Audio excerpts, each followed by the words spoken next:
Chapter 1. My name is Lu Jinsi, nicknamed CC, and I love meat. The city of demons, the outskirts. In an old rental house in the community, Lu Zai lay staring blankly on the bed in the master bedroom. It wasn't that he had drunk too much and was feeling dizzy. It was that his head was stuffed with memories from the past. Stuffed? In this context, past refers to the previous life. Lu Zai, who was already 26 years old, felt as if the barrier of his memories had been broken. He suddenly realized that he was actually a time traveler from the Earth, China. His memories were incredibly clear. It was as if he could reach out and touch them. But at the same time, they were incredibly distant, so distant that he could only see them in his memories.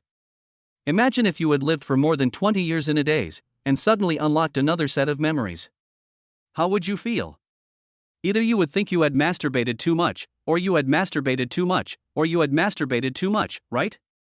At this moment, Lu Zai was not sure whether awakening to her past life memories was a good thing or a bad thing. Time flew and it was evening. Lu Zai came back to her senses with a burst of loud knocking on the door. Then a sweet, plump, childish voice sounded in her ears. It was Shishi. Lu Jinsi, nicknamed Shishi, Lu Zai's biological daughter, was 5 years old and would soon have a birthday. Shishi was born to Lu Zai and Xiaoruoqing. Xiaoruoqing is a star in the world, glamorous as beautiful, fair-skinned and beautiful, with legs below her neck, a hot body that doesn't like to wear clothes. It's hard to see how she is related to Lu Zai. But that's the truth. The two were each other's first love, and Lu Zai even got Xiaoruoqing's virginity. Afterwards, they had their daughter Shishi, but their lives were anything but easy. Pulling himself together, Lu Zai opened the door. The next second, a small, soft, fragrant little person pounced into his arms. Daddy! Daddy, Daddy, Daddy! Shishi's little mouth was like a machine gun, shouting di-di-di. It seemed like she wanted to shout out all the thoughts she had been holding back all week. Cici is also the only one who doesn't mind that Lu Zai is unshaven. The little one wraps her arms around his neck and then gives him a very forceful kiss on the cheek. Mr. Lu, I've delivered Cici, so I'll be going now. Outside the door, a pretty girl with a pretty face says. Meng Xiaoxue, Xiaoruoqing's little assistant, comes every Friday and is responsible for delivering Cici to Lu Zai. Yes, okay, thank you, you've been a bother. It's fine. Goodbye, Shishi. Goodbye, Xiaoxue. As usual, Shishi's mouth was sweet. After closing the door, the father and daughter returned to the room. Shishi sat on the sofa, with her two small hands tucked into her father's palm, telling him about the new things that had happened at kindergarten this week. When she got tired, the little one would even prostrate herself on her father's body, panting slightly. Lu Zai listened carefully. Although the awakening of past life memories is an important matter, reuniting with her daughter is far more important at the moment. The father and daughter meet on Friday evening, but they will have to part on Sunday evening, because Shishi has to go to school on Monday. The time they spend together is both rare and precious. Soon the sun has completely set, and the room has grown dark. Shishi gets up from her father's arms, slides off the sofa carefully, and then goes to turn on the lights. She has to jump a few times before she can reach the switch. When the light came on, the room brightened, and his daughter's smile lit up Lu Zai's heart. Cici, you must be hungry, right? Daddy's going to cook for you. Okay. When Lu Zai went to the kitchen, Cici had already sat back on the sofa, hugging a pillow and turning on the TV. Although Cici was small, she was very skilled at using things like TVs and mobile phones. In the kitchen, Lu Zai started cooking. Knowing that his daughter was coming, he started stewing the pork earlier in the afternoon and kept it simmering on low heat. Looking at his slightly disheveled reflection in the glass, Lu Zai wondered if it was time to get a haircut. At 26, he had a 5-year-old daughter and a dream that he had been pursuing for years. He and Xiaoruoqing both graduated from the Shanghai Theater Academy. Xiaoruoqing's career took off immediately after graduation. Lu Zai majored in screenwriting and minored in composition, but both developed uneventfully, and the gap was huge compared to the achievements of Xiaoruoqing. Men value their self-esteem very much, and Lu Zai is no exception. But the more so, the more likely he is to get into a rut and hurt Xiaoruoqing's feelings. Now he has awakened to his memories. With the integration of the memories of the two lives, Lu Zai suddenly let go and figured it out. The one you can chase is the dream, and the one you can't chase is nothing. It's time to apologize when I see you on Sunday, Lu Zai murmured softly. The soft and delicious braised pork in the casserole was gurgling. Serve a bowl of rice and a piece of braised pork, it's simply too delicious. She loves the braised pork her father makes the most, so much so that when she introduces herself to others, she says, "My name is Lugency, my nickname is Shishi, and I love meat." He takes the rice bowl, picks up a piece of braised pork, and blows on it. When it cools down, the little guy slides off the chair and runs to his father. "Dad, open your mouth." Luzai opens his mouth and is fed by his daughter. Shishi is such a good and sensible baby. "Dad, you need a haircut." "Okay, in a while, Shishi and Dad will go get a haircut together." Shishi's eyes widened in surprise when she saw that her father had actually agreed. You see, this was the task that her mother had given her when they parted in the morning. Xiaoruoqing had often told Lu Zai about this, but Lu Zai had never taken it seriously and had only been thinking about his creative work. It would be strange if he could achieve anything by working behind closed doors like this. Lu Zai, who had awakened his past life memories, had completely come to terms with the situation and decided that going with the flow was better than anything else. Lu Zai would only eat when his daughter arrived. From Monday to Friday, he would just grab something and head to the computer desk to start working hard, but to no avail. After dinner, Shishi would be responsible for clearing the table, while Lu Zai would wash the dishes.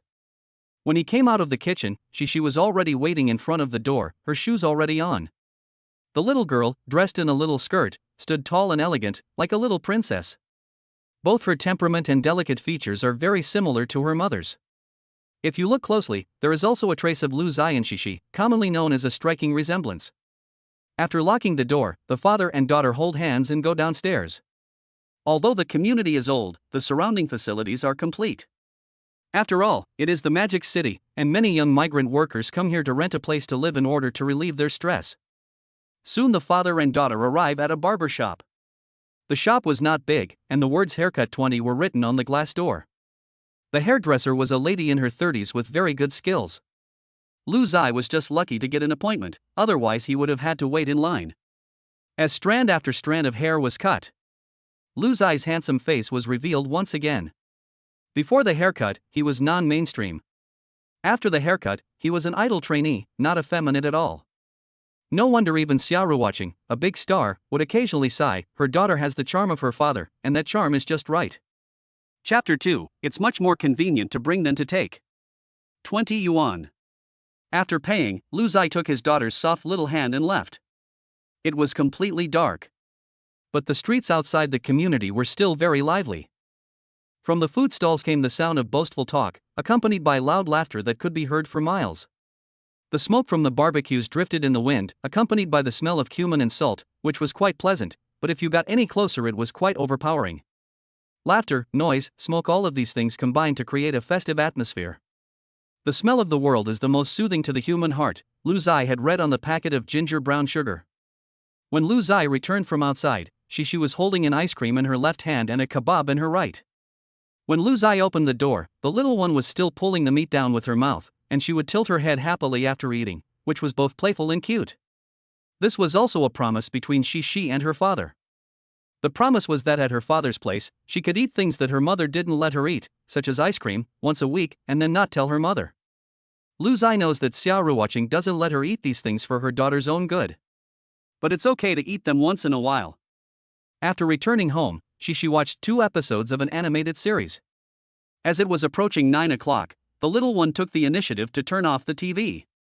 It's time to say whether or not to say it, but her daughter's schedule is quite regular. On weekdays, there is an additional little princess in the big bed that used to belong to Lu Zai alone. Shishi, dressed in her pajamas, climbed into the bed, leaned against the headboard, and flapped her little feet around, as if she was having a lot of fun. After Lu Zai finished tidying up, the little one patted the empty space next to her. "Dad, hurry up and get into bed, I'll keep you warm." Lu Zai climbed into bed, and Shishi, knowing what to do, moved over a little, leaving the warm spot for her dad. Well, a sweet little cotton padded jacket, even though it's summer and it's over 30 degrees outside. Cici has missed her father a lot in just 1 week. Since Meng Xiuxue brought her here, Cici's little mouth has never stopped talking, even when she's about to go to sleep. This includes but is not limited to, Mommy took 3 baths, Mommy asked someone to help her scrub her back, Mommy's skin is so smooth and tender, and Mommy. If Lu Zai hadn't interrupted, she would have probably told him more about what her mother had done that week. If you can't stop listening, you won't be able to sleep. Although they have been separated for more than 2 years, Xiaoruoqing was after all Lu Zai's first love, and that was his first love. Ding dong ding dong. The long ringtone sounded. Lu Zai picked up his phone, and coincidentally, just as he said, "Speak of the devil and he appears," it was Xiaoruoqing's video call invitation. Seeing that it was her mother calling, she clicked her white fingers together and pressed the answer button. After a short pause, a stunning face appeared before the eyes of the father and daughter. It was Xiaoruoqing. Lu Zai and Xixi were both getting ready for bed, and she had just finished working, so it was no wonder that there was a hint of fatigue in her expression. However, after seeing her precious daughter, the fatigue instantly disappeared.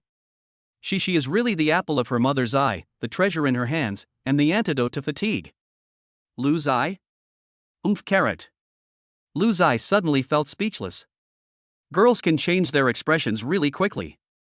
Her eyes were full of tenderness when she looked at her daughter, but why did she just give a humph when she saw her? Bitch. Ching, have you eaten yet? Lu Zai asked. Breakfast tomorrow? Is there something wrong with your phone call? Can't I call if there's nothing wrong? Can't I watch my daughter? Xiaoruoqing pursued, chasing after it. Lu Zai wisely shut up, and after a quick calculation, she realized that she must be having her period. Xixi hurriedly tried to smooth things over, straightening the phone so that only herself was in the shot. Mommy. Hey sweetheart. Look, she's changing her face again. Cece has a sweet little mouth, and the little guy is also very clever, knowing what to say and what not to say. For example, he must not say anything about eating ice cream and barbecue, otherwise Dad will get scolded again. So Cece chooses what to say carefully. For example, Dad's braised pork is getting better and better. Dad says it's a pity that Mum can't eat it. Lu Zai? Dad says that Mommy works really hard, and that I shouldn't make her angry and that I should be good. Lu Zai, Dad also says that he misses Mommy and that he wonders when she'll have some time off. Could you and Dad take someone out for a day? Lu Zai? Lu Zai got nervous for no reason. Xiaoruoqing on the other end of the line wasn't angry at all, but rather deep in thought. Xixi, Mommy will try to find some time to come out and wait for your birthday. Mommy will take you out to play. And Daddy too. Xixi added. Xiaoruoqing didn't answer. Xixi refused to accept that. And Daddy too. Xixi added. In this way, Xiaoruoqing was defeated. Well, okay, and your dad too. Dad. Why did she say that with gritted teeth? Not only did Lu Zai awaken to his memories from his previous life, but his emotional intelligence also improved? Before this, when Xiaoruoqing said these things, he couldn't feel anything wrong with it. Now it seems that the previous version of himself could make Xiaoruoqing angry and leave. It was really inevitable. Cece, it's time to go to sleep, be good. On the phone, Xiaoruoqing said. Cece nodded knowingly, returned the phone to his father, and then lay down in the covers. Rather than going to sleep, it was more like story time. Bedtime stories were Xixi favorite. This was no problem for Lu Zai at all. What's more, he had the Hans Christian Andersen fairy tales in his head, which was much easier than narrating. Before telling the story, Lu Zai looked at Xiaoruoqing in the phone. Ruoqing, shall I hang up? Hang up what? Can't I listen to you tell the story? Yes, of course. If you don't want to make a woman angry, don't make a woman angry, especially if she's menstruating. Lu Zai sorted out his thoughts and began to tell the story. Xixi, the story we're going to tell today is called The Emperor's New Clothes. A long time ago, there was an emperor. The story wasn't long, just over 3,000 words, and it only took 10 minutes to finish. Xixi laughed out loud after listening, mocking the emperor in the story for being silly. Okay, Xixi, it's time to go to sleep. Well, good night Daddy, good night Mummy. Lu Zai smiled slightly, called out to her daughter to go to sleep, and stroked her little one's back with his large, gentle hands to lull her to sleep. On the phone, Xiaoruoqing also hung up after saying hello. However, after hanging up, she was still thinking about the issue. She was wondering if Lu Zai had told her that story because he was trying to understand himself, or for some other reason. Xiaoruoqing felt a little relieved. In her opinion, Lu Zai was going to face reality head-on and stop deceiving himself and others. Xiaoruoqing was Lu Zai's first love. How could Lu Zai's weight in Xiaoruoqing's heart be light? Ultimately, they had parted ways because of disappointment. Xiaoruoqing was not afraid that Lu Zai would achieve nothing, but she was angry that he refused to pull himself together. So, even though so many years have passed, Xiaoruoqing has never said that she wants to sever ties with Lu Zai, and she cares about him in every way. Hypocritical? Hard-hearted? That would be Xiaoruoqing. Chapter 3, just as expected, she is a close personal confidant, and this treatment. Xiaoruoqing is looking forward to seeing Lu Zai cheer up. Hey! Has Lu Zai had a haircut? Xiaoruoqing suddenly remembered this and made a phone call. Ruoqing, what's wrong? Nothing. Doodle doodle do. It's confirmed, he has had a haircut. Xiaoruoqing's heart was suddenly filled with joy. Getting a haircut is a sign of getting better. He should have got a haircut a long time ago.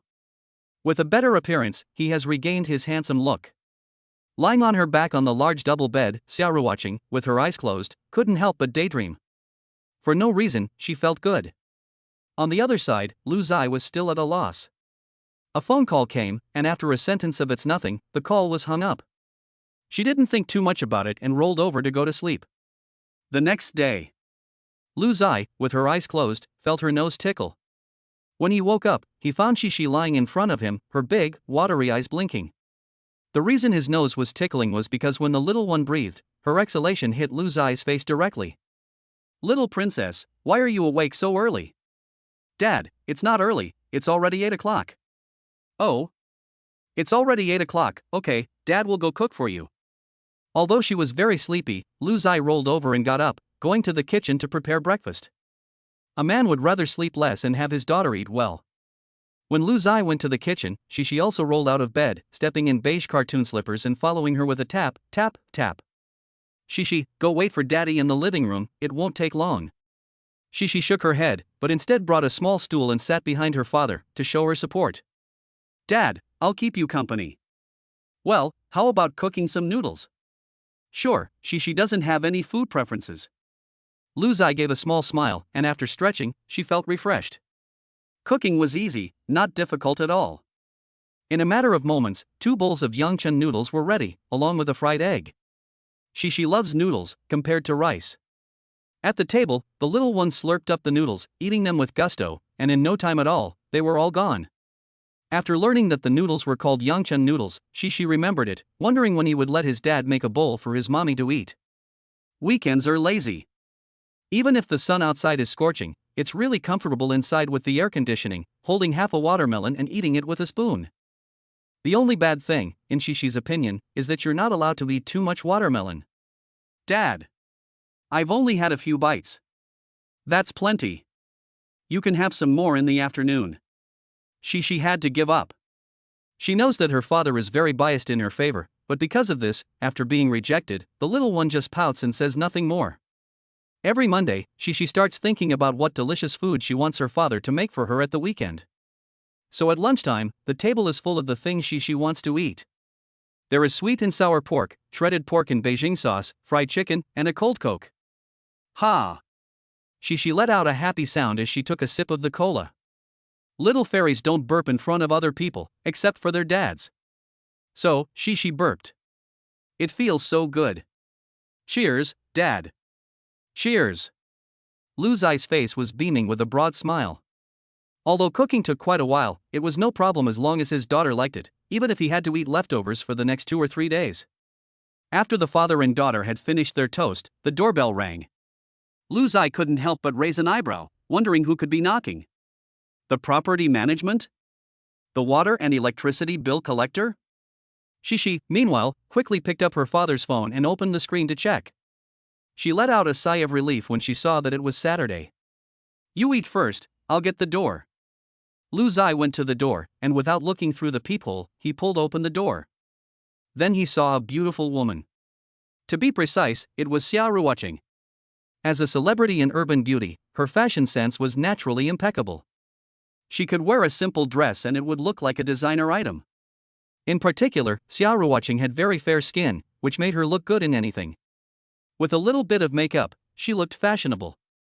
With her hair in a bun, Xiaoruoqing took off her sunglasses, leaned against the doorframe, and her cool voice followed. "You're blocking the door, right?" "No. Come in." Lu Zai stepped aside, and Xiaoruoqing walked into the house. After closing the door, she began to change her shoes, but her bag she just threw on Lu Zai's body. As soon as she entered the door, Xiaoru watching changed her expression, because she saw her precious daughter. My baby. Ah. Mom.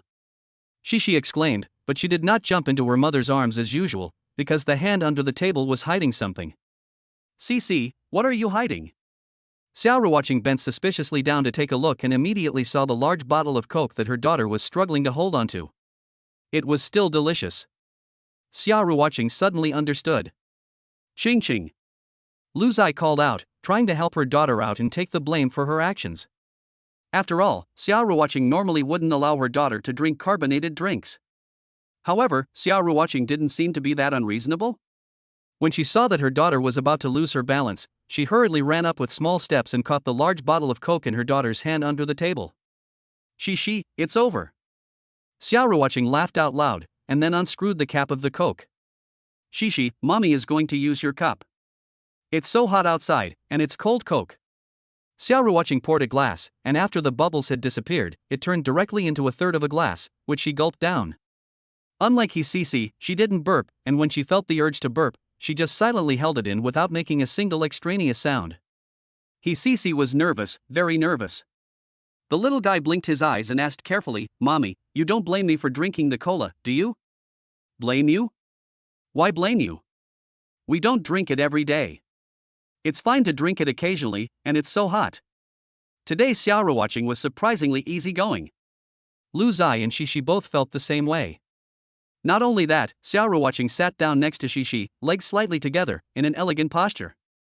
It just so happens that I haven't eaten yet, do you want to eat together? Sure, I'll get a bowl. Lu Zai went to the kitchen. Looking at his back, Xiaoru watching blinked her eyes. She really couldn't put her finger on what was different. There were lots of delicious dishes on the table in front of her. They were all the things that Shishi had been talking about every day. Now she could eat them at her father's place. Xiaoru watching couldn't help thinking, you're really a close and caring little person. Chapter 4, Entertainer, Shishi was very comfortable eating this meal. Xiaoru watching had not eaten a warm meal at mealtime in a long time. Lu Zai had, for the first time, helped herself to food and told her to eat more. This guy, has he stopped being a bore? And he cut his hair, he looks much more handsome. Could it be that he has a girlfriend? Xiaoru watching frowned, and there was a touch of resentment in the way she looked at Lu Zai. Shishi, why did your father suddenly get a haircut? Lu Zai opened his mouth, but I was right there, so why ask my daughter? Shishi ate some meat, swallowed, and her eyes rolled around, as if she was remembering. Mommy, Daddy said he was wrong, and that when he saw you again, he would say sorry. Dad also said that he wanted to get a haircut to face life again.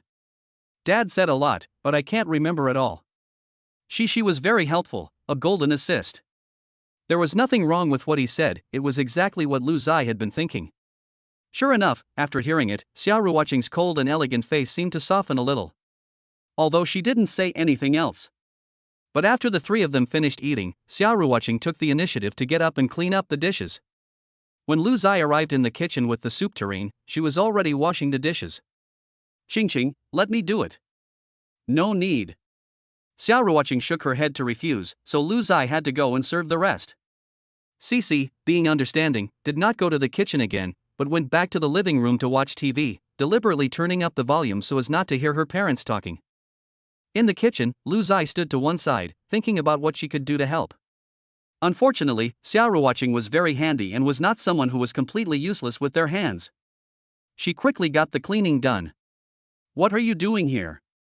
I'm keeping you company, Lu Zai said awkwardly. Go out, it's all cleaned up. Xiaoru watching turned and walked out of the kitchen. What Lu Zai didn't see was that the corners of Xiaoru watching's mouth were slightly raised, as if she was in a good mood. Seeing her parents come out, she turned off the TV with a pop. Dad, Mom, I'm going to take a nap. After saying that, the little one ran back to the bedroom and closed the door tightly. Lu Zai and Xiaoru watching both knew that their daughter was doing it on purpose, to make room for the two of them. Xiaoru watching sat down on the sofa, and Lu Zai followed. She deliberately remained silent, but in the end, he couldn't hold back any longer. Ching, I've come to my senses. It was me who was wrong before.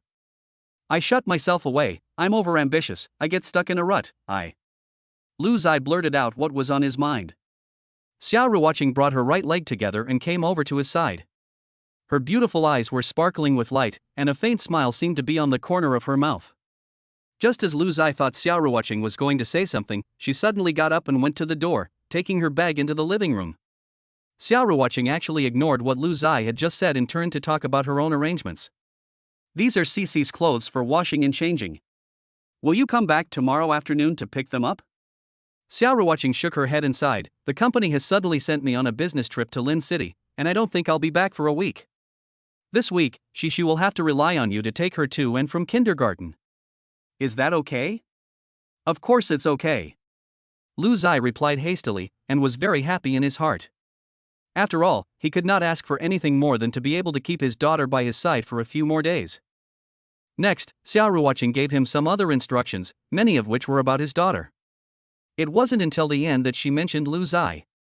I'm really happy that you've pulled yourself together, she said, and Xiao Ruoqing smiled at Lu Zai. Without exaggeration, that smile seemed to brighten the room a little.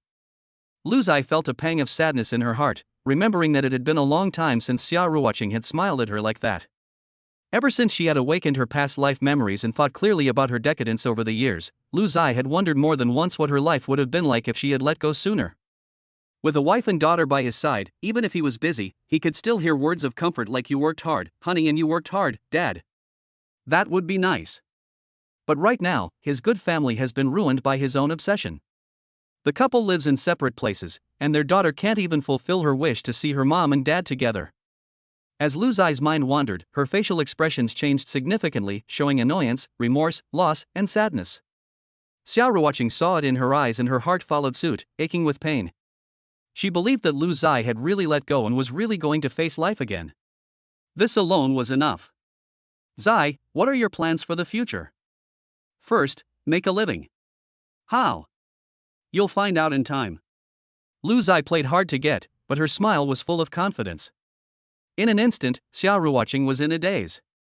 Once upon a time, she was attracted by this kind of smile from Lu Zai. It's about time, I have to go. Xiao Ruoqing stood up. Suddenly, the bedroom door was opened and the little guy ran over. Mommy, are you leaving? Xiao Ruoqing couldn't help but laugh and cry. Her daughter was indeed eavesdropping at the door. Yes, Mommy is going on a business trip, and you have to listen to Daddy during this time, got it? I'm a good boy. That's good. Xiao Ruoqing put on her sunglasses and mask and walked out. Lu Zai and Shishi followed her downstairs.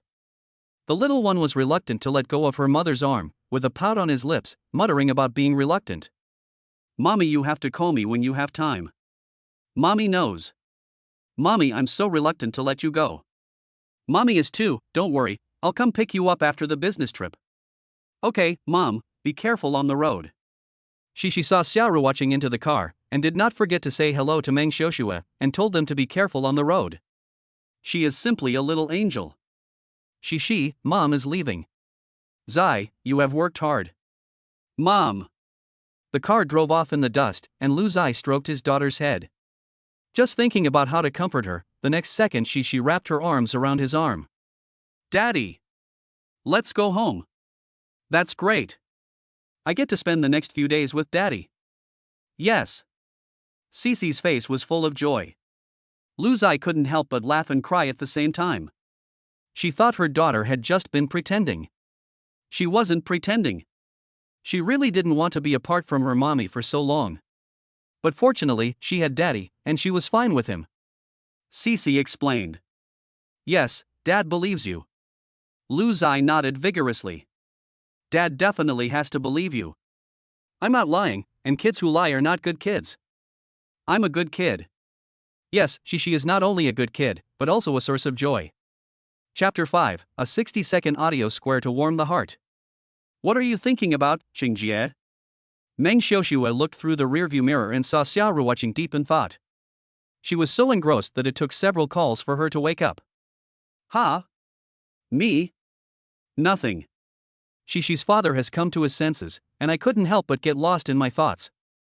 Xiao Ruoqing smiled wryly, but what flashed through her mind were the words that Lu Zai had said not long ago. I see. Meng Xiaoxue drove carefully and didn't say anything else, but she couldn't help thinking about what Xiao Ruoqing had done for Lu Zai over the years. Although what Ruoqing said sometimes wasn't very nice, it was because she hated to see her fail. Otherwise, she wouldn't have recommended Lu Zai's work to others so many times, and even if it wasn't well received, she never gave up. Counting it up, Xiao Ruoqing really has done a lot. Now when Xiao Ruoqing said that Lu Zai had picked herself up, Meng Xiaoxue was sincerely happy for her, and also happy that Ruoqing's persistence had paid off. Towards the end of the day, Xiao Ruoqing's phone kept ringing, with WeChat messages from someone. Without exception, they were from Lu Zai and Xixi. The father and daughter pair were anxiously waiting in the Magic City for Xiao Ruoqing to report that she had arrived safely at her destination. At 9 o'clock, they finally arrived at the hotel. After settling in, Xiao Ruoqing quickly made a video call to the father and daughter in the Magic City. Mama, have you arrived yet? Ruoqing, have you arrived? As soon as the call connected, the father and daughter asked about her well-being, which made Xiao Ruoqing feel warm inside. Yes, I've arrived, so don't worry. It's good that you've arrived. Hurry up and go eat, it's getting late.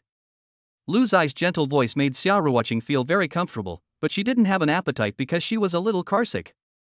After chatting for a while, because she had been on the road for several hours and there had been traffic jams on the highway, Xiao Ruoqing couldn't hold on anymore and hung up the phone to rest. However, before she fell asleep, Lu Zai sent a message. When she clicked to open it, she found that it was actually a 60-second voice message.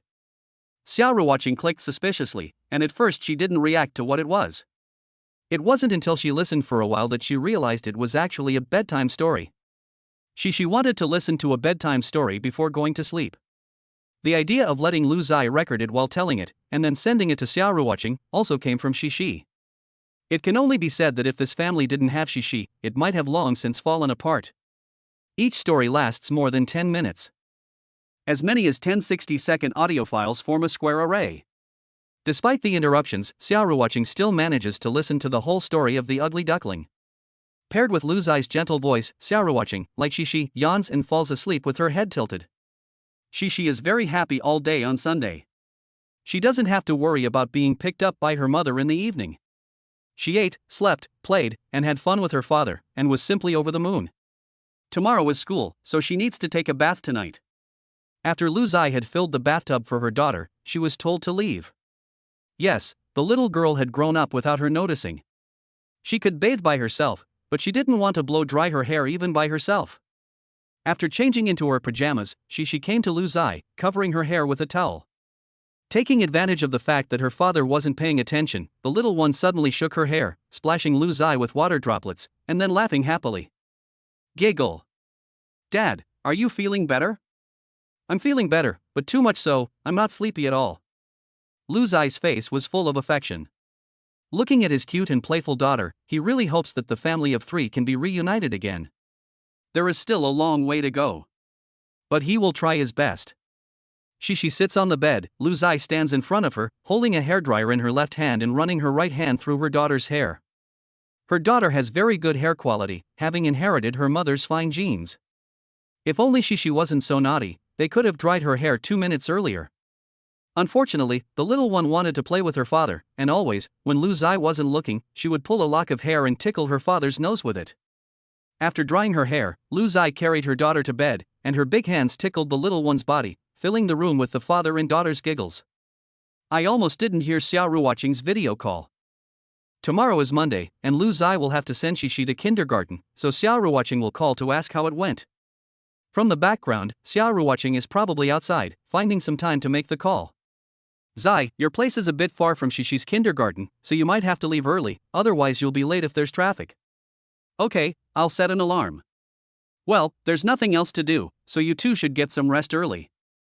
What about you? Are you still busy? Lu Zai suddenly asked. Yes, I don't know how late I'll be shooting. Xiao Ruoqing took a deep breath and gave a forced smile, but the tiredness in the corners of her eyes was obvious to the naked eye. Lu Zai couldn't help but feel distressed. You go ahead, I'll send you the bedtime story again later when Cece goes to sleep, so remember to listen to it when you're done. Okay. As she was hanging up, Xiao Ruoqing suddenly added, by the way, Zai, when you tell the story, you can speak a little slower, it's a bit fast. No problem.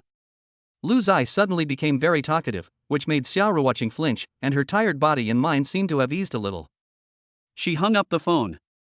Lu Zai first helped her daughter pack her school bag and the things she would bring to kindergarten tomorrow, so that she wouldn't be too busy tomorrow.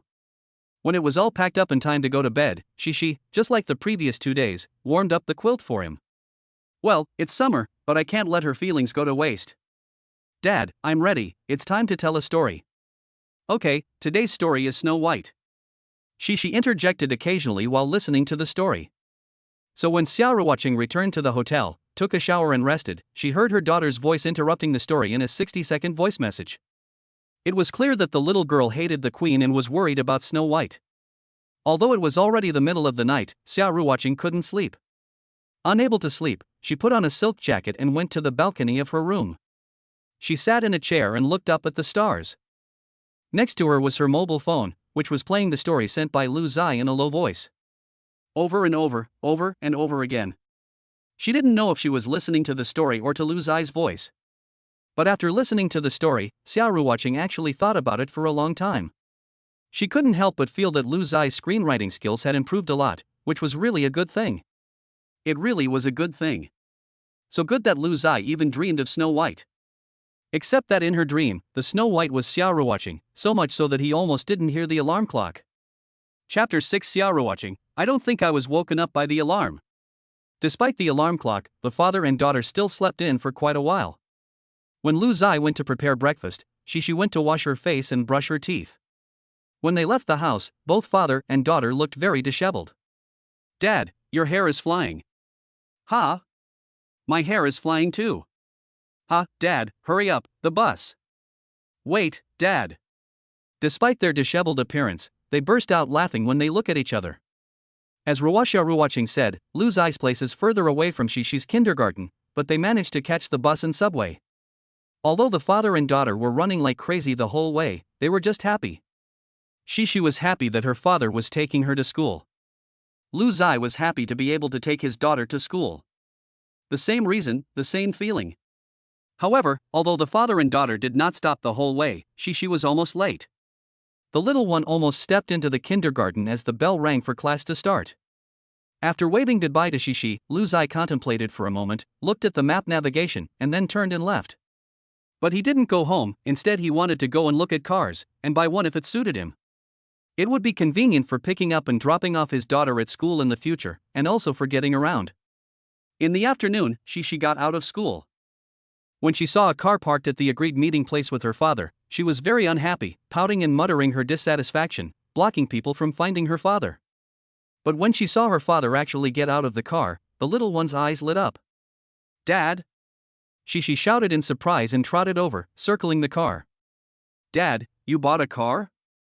Lu Zai nodded with a smile, then opened the car door. Unexpectedly, she refused, and a sly look appeared on the little one's face. Dad, please say, Princess, please get in the car. Lu Zai held the car door and leaned slightly, saying, Princess, please get in the car. She got into the car happily, sat in the back seat, and happily wiggled her feet. After settling his daughter down, Lu Zai drove off. The whole way, the father and daughter were chatting and laughing, making for a very warm and lively atmosphere. The traffic home was slightly congested, but it still took less time than it had taken to get to school in the morning, more than a third less. Having a car to get around in was really convenient. When they arrived home, she climbed onto the sofa and turned on the TV, while Lu Zai went to the kitchen to cook. When Lu Zai came out of the kitchen, his daughter was crouching in front of the coffee table, fiddling with something.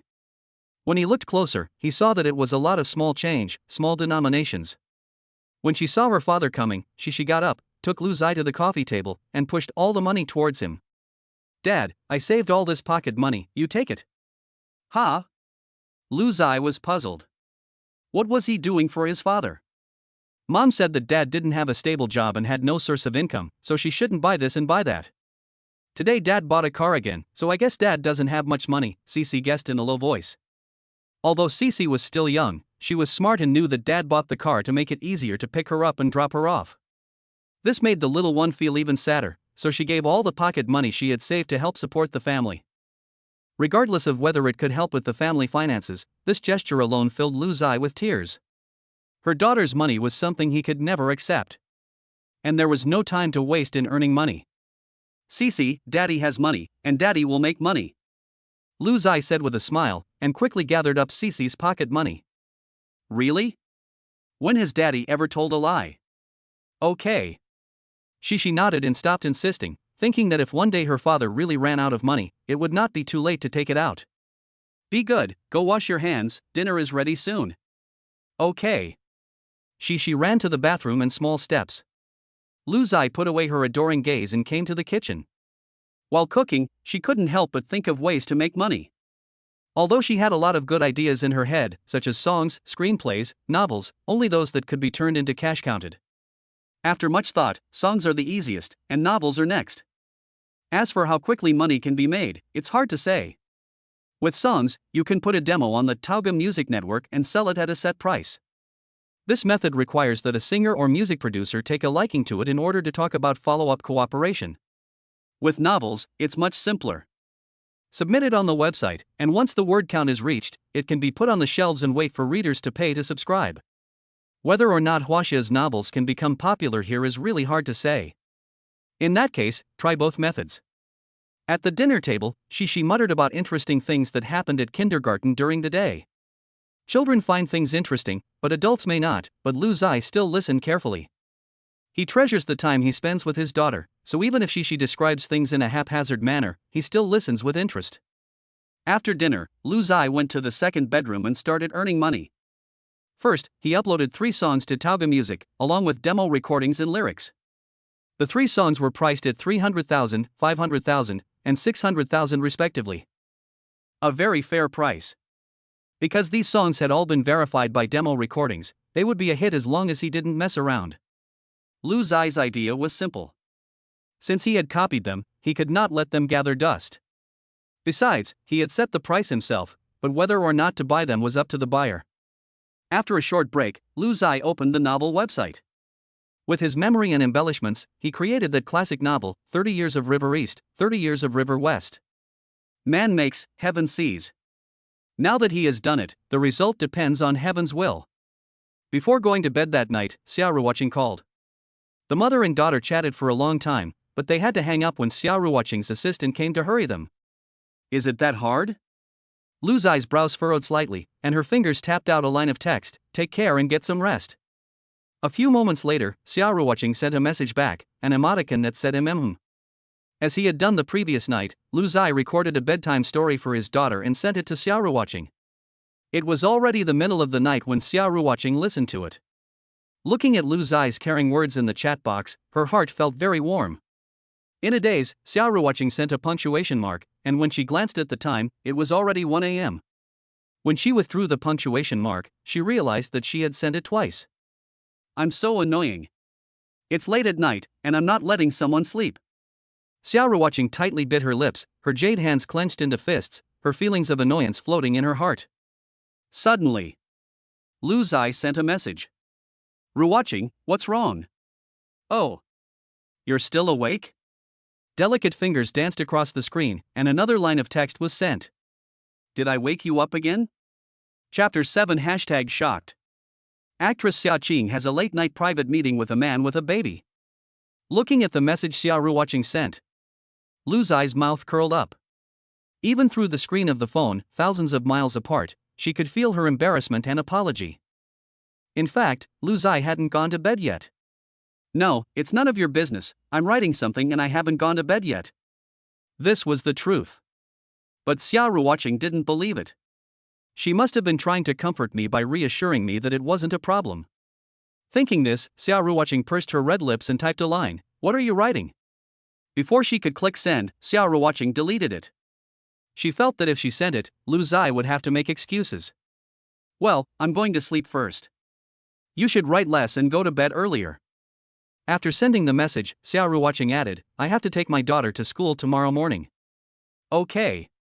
After ending the conversation with Xiaoruoqing, Lu Zai put the phone on the bedside table and lay down to sleep. Does he really listen to Xiaoruoqing? Maybe. It's really not early anymore. In the morning, Lu Zai and Shishi, father and daughter, took their time packing. They got up at about the same time as they had the previous morning, but there was no rush, and they didn't have to squeeze onto the bus or subway. It was really nice. It's worth mentioning that they left the house even earlier than yesterday, and arrived at school even earlier, so she didn't have to rush into the kindergarten as the bell was ringing. During the day, her daughter went to kindergarten. Luzai stayed at home and worked on her creative projects, and also planned her life. But when she picked up her daughter in the afternoon, there was a problem. It wasn't a big problem, but my daughter missed her mother. She said she had a dream about her mother during her nap and suddenly missed her very much. The little one sat in the car, holding her school bag, looking out the window. Her feet stopped shaking, and her young face was full of longing. Seeing his daughter like this, Luzai, as the father, felt very distressed, so he turned the car around at the intersection ahead. "Dad, you're going the wrong way." She, who had been staring out of the window, saw clearly that she knew the right way home. "No, you're not going the wrong way, you need to go this way to get on the highway." Luzai took out his phone with one hand and handed it to his daughter. "Shishi, ask your mother for the address.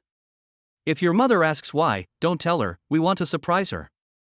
The little girl suddenly understood that her father was taking her to see her mother. She gave her father an okay sign and then opened her mother's chat box. Mom, send me your work location." Xiaoruoqing was either not busy or happened to be holding her phone. When she saw the voice message from Luzai, she was curious what was going on. When she heard the mellow voice of her daughter, she immediately smiled. "Mom's location? Sent. What's wrong?" "It's nothing. Dad doesn't want you to work there alone, so he wants to know your location so he can feel more at ease." She answered by pressing the voice button. Luzai, who was driving, couldn't help but raise an eyebrow when she heard this. "Good girl, you're a great assistant."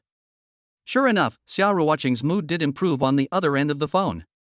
After the call ended, she opened the location sent by her mother, opened it, and then returned the phone to her father.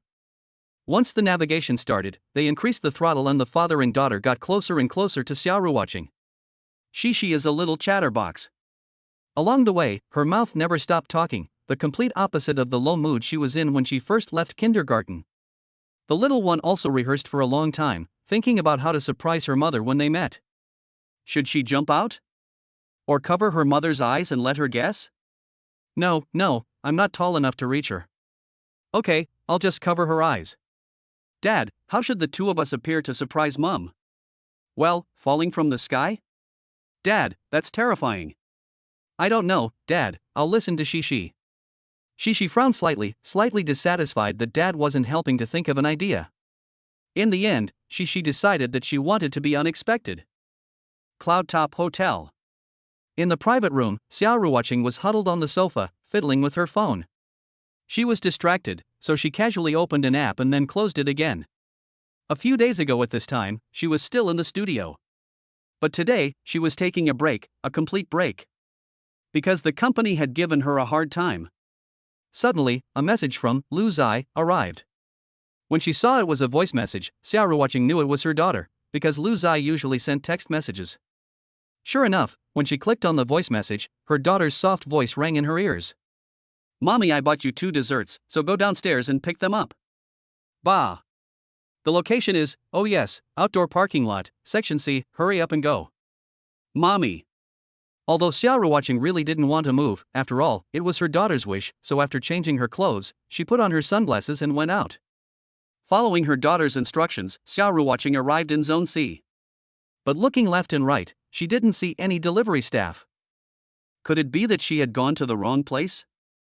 She sent another message, Mommy, have you arrived yet? If you walk a little further inside, you should be able to see it. Okay.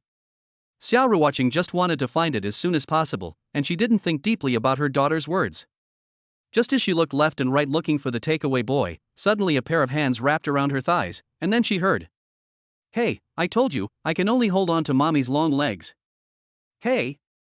She? Xiaoruoqing's eyes under her sunglasses suddenly widened, and then she saw him walking out from behind the car. Why are you here? Xiaoruoqing was both delighted and surprised. She, on the other hand, tilted her little head and looked at her, saying proudly, Mommy, why don't you ask where the 2 desserts are? Oh? Where are the desserts? Xiaoruoqing was very supportive, not only asking, but also looking left and right to find them. Here they are. She jumped away and gave her mother a heart sign, saying that she was Mommy's dessert. she said, and the little one even jumped to her father's side, took Lu Zai's hand and made a heart sign together, adding, "Daddy is the other dessert." Xiao watching was amused by her daughter and couldn't stop smiling. Her bad mood, caused by the company she had signed with, was cured. "Mommy, do you like it?" Looking at Shishi and Lu Zai, Xiao watching nodded vigorously. "I like it. Let's talk in the car." Lu Zai pulled open the door next to her. Xiao watching is a celebrity, and although she was wearing sunglasses, if she was recognized, it would be trending on the internet, #shock. Actress Xiao watching met a man with a baby late at night? Well, it's best to be careful. The family of 3 arrived at the car. Xiao watching sat in the back seat and surveyed the car. New? Yes. Lu Zai nodded and explained that it was convenient for picking up and dropping off Shishi at school. Upon hearing this, Xiao watching couldn't help but twitch her mouth corners. Just this? You bought a car just to pick up and drop off your daughter at school? You spoil her so much? Chapter 8, Daddy Will Worry. Look, Shishi, your daddy is so good to you. He even bought a car just to pick you up from school. Xiao watching said with a smile, taking her daughter's hand. But then she thought, am I jealous of my daughter? Xiao watching, you are really getting more conservative the older you get. Daddy is the best, and so is mommy, you worked hard on your business trip. Shishi threw herself into Xiao watching's arms, giving her mother enough affirmation. Hug, mommy's good baby. Looking at the mother and daughter who were hugging each other tightly, Lu Zai couldn't help but smile on her face. Seeing that it was almost time, she suggested. Let's go eat. Zai, wait, I'll go back and get something. Xiao watching suddenly said, opening the car door and lowering her long legs, and she didn't forget to tell her daughter, Shishi, to stay here with your father, I'll be right back. Okay. Xiao watching went back to the hotel. In the car, Lu Zai and her daughter Shishi began discussing what to eat later. Dad. Hot pot chicken? Your mother doesn't really like chicken. How about fish? There's no restaurant nearby, it's too far, and it'll be too far to take your mother back. Dad, why are you even asking? There's a rice bowl restaurant right there, one for each of us. Well, let's ask your mother later. Phew. Shishi wrinkled her nose, then leaned back in her seat and hugged her shoulders, unhappy. Soon Xiao watching returned, carrying 2 bags in her hands, which looked like clothes. After putting them in the trunk, she returned to the car and immediately saw her daughter with a pouty face. Cici, what's wrong? Why did Daddy upset our baby? Xiao watching asked with a smile, and then lifted her hand to pinch her daughter's face. Cici let out a breath at her mother and then repeated the conversation she had just had with her father. Dad's heart is full of love. When you're around, everyone else's ranking goes down. Unfastening her seatbelt, she rubbed her body against him and pouted. Xiao watching understood. I see. How about this, I'll listen to Shishi. What do you want to eat? Stab me in the back like this? Lu Zai helplessly ran a hand through her hair. Of course, Shishi wasn't really angry, she was just joking around, so when she heard her mother ask, she immediately put on a smile. No, Mom, I'll listen to you, what do you want to eat? Dad and I will listen to you too. Shishi quickly changed her tone, even involving her father, right, Dad? Yes, I'll listen to you both, Lu Zai answered in a deep voice. In that case. Zai, do we have any leftovers at home? Old rice? Lu Zai repeated, nodded, and said, yes. Then let's go home and eat old rice. Sitting up straight, Xiao watching looked straight ahead, raised her hands, and said with a smile, let's go home. Go home? Go home? Lu Zai and Shishi were both confused by these words. Seeing this, Xiao watching couldn't help but laugh. Yes, go home. The work here is done, so why not go home? Originally, I was going to go back to the Magic City tomorrow. But since you're here, let's go home. Let's go, I've made all the arrangements. When Xiao watching mentioned going home, she felt a stirring of emotion. Although there had been a lot of dissatisfaction at work these past few days, she was glad to have her daughter in Lu Zai's company, and her heart felt much lighter. Lu Zai wasted no time, started the car and followed the same route back home. On the way, she became chatty again. Xiao watching was amused by her daughter's antics and couldn't stop laughing. As a result, the tedious drive seemed less boring. Halfway through the journey, Lu Zai pulled into a service area and the two of them went to the bathroom. When they returned, she was back in the back seat. Xia Ruoqing, however, pulled open the passenger door. Ruoqing? What? I can't sit in the passenger seat? As she sat down, she asked with rolled eyes. Lu Zai, whose survival instinct was fully aroused, nodded quickly, of course. The passenger seat of this car is reserved for you. After saying that, he added, even I didn't let her sit in the passenger seat. Although Xia Ruoqing knew that her daughter didn't sit in the passenger seat out of safety concerns, she didn't expose Lu Zai's ulterior motives. On the contrary, after hearing this, she felt strangely happy. Let's continue on our way. The car drove out of the service area again and onto the highway. The reason Xia Ruoqing wanted to sit in the passenger seat was that she was afraid Lu Zai would get drowsy while driving alone. Plus, it was dark now, so it was even more important to be careful. During the rest of the journey, Xia Ruoqing sometimes fed her fruit and sometimes gave her water to drink. Lu Zai was not sleepy at all, and her mood was high. After exiting the toll station, they returned to the Magic City. Lu Zai asked in a low voice, Qingqing, are we going back to your place, or? Xia Ruoqing interrupted with a raised hand, we're going to your place.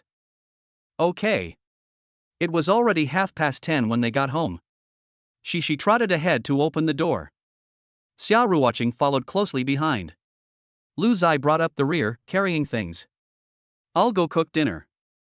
Zai. Xia Ruoqing called out to him, just reheat some rice, it's getting late. Okay. The sound of the cooker hood whirring could be heard in the kitchen. Xia Ruoqing sat on the sofa hugging a pillow, suddenly overcome by a feeling of weariness. She was tired, mentally and physically, and not feeling well anywhere. She no longer looked radiant, but rather as if the essence had been sucked out of her. She was worried to see her mother like this and quietly ran into the kitchen to get help. Dad, go and check on Mom. She doesn't seem well and she's in a bad mood. She tugged at her father's arm. Lu Zai didn't even bother to undo her apron before running out of the kitchen and into the living room, where she saw Xia Ruoqing, who was secretly wiping away tears. Qingqing. She sat down next to her and Lu Zai reached over the coffee table to get some tissues. Xia Ruoqing took one, wiped her eyes and forced a forced smile. What's wrong? I'm fine. Is dinner ready? I'm a little hungry. She spoke a lot in one breath. But the more she did so, the more it showed that she was covering up. She was very concerned about her mother, and so was Lu Zai. The daughter was the strongest advocate, and the little one took her mother's hand and asked after her health. Mommy, if you're in trouble, you have to tell us, otherwise Daddy will worry, and so will everyone else. Qingqing, what your daughter said is true. Xia Ruoqing looked up at the man and was slightly moved. However, over the years, her character had been tempered to be strong-willed. Xia Ruoqing didn't like to talk about work with her family. First, the environment of the entertainment industry is really hard to describe in words. Second, family members can't help, but will keep worrying instead. It has always been her principle not to bring negative emotions from work home. Chapter 9, you see the puppy barking, the leaves laughing, and the wind whispering. Although she didn't want to tell her family about the frustrations of her work, under the care of Shi and Lu Zai, Xia Ruoqing couldn't hold back any longer. Tears welled up in her beautiful eyes. Her cherry lips were pursed tightly, and she pouted in distress when she spoke. After all, she is just a woman. In today's entertainment industry, where innocence is a sin, it is very difficult, if not impossible, for her to succeed. It turns out that the company's temporary assignment of Xia Ruoqing to shoot an advertisement was a trap. She was notified the day after she arrived in the neighboring city. Because she was away on business and would not be in the city, the company urgently needed to allocate resources and so they were given to someone else. The company had already gone so far as to not even try to hide it, removing her from the project as soon as they could and setting her up at the same time. The second reason given by the company was that Xia Ruoqing's single release not long ago had performed very poorly, which was why the resources had been reallocated. A big reason for the single's poor performance was the lack of promotion. Although it is said that gold always shines, how can a gold coin covered in dust shine? Perhaps only if the work is good enough and then it settles in time, can it be recognized years later. Xia Ruoqing helplessly hugged a pillow nestled on the sofa, and was pitiful to look at. At this moment, she is not a glamorous actress under the spotlight, but a helpless girl who was being targeted and excluded everywhere. Lu Zai's heart tightened with unbearable pain, and she quickly walked up to her and took out a tissue to help wipe away the tears in the corners of her eyes. What the hell? Is the entire company's senior management blind? Lu Zai suddenly swore and cursed. She chimed in, too. Although she didn't understand what her parents were talking about, she could hear that her mother had been bullied, and that was unacceptable. She hated it. She hated it so much. Seeing the father and daughter standing up for her made Xiao watching feel a lot better, especially Lu Zai's actions, which touched her even more. But she didn't want to talk about it anymore, and she didn't want her family to worry about her anymore, either. So she said, Zai, I'm hungry. Okay, let's eat. Lu Zai reached out and pulled Xiao watching up from the sofa. Shishi, take your mother to wash her hands, we're eating. Okay. When Xiao watching and Shishi came out of the bathroom, the table was already set with food. Although time was pressing, Lu Zai still cooked 2 dishes for the 2 of them.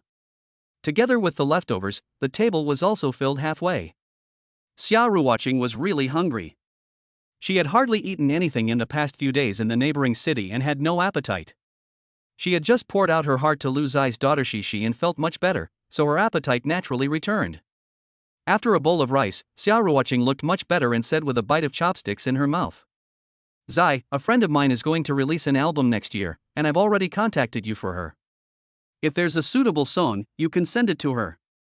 Lu Zai's heart warmed after hearing this. Sure enough, this woman has a sharp tongue but a kind heart, and she has been thinking about me. Okay. Lu Zai nodded, picked up a piece of meat and put it in Xiao watching's bowl. Eat more meat, don't say you'll get fat. I don't see you getting fat, I just see you getting malnourished. Looking at the meat in the bowl, Xiao watching pouted and gave Lu Zai a dirty look, but her heart was filled with sweetness. After the meal, Xiao watching got up to clear the table.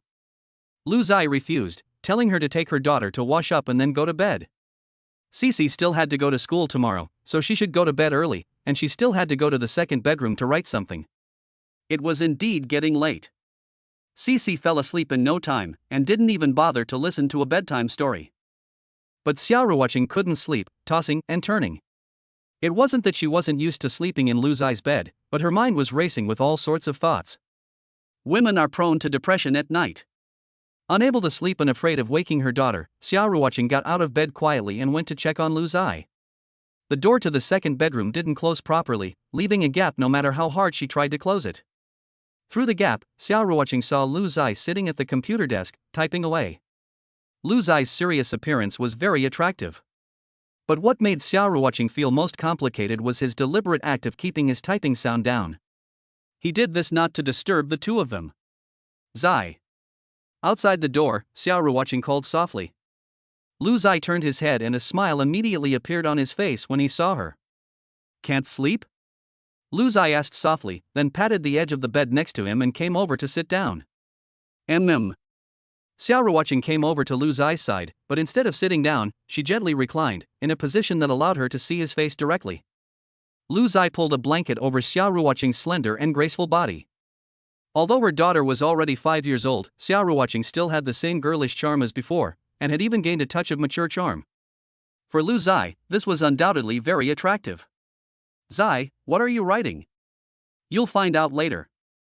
Lu Zai didn't say anything about writing a novel, at least not until he had achieved something. Seeing him close the Word document so casually, Xiao watching puffed up her cheeks and didn't ask any more questions. She knew that this was Lu Zai's little problem. He was afraid that others would read what he wrote before it was finished. Why did you turn it off? Are you not going to write anymore? Well, I'm not going to write anymore. Let's go to sleep first, Lu Zai said softly. However, upon hearing these words, Xiao watching's delicate body trembled. She had forgotten how long it had been since she had heard these words. Zai, how do you want to put me to sleep? How do you want me to do it? Well, I was asking you. Xiao watching rolled her eyes impatiently, but then said, why don't you sing me a song? If it's nice, I'll be able to fall asleep easily. Okay. Lu Zai nodded and agreed, twisting her chair to face Xiao watching. I'll sing you this one, Little Perfect. Little Perfect? Did you write it? I'm the one who brought it into the world. Lu Zai smiled slightly. That was a wonderful answer. I'm going to sing it, so listen carefully. I don't have any big wishes, and I don't have to rush anywhere. I see the red light at the intersection keep flashing, it's like a little sun blinking. You see the puppy barking, the leaves smiling, the wind whistling. Why not take a moment to appreciate the dazed romance? Lu Zai's voice was very soft, and when she sang, she infused it with a wealth of emotion, so that Xiao watching felt healed after listening. Zai. Shoo, I'm not finished yet. Lu Zai interrupted Xiao watching, who was full of confusion and surprise, and sang several more songs. Without exception, all of these songs were very beautiful, even if they were just sung a cappella. Xiao watching's beautiful eyes also went from surprise at first, to astonishment, and then, shock. Chapter 10, Come and Tuck Me In. Xiao watching couldn't lie still, sat up facing Lu Zai, and gripped the bedsheet with both hands. Her beautiful eyes were full of surprise. Zai, you wrote all these songs? As a singer, she must listen to a lot of songs every day, but she had never heard any of the songs Lu Zai had just sung, which meant they were all new. She had to admit that the approval of a beautiful woman was very satisfying to a man's vanity. So, Lu Zai nodded undeniably. Zai, how come you've suddenly become so good? Xiao watching said happily, but then she felt that this sounded very ambiguous, so she quickly corrected herself and said, good at writing songs. Well, it's probably just that I suddenly got it. Lu Zai looked out the window at the bright moon and murmured softly, feeling a sense of a great dream spanning thousands of years, and today I realized that I am me. That's amazing. Xiao watching kept praising. Lu Zai understood that her daughter's chatterbox mouth had inherited her mother's genes. But listening to the praise of the big star Xiao watching, Lu Zai was so satisfied that she was about to overflow. Xiao watching was sincerely happy for Lu Zai, and her two little hands applauded lightly, looking even happier than if she had achieved a good result herself. Okay, it's time to sing. It's getting late, time to go to bed. Xiao watching nodded, then I'll go over and keep my daughter company. Go ahead. For a moment, Lu Zai really wanted to stop her, but she was afraid of being rude, so she could only swallow the words on the tip of her tongue. The master bedroom. Xiao watching returned to the bed, covered her daughter up and then lay down gently.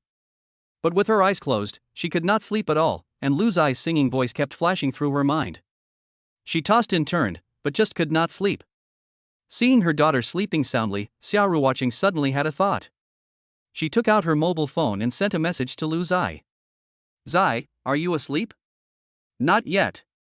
Then can you come over and put me to sleep? Put you to sleep? Well, why? Can't I? If you can put my daughter to sleep, can't you put me to sleep? Xiao watching pursed her lips and questioned. Lu Zai, however, disappeared and did not answer. Just as a look of resentment appeared in Xiao watching's beautiful eyes, the door opened gently. Lu Zai took the phone and, leaning against the faint light on the screen, tiptoed over to the bed. Watching? Yes, come up. Xiao watching said softly, then moved her delicate body and nudged herself inwards to make some room for Lu Zai. Although the bed was a double bed, she occupied 1/3 of the space by herself, leaving not much room for the two adults, Lu Zai and Xiao watching. So much so that Lu Zai had to hold onto Xiao watching's waist when she got on the bed. If they lie down, their chests will be pressed against each other, which is very intimate. Xiao watching is glad that she is facing away from Zai, and that it is dark in the room, otherwise she would have been discovered in her embarrassing position and with her blushing cheeks. In fact, it is not surprising that Xiao watching is sensitive. By a conservative estimate, the two have not made out for 3 years. It is no exaggeration to say that they are like dry firewood ready to ignite. Xiao watching dared not think anymore, quickly closed her eyes, but her taut body betrayed her. Watching, how do I soothe you? You, how do you soothe CC? Oh, I see. Lu Zai responded, and then his hand patted Xiao watching's body, one pat, one soothe. In an instant, her taut body became even more so. Sleep, sleep, sleep. But when Xiao watching heard Lu Zai's gentle lullaby in her ear, she almost couldn't help laughing out loud. So this was how he usually lulled his daughter to sleep. Slowly, Xiao watching's tensed body relaxed. Could it be that Lu Zai's gentle voice really had a sleep-inducing effect? In no time at all, she was sleepy, and her eyelids drooped heavily. Xiao watching fell asleep. Her breathing evened out. But Lu Zai was overcome with desire. Sniffing the faint fragrance exuding from Xiao watching's body, he couldn't help but bury his head behind her. How long had it been since he had last done that? Lu Zai let out a long sigh, then wrapped his arms around her delicate body, embracing her waist and protecting her navel. This feeling is so good. They didn't say a word all night. In her sleep, Xiao watching felt a pair of eyes staring at her, and suddenly she woke up and saw her daughter's bright eyes. Mommy. Good morning. Cece, why are you staring at mommy like that? Cece didn't answer, just smiling playfully. Before she could ask anything else, Lu Zai's voice could be heard outside the room. Cece, go wake up your mommy, it's time to eat. Mommy's awake. That's good, Xingqing, get up and eat. Okay. Xiao Ruoqing sat up, yawning and rubbing her forehead, as if she hadn't rested well. It was to be expected. What time did she go to bed last night? Just thinking about last night, when she had called Lu Zai over to lull her to sleep, Xiao Ruoqing couldn't help but blush. She had been so childish. After a moment's pause, Xiao Ruoqing came out of the bedroom. Following the scent, she saw the breakfast on the table. The hot noodles and the heart-shaped fried egg were such a loving breakfast that it directly touched Xiao Ruoqing's heart. Zia, good morning. Good morning, come and eat. Okay. Waking up to a hot breakfast feels so good, it makes Xiao Ruoqing reluctant to leave. Before eating, she understandably divided the fried egg in half and put it in Xiao Ruoqing's bowl. Mom, you need to eat more nutritious food. Cece was right, eat more nutritious food. Lu Zai agreed, and also brought a cup of warm milk. The breakfast was ordinary, but with the blessing of love, it was simple but full of warmth and goodness. After breakfast, Cece was going to kindergarten. Xiao Ruoqing also wanted to go with Lu Zai to see her daughter off, but was rejected by the father and daughter in unison. Xingqing, you stay at home and rest. I'll be right back. Mommy, Daddy's right. So Xiao Ruoqing was locked in the house by the father and daughter. Rarely free, Xiao Ruoqing returned to the bedroom and lay down for a while, but after a few minutes she sat up again. She didn't want to lie down anymore, it was no fun. After looking around, Xiao Ruoqing decided to do some spring cleaning. What a life of toil. As soon as she entered the door, she saw the completely transformed room. The floor had been mopped clean, and the floor tiles were all shiny, so shiny that she didn't want to step on them. Zai, you're back. Following the sound, she saw Xiao Ruoqing, with her hair in a bun, sitting cross-legged on the sofa watching TV, and holding a plate of melon seeds in her arms. However, the seeds had all been shelled, and she was holding the empty shells in her palm, not having eaten any of them. Chapter 11, People Only Cry for a Little While. Zai, come here for a second. Xiao Ruoqing waved at Lu Zai. What's up? I have some good news for you. Seeing Xiao Ruoqing with her hands folded and a mysterious smile on her face, Lu Zai couldn't help but recall a scene from a few years ago. That time, Xiao Ruoqing had the same expression, then took his hand and placed it on her stomach and said, "We're having a baby." But this time? What good news? Lu Zai asked with a smile. Well, I have a singer friend, Sui Ran, who is willing to buy one of your old songs for 50,000 yuan. Xiao Ruoqing waved one palm in front of Lu Zai's eyes, and a happy smile also appeared on her beautiful face. It was only at this moment that Lu Zai realized that the girl in front of her had actually been helping her silently. Lu Zai hated herself for not realizing sooner and understanding Xiao Ruoqing's good intentions. The thought that she had been so ignorant of herself made Lu Zai want to slap herself a few times. Zai, what's wrong? Xiao Ruoqing blinked suspiciously and asked. Even she didn't know that in front of Lu Zai, she didn't feel the least bit constrained, but instead seemed even more lively. Xingqing, thank you. Lu Zai sighed, you have been helping me silently, but I didn't know it before, I really want to slap myself a few times. Upon hearing this, Xiao Ruoqing slightly playfully pursed her lips, but she didn't care because she didn't want anything in return either. The reason for helping Lu Zai was even simpler, because he was Lu Zai. It's okay, it's nothing, eh? I'll take a call. Xiao Ruoqing hesitated for a moment when she saw that it was a call from the company, but her slender and attractive fingers still slid to answer. The two leaned close to each other. Even if Xiao Ruoqing didn't turn on the speakerphone, Lu Zai could still hear clearly what the other person was saying. Teacher Xia, the company is currently under resource constraints. Regarding your album, the company hopes that you can solve it yourself. You can find someone to request songs, or you can find someone to write songs, of course, you can also buy songs. However, the company will not be responsible for any of these expenses. Goodbye. Do. Without waiting for Xiao Ruoqing to speak, the other party hung up the phone without even the most basic courtesy. In contrast, Xiao Ruoqing. Although what was said in this phone call was within her expectations, after actually hearing the company's decision, she still couldn't help feeling aggrieved. Xiao Ruoqing, a dazzling new star, had once contributed greatly to the development of the company. Now that the company is doing much better than before and is ready to promote new talent, she, an old hand, is actually being sacrificed. The company's reason for doing so is simple. On the one hand, Xiao Ruoqing's contract is about to expire, and if it is renewed, the cost will undoubtedly be relatively high given her current position. On the other hand, it is because Xiao Ruoqing has contributed to the company that she is being forced to leave. No boss is willing to admit that the company has grown to its current scale relying on just one person. Xiao Ruoqing is not stupid, she understands the ins and outs and the reasons. But it is precisely because she has thought it through that she feels sad. She feels aggrieved. She feels particularly aggrieved. She has worked hard, struggled, and given, but has not received any reward, not even basic recognition. This makes Xiao Ruoqing very sad. Zai, these melon seeds are for you to snack on, go ahead and eat them, I'll go back to the bedroom and rest for a while. Xiao Ruoqing put the melon seeds in her hand into Lu Zai's hands, then stood up and staggered towards the bedroom. Looking at the still warm melon seeds in his hand, Lu Zai couldn't help but feel sad for Xiao Ruoqing. He went to the door of the bedroom and saw Xiao Ruoqing, who was sobbing quietly under the quilt. Ching ching, ching ching. Gently lifting the quilt, he saw Xiao Ruoqing, with her flat lips, sobbing. You. I want to be left alone, Zai, don't mind me. You, if you see me like this, how can I face you in the future? You. I'll be fine after a while of crying, it's always been like that in the past. Ugh, I hate it, I can't stop the tears, wow. Xiao Ruoqing kept sobbing, and her speech was intermittent. She hid her face, not wanting Lu Zai to see her vulnerable and disheveled side, but the tears flowed down her face in streams, unstoppable. However, when Lu Zai's gentle voice sounded, she could no longer hold back. Ugh, Zai. Xiao Ruoqing threw herself into Lu Zai's arms. The pent-up grievances in her heart finally found an outlet, and tears flowed out in an unstoppable torrent. At this moment, Lu Zai finally understood how much bullying and targeting Xiao Ruoqing had suffered at the company. At the thought of what the company had done, Lu Zai's heart was filled with anger. Ching ching, don't cry. It's just a song, right? I'll write it for you. If one isn't enough, I'll write you 10. If 10 aren't enough, I'll write you 100.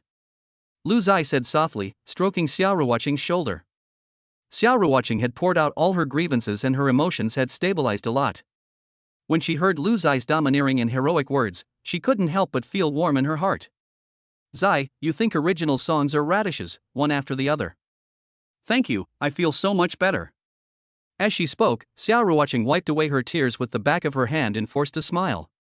Lu Zai, on the other hand, pinched her smooth cheek and asked in return, what, don't you trust me?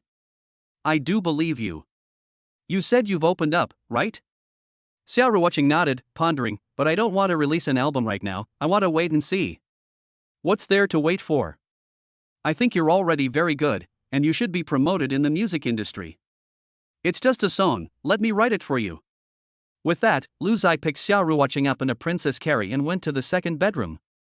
Xiao Ruoqing's face flushed, and she clenched her fists in front of her, a little embarrassed. Although they both had children, and they were all a few years old, it had been a long time since they had been so intimate.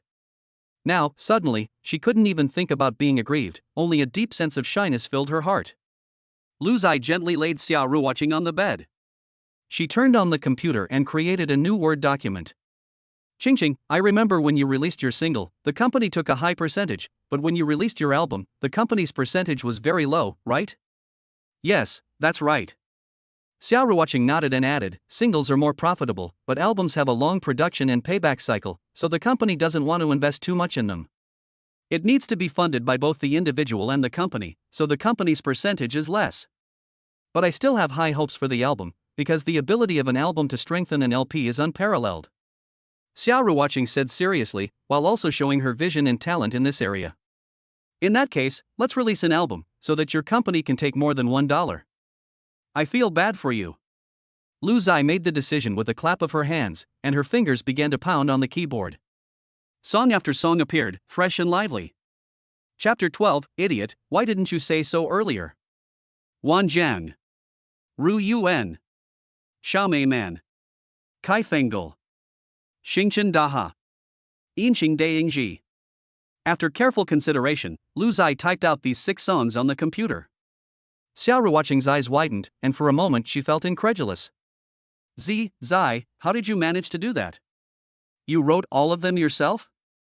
It wasn't that she didn't want to believe Lu Zai, it was simply because she knew how difficult it was to write original songs.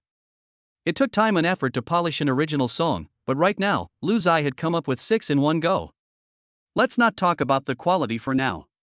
The fluid operation alone was enough to shock Xiaoruoqing. Lu Zai gave a small smile and twisted the display so that Xiaoruoqing could see clearly. Here, take a look. Just as Xiaoruoqing was holding the mouse, WeChat rang, and it was a message from her assistant, Meng Xiaoxue.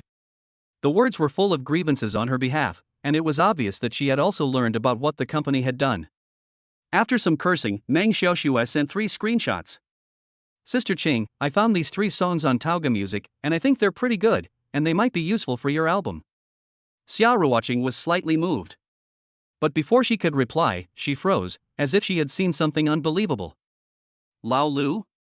Lu Zai turned his head at the sound, and said, Ruoqing? Zai. Lao Lu, is that your pen name, right? Well, what's wrong? So you posted those 3 songs on Tauga Music? Xiaoruoqing clicked on the screenshot Meng Xiaoxue sent and showed it to Lu Zai. Oh, these 3 songs, yes, I posted them. I was just trying to make a little money.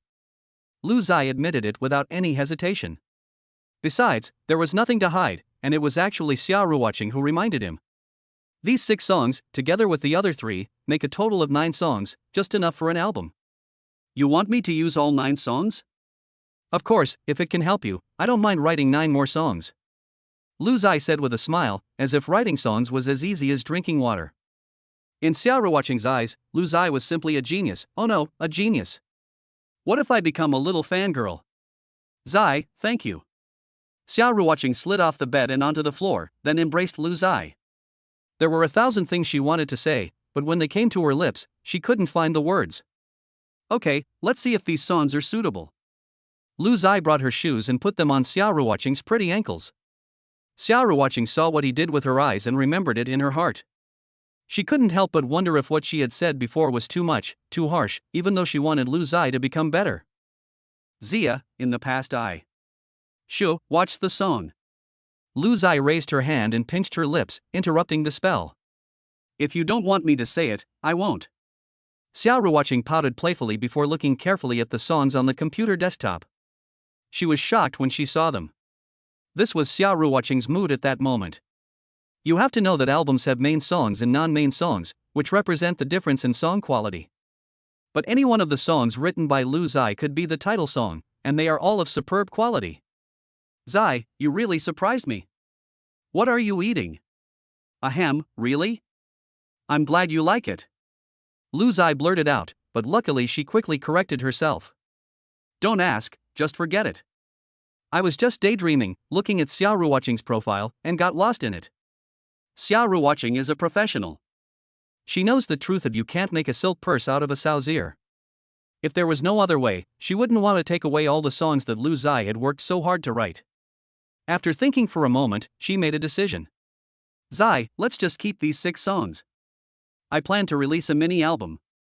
And, these songs you wrote are really good, I don't know if I can handle them all. Xiaoruoqing said with a mixture of laughter and tears, for the first time doubting her own abilities. Well, that's fine, but I don't think you'll have a problem, definitely not. With Lu Zai's reassurance, Xiaoruoqing felt much better. Zai, think about it, for these 6 songs, do I pay you, or do I get a cut after the album is released? Xiaoruoqing suddenly asked. Upon hearing this, Lu Zai rolled her eyes impatiently. They were old married couple, but talking about money would hurt their feelings? Xiaoruoqing's face flushed, and she was speechless in rebuttal. After all, this was the truth. Lu Zai was not only the father of her daughter, but also the only man who had ever had her body. It was not wrong to say that they were an old married couple. It's not appropriate, is it? Well, it's not appropriate. I have to ask for some benefits. How about you kiss me? 1 kiss for each song? Lu Zai teased and laughed, and stuck his face out. Xiaoruoqing actually kissed him without even thinking, leaving a few kisses like a dragonfly dipping its wings in the water. What's more, Lu Zai was not following the rules of martial arts. When Xiaoruoqing offered her kisses, he suddenly turned his head, and what was originally going to be a kiss on the cheek became a kiss on the mouth. Ouch! Xiaoruoqing wanted to dodge like she was electrocuted. Unfortunately, Lu Zai was quick and deft, and pulled her back. It was only after a while that they both stopped panting that they separated. At that moment, Xiao Ruoqing couldn't help but think, big pig's foot. Lu Zai, on the other hand, was unable to laugh or cry. This little idiot is still spitting out letters. The atmosphere in the room became ambiguous. Xiao Ruoqing's pretty face also had a blush emerging, tempting and delicious. Lu Zai licked the corner of her mouth and couldn't help but feel moved. She opened her hand and embraced Xiao Ruoqing's delicate body into her arms. Ruoqing, you have worked hard over the years. Xiao Ruoqing did not resist, allowing Lu Zai to hold her and hold her hand, while she also rested her head against his chest.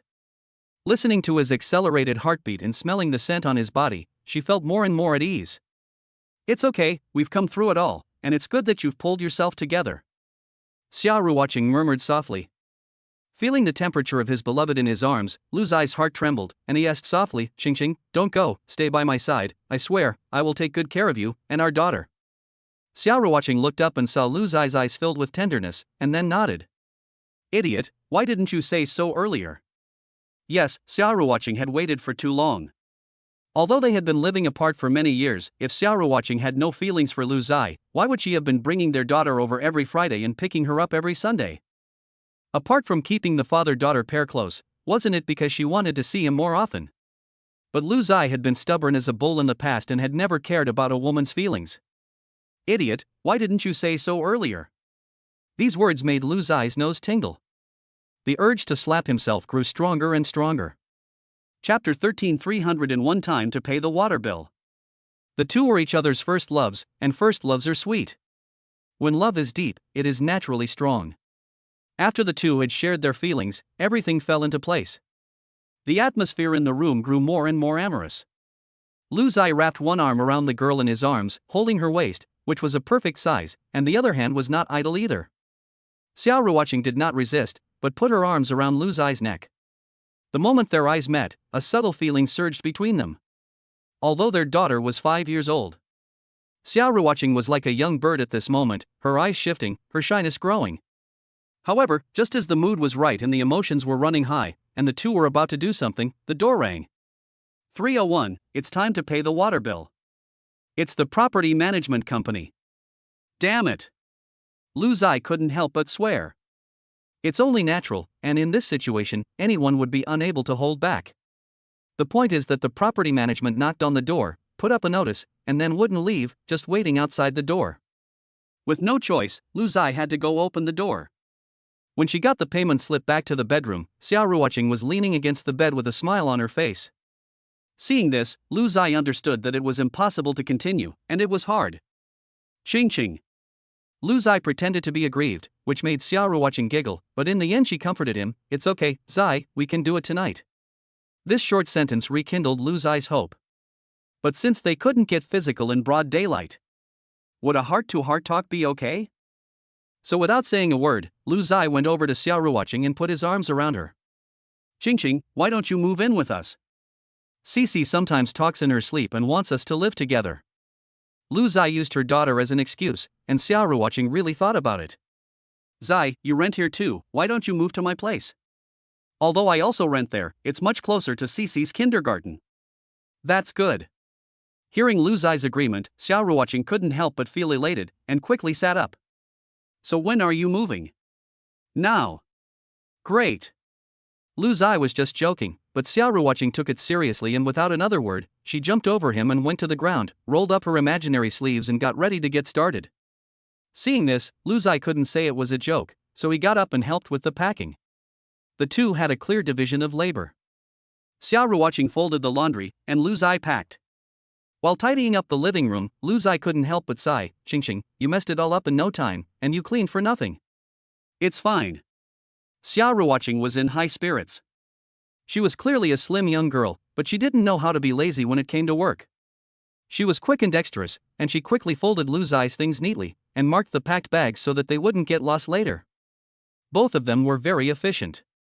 By the afternoon, everything that needed to be taken away had been crammed into the car. Lu Zai also found the landlord and returned the house, settling the water, electricity, and gas bills. When he arrived at the front of the building, he couldn't help but turn around and look back. Not to mention the distance, he never thought in the morning that he would be able to move out so quickly. After all, it was a place he had lived in for several years, and he was still somewhat saddened to suddenly have to move away. Zai, it's time to go. In the car, Xiaoruoqing swung her white arm and urged. Okay, let's go. The car drove away, and Lu Zai also rushed towards a better life. The place Xiaoruoqing rented was a relatively upscale community, but the rent was not cheap. The reason she didn't rush to buy a house was not because she couldn't afford it, but because she wanted to wait until her daughter started elementary school before making a decision. Moreover, Xiaoruoqing is different from other celebrities in that she doesn't care much about luxury cars and mansions, which is why she doesn't own any property to this day. The place she rents has been visited by Lu Zai before. It is a 300 square meter large flat with a relatively simple decoration style, which means that only the essentials are there and nothing that isn't needed. When Xiaoruoqing and Lu Zai returned, their assistant Meng Xiuxue was on the phone in front of the computer, and it sounded like she was booking a song for Xiaoruoqing. Her tone of voice was very enthusiastic and submissive. After hanging up the phone, Meng Xiuxue came up to the two of them. Looking at their large bags, she couldn't help but feel a little curious. Sister Qing, you're back.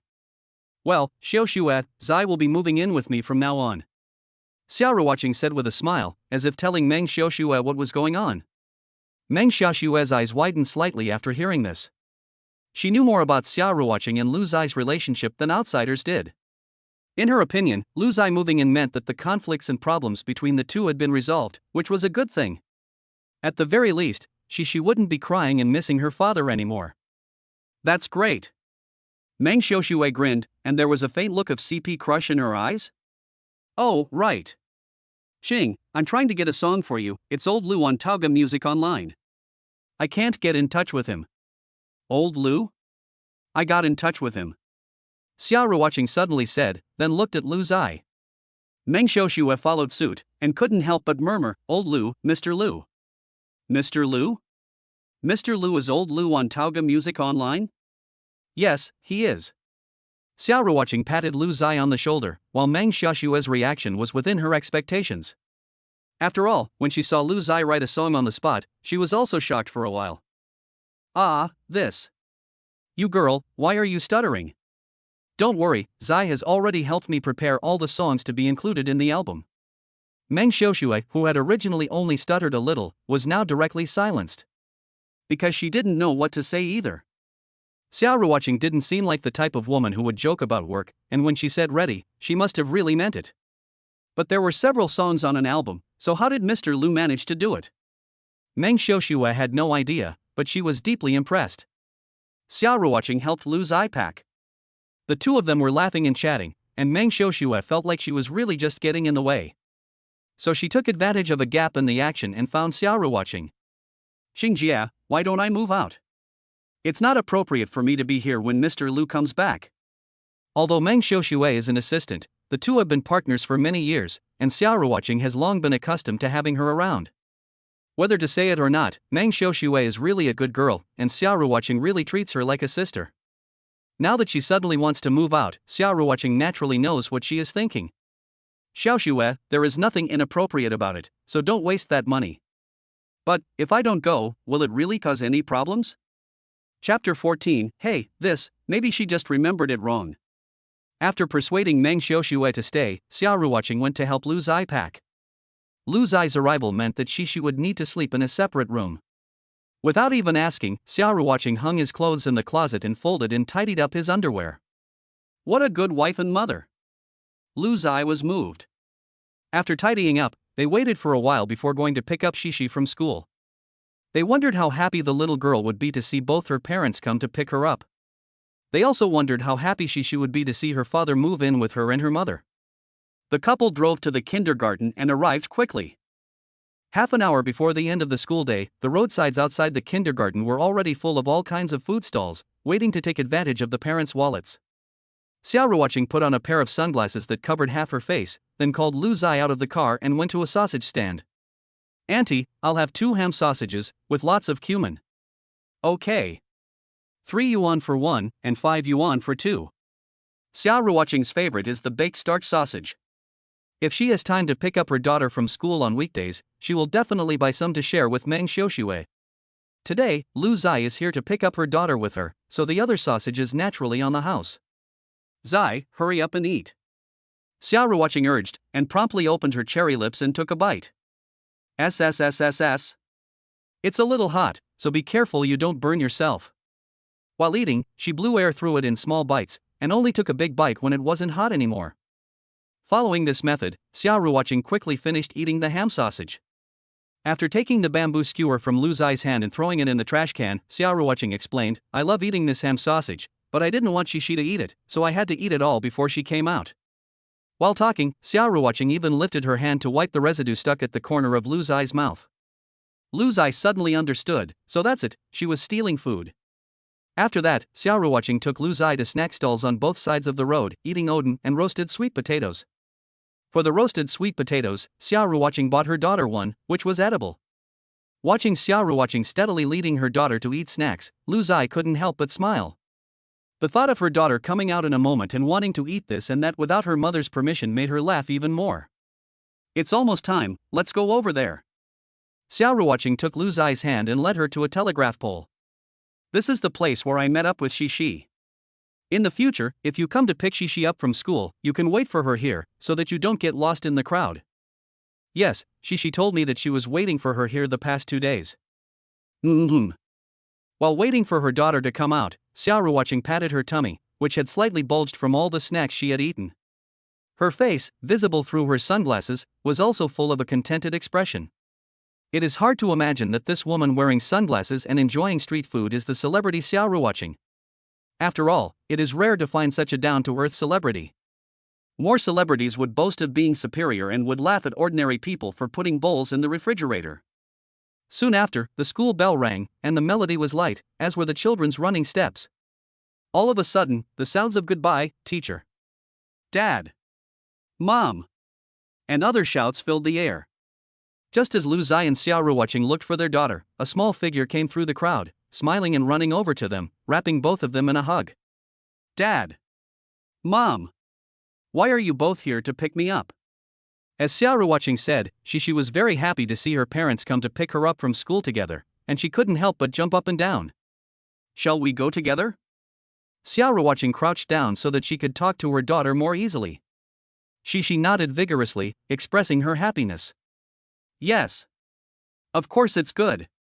If every day from now on, it's your father and mother who come to pick you up from school, that would be even better. This was Shishi's little thought, which could be said to be hinting at her parents. But what the little one didn't expect was that her mother actually agreed. Okay, in the future, if your mother has time, she will come with your father to pick you up from school, okay?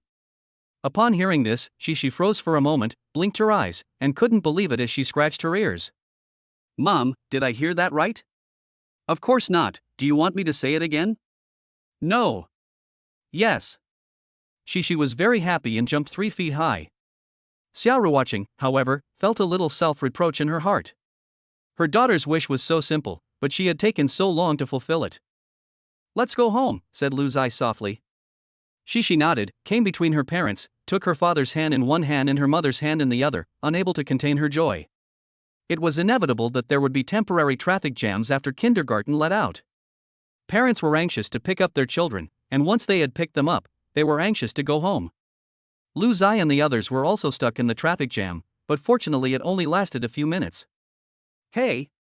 Dad, you're going the wrong way. Shishi remembered the traffic situation very well and immediately noticed that his father was going the wrong way, so he hurriedly reminded him. Lu Zai and Xiaoruoqing burst out laughing. Shishi, your father is going the right way. But you'll see in a minute. Xiaoruoqing sold a secret, which made Shishi unable to figure it out, and she tilted her head. When she saw her father driving to her mother's house, Shishi panicked. Mommy! I want to go to Daddy's house. Daddy!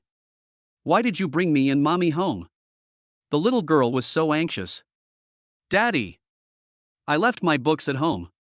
Mommy! I still have Daddy's pajamas. I can't leave without them. She saw her daughter's anxious face turn red. Xiaoruoqing no longer hid anything and hurriedly explained. Shishi, your mother asked your father to move in with us, so we'll be living together from now on. Huh? But I don't see the books you left at your father's house, and I did bring back the pajamas. Xia Ruoqing teased her daughter. Upon hearing this, Shishi rubbed her hands together in embarrassment. Well, this. I might have remembered it wrong. Xia Ruoqing smiled, her daughter was quite good at playing mind games.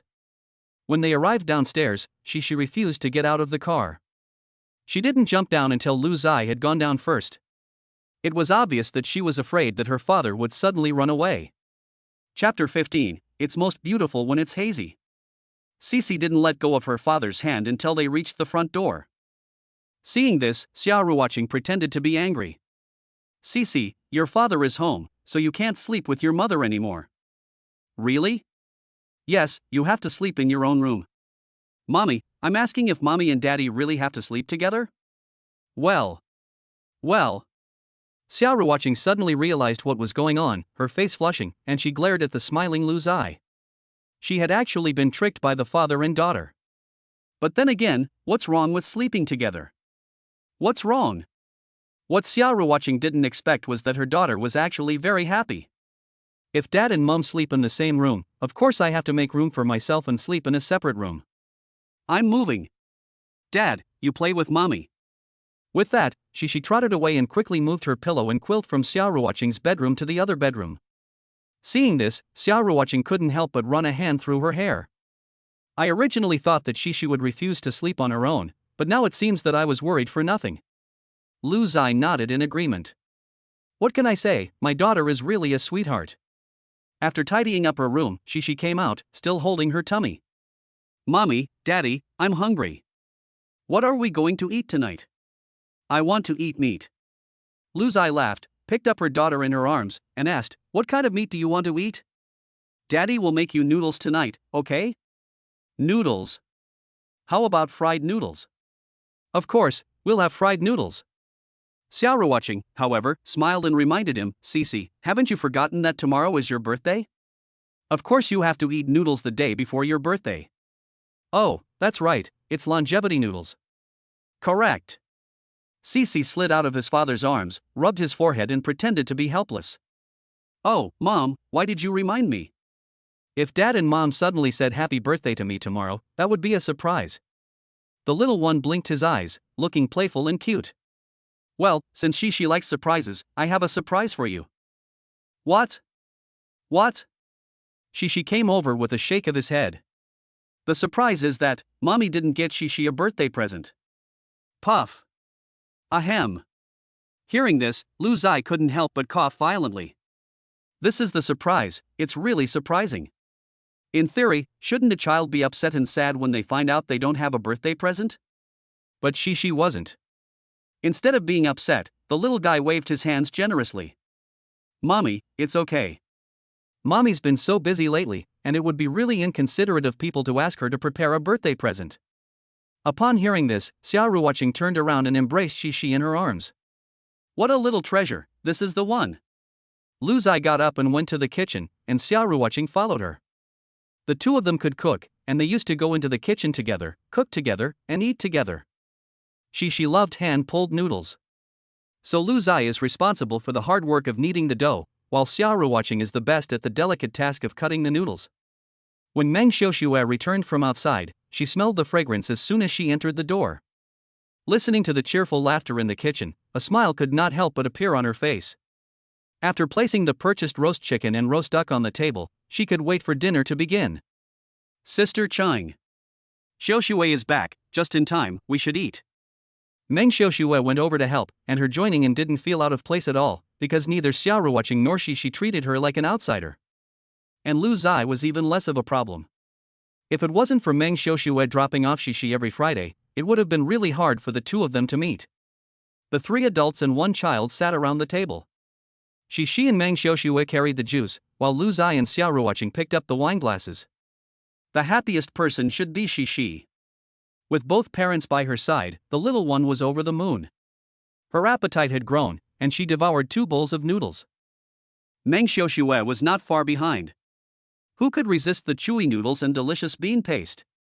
After dinner, the family watched some TV for a while. When Shishi yawned, they went to their respective rooms to sleep. Xia Ruoqing went to take a shower. Lu Zai sat on the bed. Because the bathroom door was mainly made of glass, if she looked up, she could vaguely see the graceful figure in the bathroom. It's boring to be naked, the most beautiful is to be hazy. The gold content of this sentence is still rising. On weekdays, Xiaoruwatching likes to take a bath, because filming and other things will make the body tired, and a bubble bath can fade away most of the tiredness. But today she just took a simple shower, because Lu Zai was still waiting to use the bathroom. When Xiaoruwatching came out of the bathroom with a towel wrapped around her, Lu Zai, who was sitting on the bed, was reading a book. Xiaoruwatching tightened the towel and walked over with her long, pale, smooth legs. Does it look good? It looks good. I was asking about the book. I was talking about the book. Lu Zai answered seriously. But the next second, Xiaoruwatching grabbed the corner of the book and turned it for him. Shit. It's upside down. Cough cough, ching ching, I'm going to take a shower. If you're sleepy, go to sleep first. I'm pretty slow in the shower. After saying that, Lu Zai ran into the bathroom. Xiaoruwatching was amused by his embarrassed appearance, and while she was laughing, her white breasts were gently swaying. They were jiggling. The boy couldn't understand why girls took so long in the shower. Likewise, the girl couldn't understand why the boy took so little time. Zia, I haven't even dried my hair yet, and you're already out? Have you even started showering, or are you done? I'm done. That fast?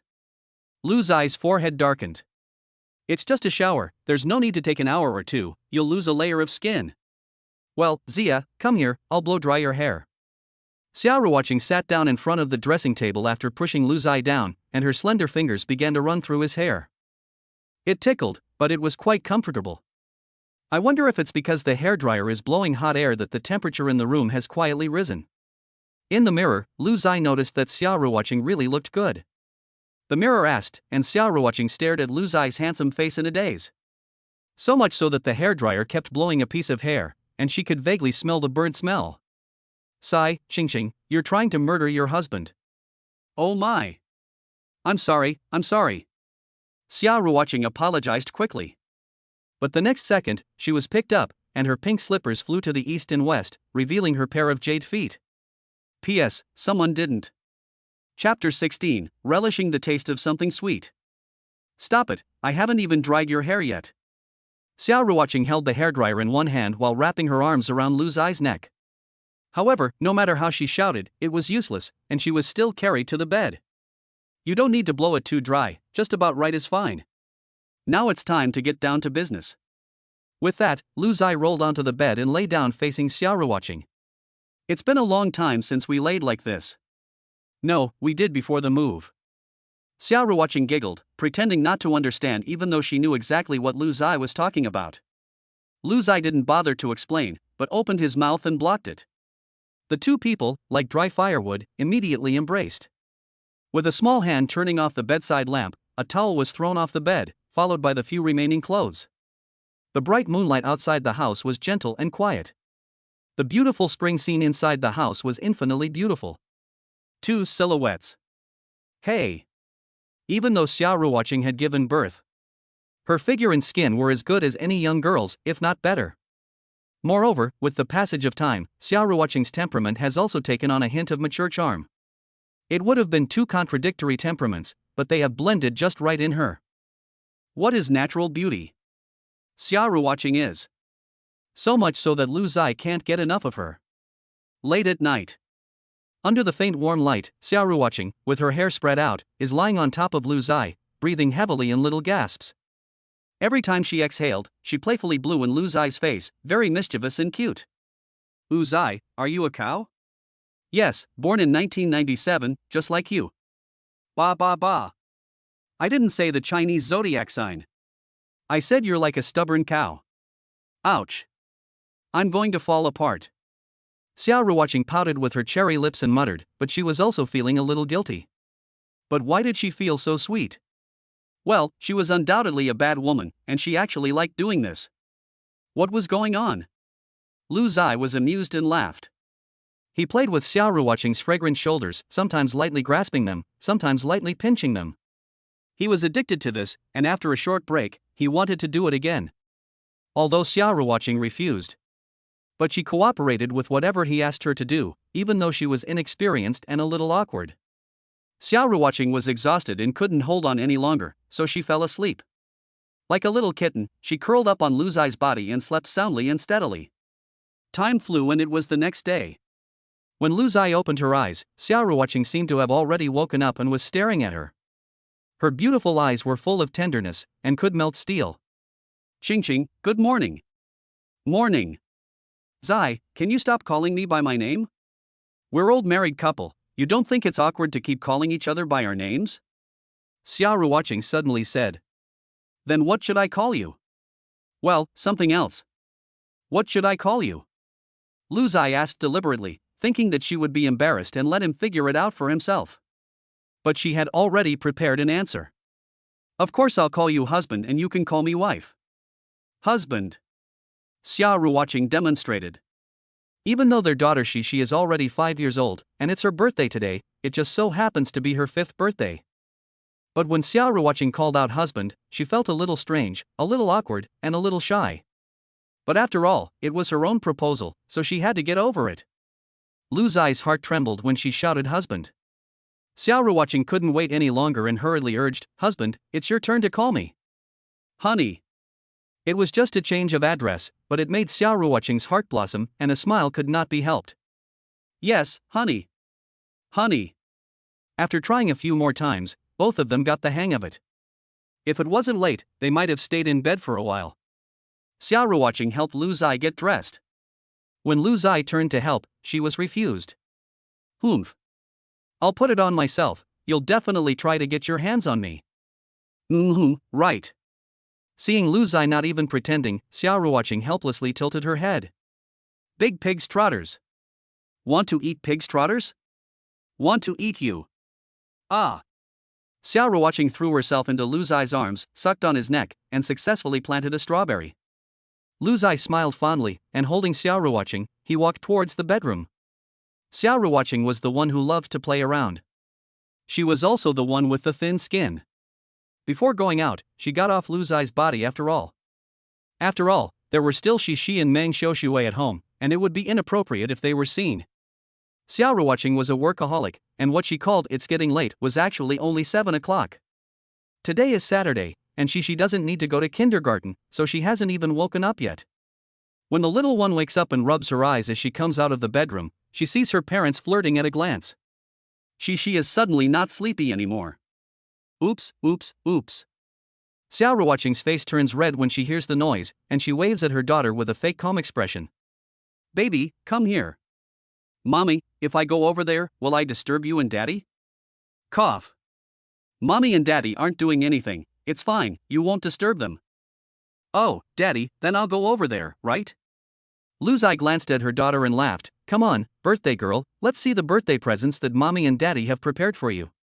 Hearing the words birthday present, Shi's steps suddenly became even bigger, and she came over in 3 steps. Sure enough, she saw 2 boxes on the table. Just now, when Shi saw the 2 of them flirting, what she actually meant was that Xiao watching wanted to see what birthday present Lu Zai had prepared for her daughter. Lu Zai deliberately didn't let her see. Xiao watching just had to see. With all the fuss, there was inevitably some physical contact, and at first glance, it did look like they were getting intimate. Now that Shi had come over, it was naturally time to give the birthday present. Cici is very happy to receive a birthday present. Of course, even if there wasn't one, Cici wouldn't cry or throw a tantrum, because all the little one wants is his mommy and daddy. Right now, having a birthday present is completely unexpected. The one on the left was prepared by your father, and the one on the right was prepared by your mother. You can look at whichever one you like first, Xiao watching reminded her. Cici nodded and picked up the box on the right without thinking. Seeing that her daughter had chosen her own gift first, Xiao watching smiled happily and winked at Lu Zai provocatively. Cici, open it quickly and take a look. Okay. The little one quickly untied the ribbon on the box, revealing the red jewelry box inside. Opening the jewelry box revealed a piece of jadeite wishful thinking plaque. However, Lu Zai was stunned. Chapter 17 The Power of Shi, the Lucky Charm. What's wrong, honey? Xiao watching sensed something and asked. Lu Zai didn't say anything, but took the birthday present he had prepared for his daughter, untied the ribbon, and revealed the jewelry box inside. And as the jewelry box was opened, there was also an emerald jade plaque inside, but it was a blessing plaque. Daughter-in-law, you gave Shishi the Rui wish-fulfilling plaque, but I gave Shishi the Nafu blessing plaque. What a coincidence. Xiaoruoqing was taken aback and took the Nafu plaque in her hands, looking at it up and down. What a coincidence, and judging by the material and specifications, it was exactly the same. My husband, I bought this Rui brand from the Jade Green Villa. I noticed it as soon as the raw material was announced, at the end of last year, and I wanted to customize a Rui brand for Shishi as a birthday gift. Oh, I also bought it from Jade Green Villa. The clerk recommended it to me, saying that a customer had customized a Rui brand here and the feedback was good, so I listened to him and customized this Nafu brand. In the end, Lu Zai couldn't hold back her smile. The two of them were now certain that the Rui and Nafu jade plaques had been carved from the same piece of jade. What a coincidence! Yes, what a coincidence! Lu Zai couldn't help laughing as she put the Nafu jade plaque she was holding onto her daughter's neck. Xiaoruoqing followed suit and put one on her daughter's neck as well. The moment the two jade plaques touched, they made a crisp sound. Never mind, Shishi, you can wear whichever one you like, but don't wear them together, they'll break. Okay. Shishi looked down and finally took off both jade plaques. The little one hadn't worn a necklace much, so she suddenly felt uncomfortable wearing one. Do you like it? Yes, whatever daddy and mummy give me, I like, Shishi said with a smile, and gave her parents a kiss each. Just as Xiaoruoqing was about to ask her daughter if she had any plans for her birthday, the little one suddenly gave a sly smile. Dad, what did you call Mum just now? Mum, what did you call Dad just now? Xiaoruoqing froze for a moment, then asked back, not quite calm, what's wrong with calling you honey? Oh my, that's so sweet. Shishi covered her face, as if she had a toothache. Neither Xiaoruoqing nor Lu Zai answered. Because the two of them knew their daughter well, they knew that she would definitely tease them for a while, so they decided to let it go. Cici, today both mommy and daddy have time, do you want to go to the playground?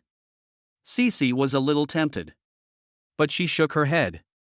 Mommy, why don't we go back to Grandma's house? Grandma and Grandpa are bored at home by themselves. Upon hearing this, Xiaoruoqing looked up at Lu Zai. Neither she nor her daughter had a problem with it, but she was afraid that Lu Zai would not want to. In fact, Xiaoruoqing was worrying for nothing. In Lu Zai's heart, her father-in-law and mother-in-law were very nice people, and even though the two of them had not been on good terms for many years, he would still talk to them during the Chinese New Year and other holidays, or give them red envelopes. It was just that Lu Zai would not let her parents talk to Xiaoruoqing. You can. Since you're home, you might as well clean up. Thanks, honey. Xiaoruoqing happily kissed Lu Zai on the cheek, and she did the same, once on each cheek, to be fair. Meng Xiaoxue was dragged out of the room by Xiaoruoqing, who forcibly interrupted her work. Sister Cheng, I'm not going. No way. I still have work to do. No way. No matter how Meng Xiaoxue tried to find excuses, Xiaoruoqing would not agree, and in the end, she followed her out the door. In the entertainment industry, it is actually quite good to be able to meet such a boss. At the very least, Xiaoruoqing has never given Meng Xiaoxue a hard time, nor has she made her feel bad. Although Xiaoruoqing has a good reputation in the industry, anyone who comes into contact with her can feel her absolute distance. This gives people the impression that Xiaoruoqing is difficult to get along with. In fact, only those who really get to know her will realize how gentle and kind she is. Otherwise, she wouldn't have been bullied by her record company. The group set off in a mighty procession. Xiaoruoqing and Shishi decided, without any prior notice, to surprise them by showing up suddenly. Xiaoruoqing's home was only a 2.5-hour drive from the city. If they drove faster, they would be at the doorstep in 2.5 hours. Xiaoruoqing's parents, Xiao Lianghua and Huang Yulan, like peace and quiet, so they don't live in the city even though they own a flat there, but instead have built a 2-story house in the countryside. The 2-story house is very Western style, with a courtyard and a grape trellis in the courtyard. In summer, the grapes and leaves are lush, and there is shade under the trellis where you can take a rest. When Shishi was little, she took many naps under the grape trellis. Her grandmother Huang Yulan would always patiently accompany her, holding a fan in her hand to keep her cool and keep the mosquitoes away. The 2.5-hour drive passed in the blink of an eye. Walking along the village streets, you can see the small Western-style buildings that stand a story higher. Every time she went back to her grandmother's house, she would see the small Western-style building and Shishi would start packing her things and getting ready to get out of the car. This time was no different.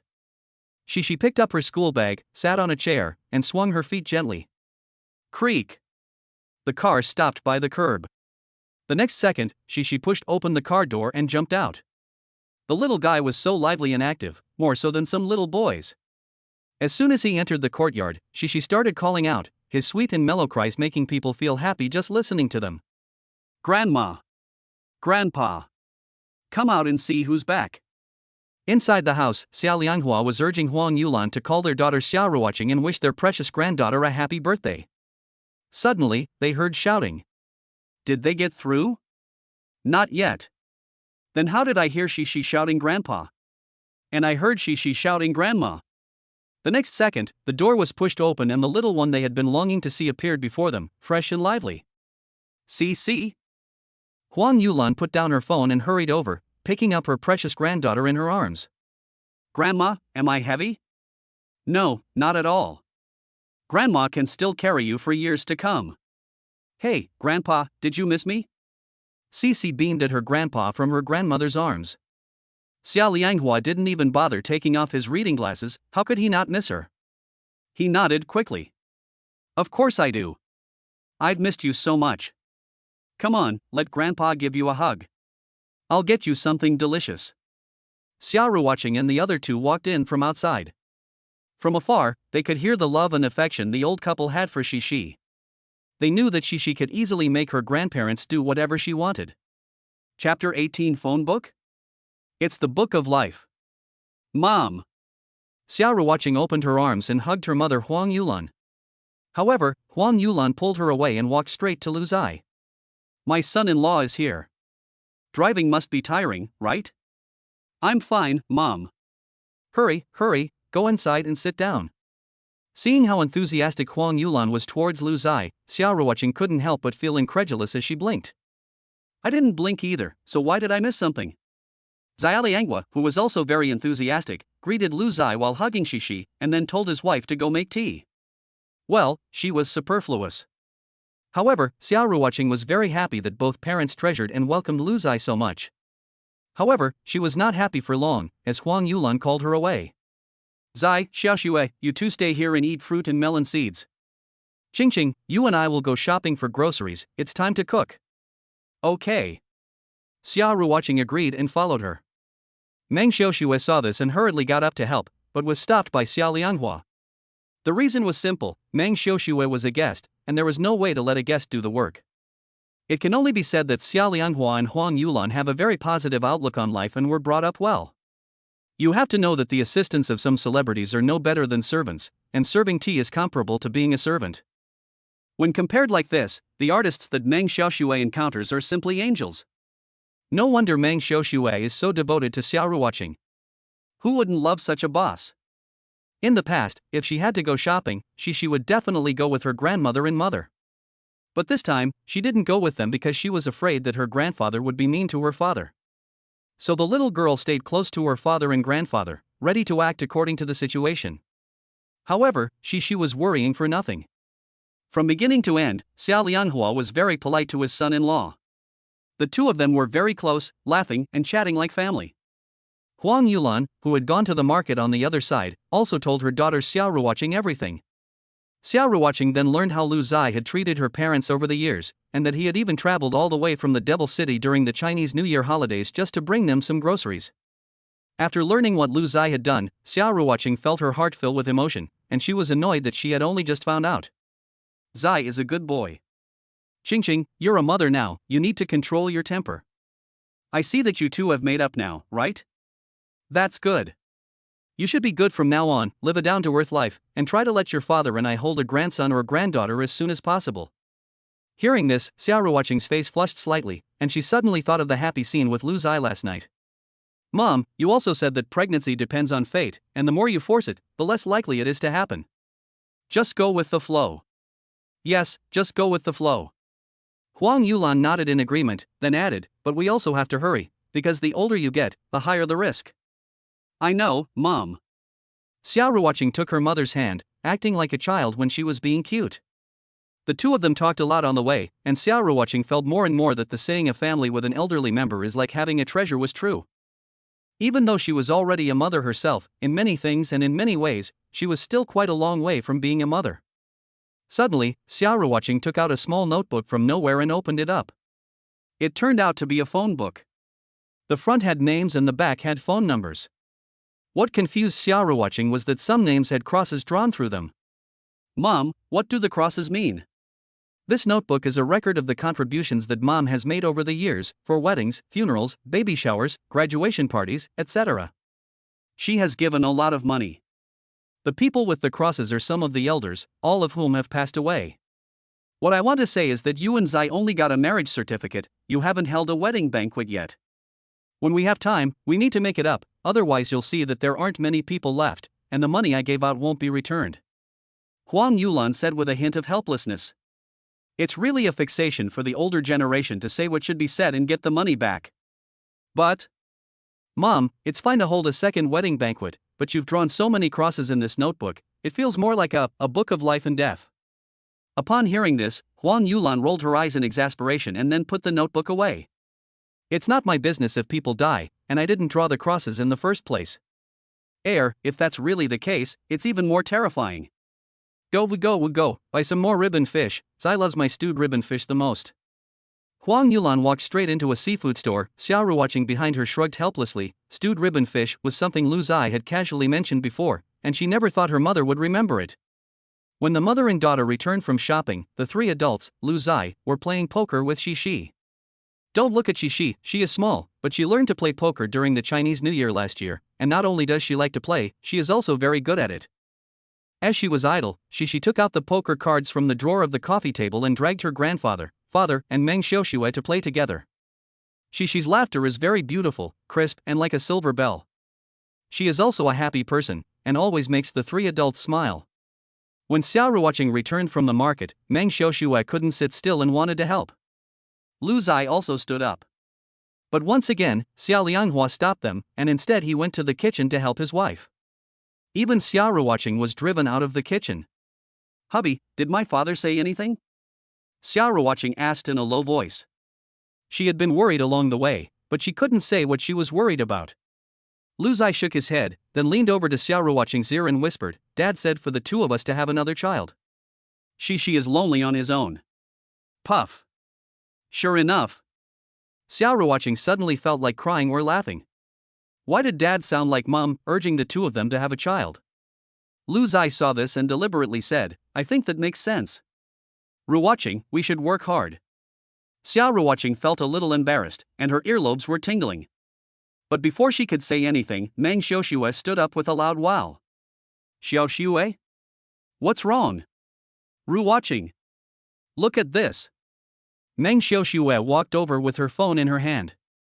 The phone displayed a Weibo page, and the account belonged to Xiaoruoqing's entertainment company, Meishing. A few minutes ago, Meihang Entertainment posted a news update, and the content was about Xiaoruoqing's upcoming album. It's not a big deal for an entertainment company to post news updates for its artists. But Meihang had clearly stated that it would not support Xiaoruoqing's album. In this case, he even went so far as to make an official announcement without consulting her, which was tantamount to rubbing salt in her wounds. Chapter 19 Shishi, Grandpa. Don't say it. Have some shame. Fortunately, with Lu Zai's help, Xiaoruoqing's album was finally released. But what if there was no Lu Zai? This action by Meihang Entertainment would have directly damaged Xiaoruoqing's reputation. An album hastily put together is definitely not comparable to an album that has been carefully prepared. If Xiaoruoqing announces the album's delay due to time constraints, it will also have a huge impact. All that can be said is that Meishing Entertainment is incompetent. Meng Xiaoxue was originally a gentle girl. After seeing what Meishing Entertainment had done, she immediately cursed. Sister Chang. The company is so incompetent. I'm really so angry. But even so, as her assistant, she still had to forward the update using Xiaoruoqing's work number. So she felt even more suffocated. Xiaoruoqing sighed. The company's purpose in doing this was simply to disgust her. It could be said that they had already reached the point of extreme disgust. It's okay, Xiaoxue, don't be angry, there's no need to be angry. Xiaoruoqing took Meng Xiaoxue's tightly clasped hand and comforted her softly. Sister Qing, we must make a good album and show those heartless, blind people in the company what we can do. Yes, let them take a good look. Xiaoruoqing clenched her fists and softly agreed, Meishing has really gone too far. Although she had already composed herself, Meng Xiaoshue's eyes were still a little red, and her voice had a hint of a sob in it. Obviously she had been infuriated by the company. Sister Qing, what are your plans after your contract with the company expires? In fact, I have already been contacted by a few companies that want to sign you. They are just average companies, and the resources they can provide are definitely not very good. Meng Xiaoshue slid her phone, and the memo contained the work content she had organized very clearly. Xiaoruoqing pondered for a moment and shook her head. Let's talk about it later. I suggest going it alone. Lu Zai suddenly spoke up, saying that working for someone else is too easy to be bullied, so it's better to be your own boss. Upon hearing this, Xiaoruoqing's eyes lit up slightly, but they quickly dimmed again. Zai, I have also thought about opening my own studio after the contract expires, but the more I learn about it, the more difficult it seems. Before Xiaoruoqing could finish speaking, Lu Zai took her small, cold hand. Although it was Meng Xiaoshue who had just yelled at her, Xiaoruoqing was actually very angry, too, and her hands were cold with anger. After rubbing Xiaoruoqing's small hands, Lu Zai suddenly joked. How about this, you open a studio and I'll work for you. Although we are few in number, your husband and I have a lot of good stuff in our heads. I write songs and you recruit people to sing them. I write screenplays and send you to film crews to film. Our husband and wife work together to become bigger and stronger and create new glories. Lu Zai's tone of voice was a little flirty, but it was full of confidence, making Xiaoruoqing and Meng Xiaoshue glance at each other frequently, and they even felt compelled to believe it. Moreover, Xiaoruoqing still believed in Lu Zai very much. Whether she took these words as comfort or something else, she was incredibly convinced. Okay, let's become bigger and stronger. Xiaoruoqing nodded vigorously, unable to help but fantasize about the future, that someday, the two of them might really be able to do it. But in Lu Zai's opinion, the future she was thinking about was the near future. To be more precise, it was the few days after Xiaoruoqing terminated her contract with Meishing Entertainment. Lu Zai was ambitious.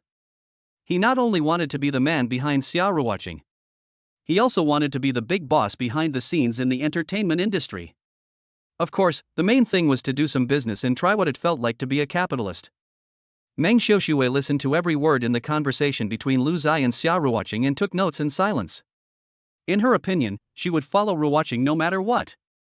The three adults were blocked outside the kitchen by Xia Lianghua and Huang Yulan, so they could only pass the time by watching TV. Instead, Xi was allowed to go into the kitchen to help. Don't look at her young, she did the work of selecting vegetables with a sense of purpose. She even got carried away by her grandparents' praise. She hadn't even peeled any potatoes, but she wanted to give it a try. The result was a big chunk of potato with skin and flesh falling off with one stroke of the knife. And then the good child in her grandparents' eyes was sent out. Xi, why aren't you helping your grandparents? Mom, the kitchen is too small, the three of us are too crowded in there. Cici said seriously without a shred of truth. She didn't say a word about the fact that she had cut off half of the potato with one stroke.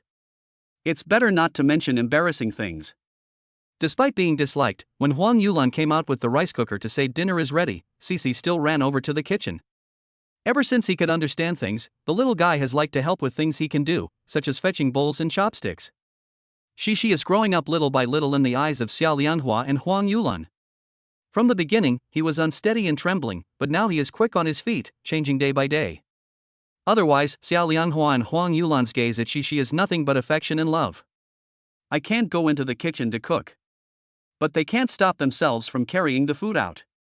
Xiaoruoqing and Meng Xiaoshue rush into the kitchen to help carry the food. Ha! The kitchen isn't that small, either, Meng Xiaoshue says with a smile, looking at Xi.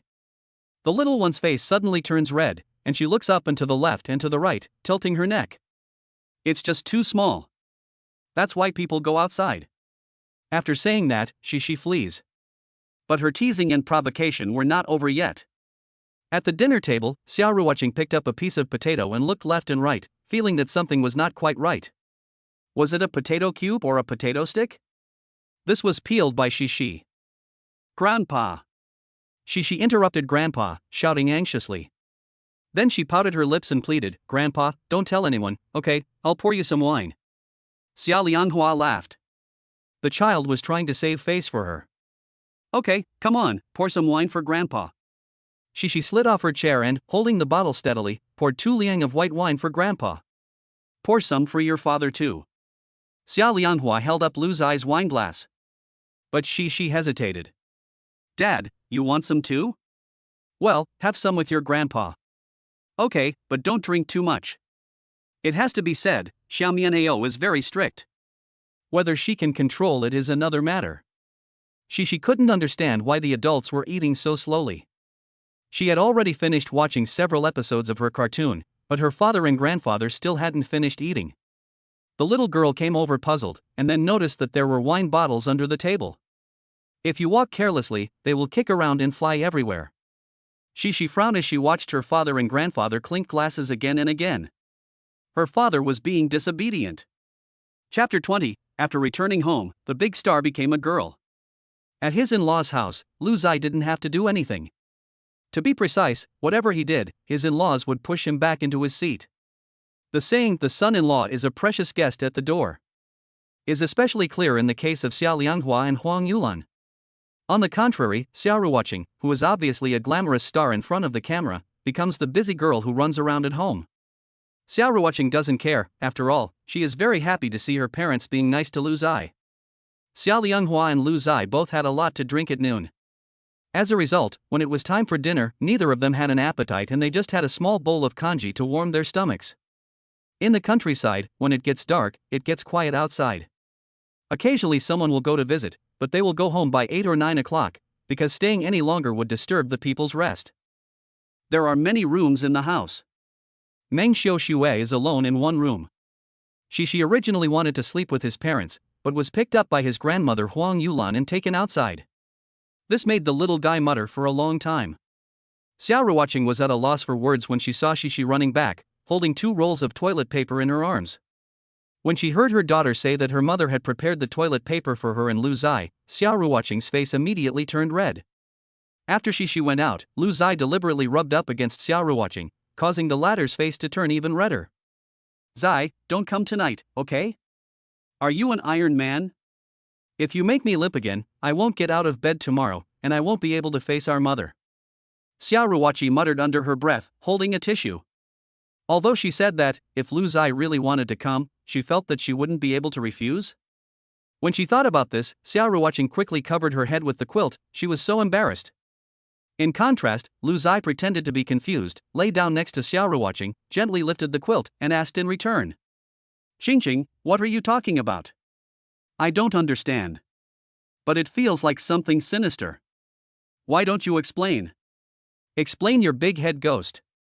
Just forget it if you don't understand. No. How could you not understand? Zai, you're flirting with me again. Humph. Xia Ruoqing grunted and pulled the quilt back over her head, but her delicate body kept wriggling on the bed like a caterpillar. Lu Zai especially liked the way Xia Ruoqing looked so cute and shy. How could a girl possibly hold back the quilt? In no time at all, Lu Zai had climbed in. The 2 lovers were busy under the quilt.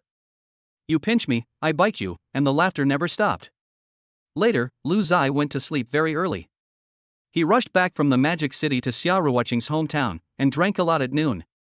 Under the stimulation of alcohol, he was tired long ago. Not to mention Xia Ruoqing being embarrassed about having sex. Even if she was willing, Lu Zai would not agree. Not to mention that he is not a bull.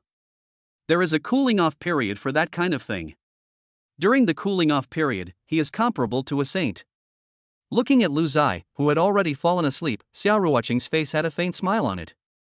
She couldn't sleep, so she just quietly lay next to him and watched him. Although tomorrow, when they returned to the demon capital, they would face many problems again. But the thought that she would no longer be alone seemed to make nothing else worth fearing. Time flew and it was the next day. When Xia Ruoqing came out of her room, she saw the large and small plastic bags on the ground at a glance.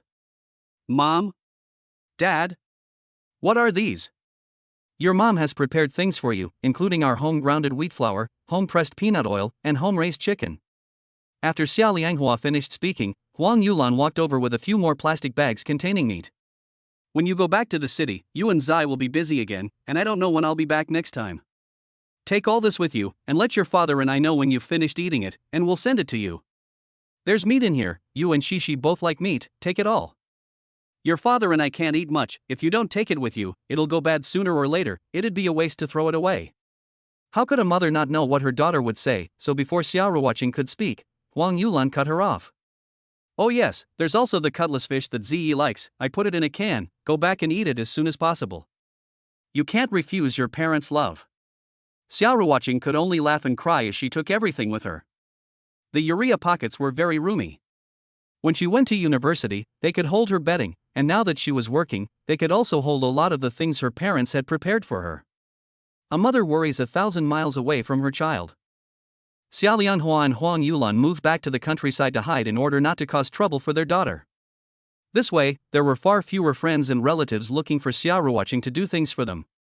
The couple can't help much from thousands of miles away, and the only thing they can do is wait for their daughter to come home, let her eat more, and then bring more. Xiao Watching knows her parents' intentions, so she no longer refuses to take it all, which makes the old couple very happy. Today is Sunday, and tomorrow Cece will go to kindergarten. The reason for leaving early and returning to the Magic City is that after Xiao Watching returns to the Magic City, she will find a recording studio and start preparing for her album. Meishing Entertainment is not doing anything. If Xiao Watching goes back there to prepare the album, it is not unlikely that someone will stir up trouble again. Instead, it is better to rely entirely on one's own abilities and connections to create the album. In that case, there is no need to worry about Meishing Entertainment causing trouble, and there is no need to give Meishing Entertainment an extra dime. Lu Zai is right to give Meishing Entertainment an extra penny. Both of them will feel bad. It's time to go back to the Magic City. Shishi, carrying her little school bag, had a little reluctance on her face. Although the little one always likes to joke with her grandparents, she still feels very sad when it comes to the time of parting. It wasn't until Xiao Watching and Lu Zai had loaded all the gifts from their parents into the car and were really ready to leave that Xia Lianghua reluctantly let Shishi down on the ground. On the one hand, they are close to each other across generations, and on the other hand, they have watched Shishi grow up since she was little. In the hearts of Xia Lianghua and Huang Yulan, the little one is not just any ordinary person. Although they were reluctant to part, when the time came, they had to. Looking at the car driving away in the dust, Xia Lianghua and Huang Yulan suddenly felt a sense of emptiness in their hearts. Just as the couple sighed and walked back, the car, which had disappeared, actually turned around and came back. The sadness on Xia Lianghua and Huang Yulan's faces instantly disappeared. The car pulled over and stopped, and Shishi pushed open the door and jumped out. Seeing this, Xia Lianghua laughed and greeted him. Shishi, aren't you going to walk anymore? Shishi shook her head, then hurriedly opened her school bag and took out a certificate. Grandpa, Grandma, this is the certificate I got. Here you go. If you miss Shishi, you can take a look. Well, yes, but if Grandpa misses you, wouldn't it be more convenient to just make a video call? Upon hearing this, Shishi was taken aback and blushed. Right, he. Chapter 21, Sing Little Happy Again. This time, Shishi's family really left. Xia Lianghua and Huang Yulan returned home with Shishi's award and deliberately found a wall to post her granddaughter's award on.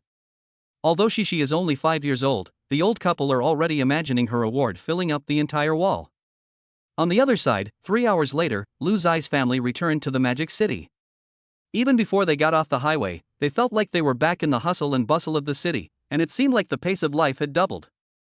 After dropping off Shishi and Meng Xiaoshui at home, Lu Zai drove Xiao Watching to a personal recording studio. Although in some ways it was not comparable to the recording studio owned by the entertainment company, it could preserve Xiao Watching's proud voice as much as possible. After some post-production, the result is not at all inferior to what could be achieved in a professional recording studio owned by a major entertainment company. Coincidentally, in Lu Zai's awakened past life memories, he was a $1 million sound mixer himself.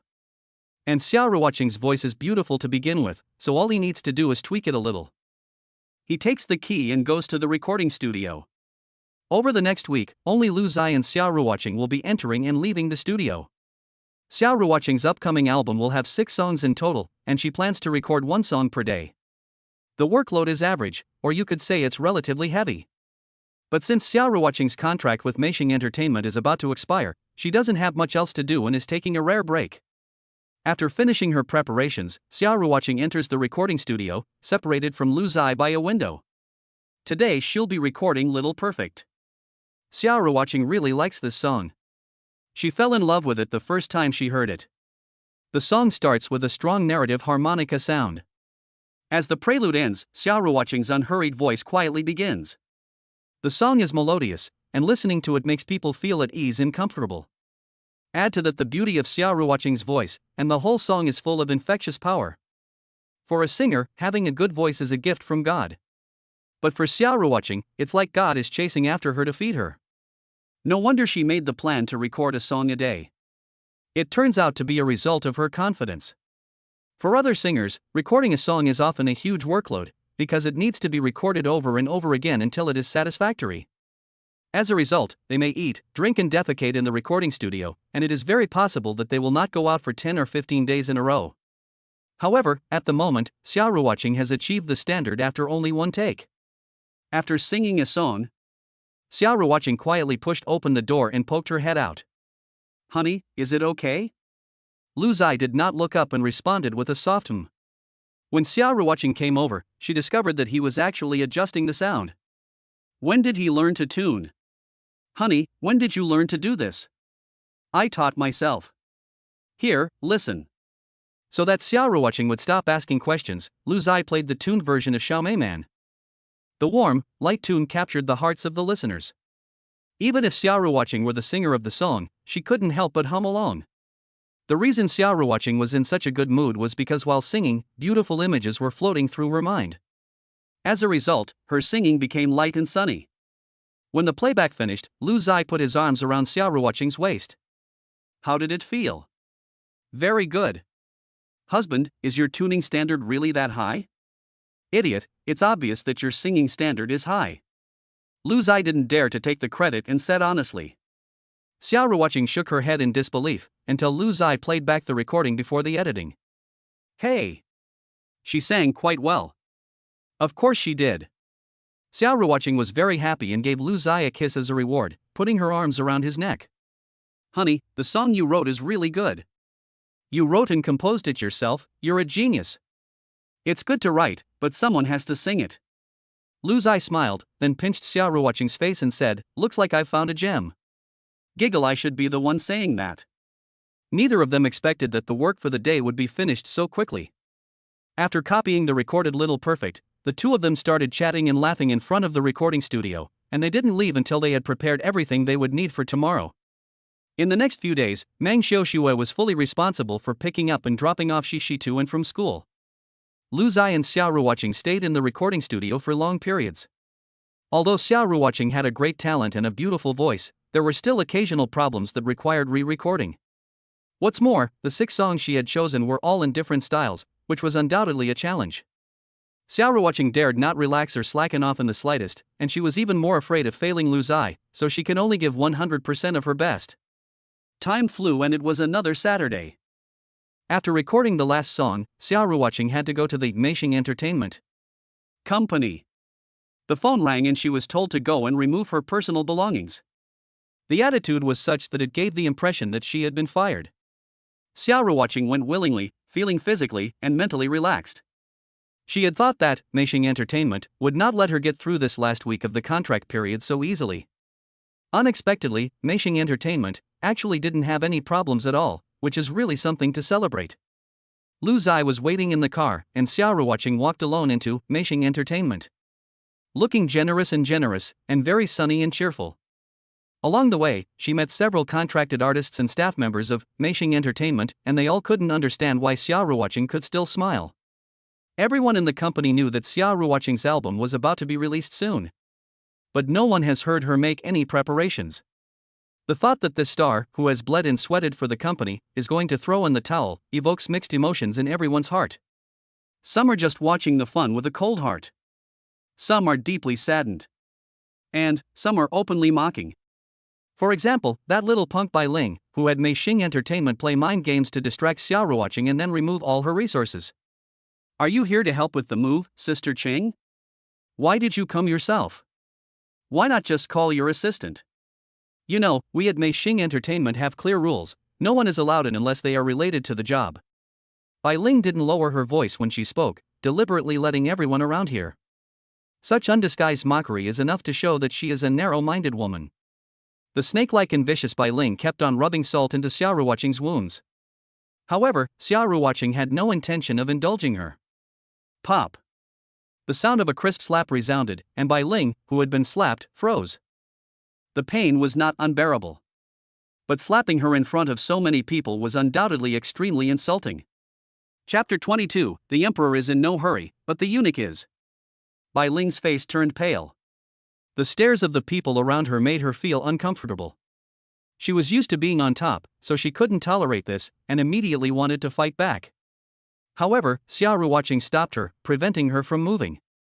And she taunted in a voice only the two of them could hear. Hey, you still dare to fight back? Do you believe I will reveal what you did at the company? For example, how you used your body to please your boss. You. Ha, who would believe that? Who would believe that? I don't know, but I'm sure everyone would be happy to find out. Xiaoru watching continued with a smile. Bai Ling's brows were knitted together. She knew very well that even if she hadn't done such a thing, now that Xiaoru watching had exposed her, she would never be able to wash her hands clean, not to mention the fact that she had indeed done it. At this thought, Bai Ling chose to give in. Let go. Good. Well, be good, the relationship that came from a transaction is not very stable. Xiaoru watching giggled, and then took advantage of Bai Ling's inattention to slap the latter's face a few times with her hand, looking like she was scolding a wild girl. The sound of slapping was very crisp, and by the time Bai Ling reacted, Xiaoru watching had already walked far away. You. Xiaoru watching. I will make you pay. Staring at Xiaoru watching's receding back, Bai Ling gritted her teeth, and the joy she had felt at having outsmarted Xiaoru watching vanished. The staff from the surrounding, Meishing Entertainment, scattered, and given Bai Ling's current level of importance in the company, it was better not to offend her, not to mention the fact that she was a petty woman. Xiaoru watching was in a good mood and was smiling when she got back in the car. Without waiting for Lu Zai to ask, she took the initiative to tell him what had just happened. After receiving Lu Zai's praise and recognition, Xiaoru watching was even happier. Honey, let's go home. Okay. The couple walked away.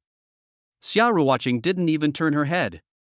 Although she had been at Meishing Entertainment for several years, she didn't have any good memories left.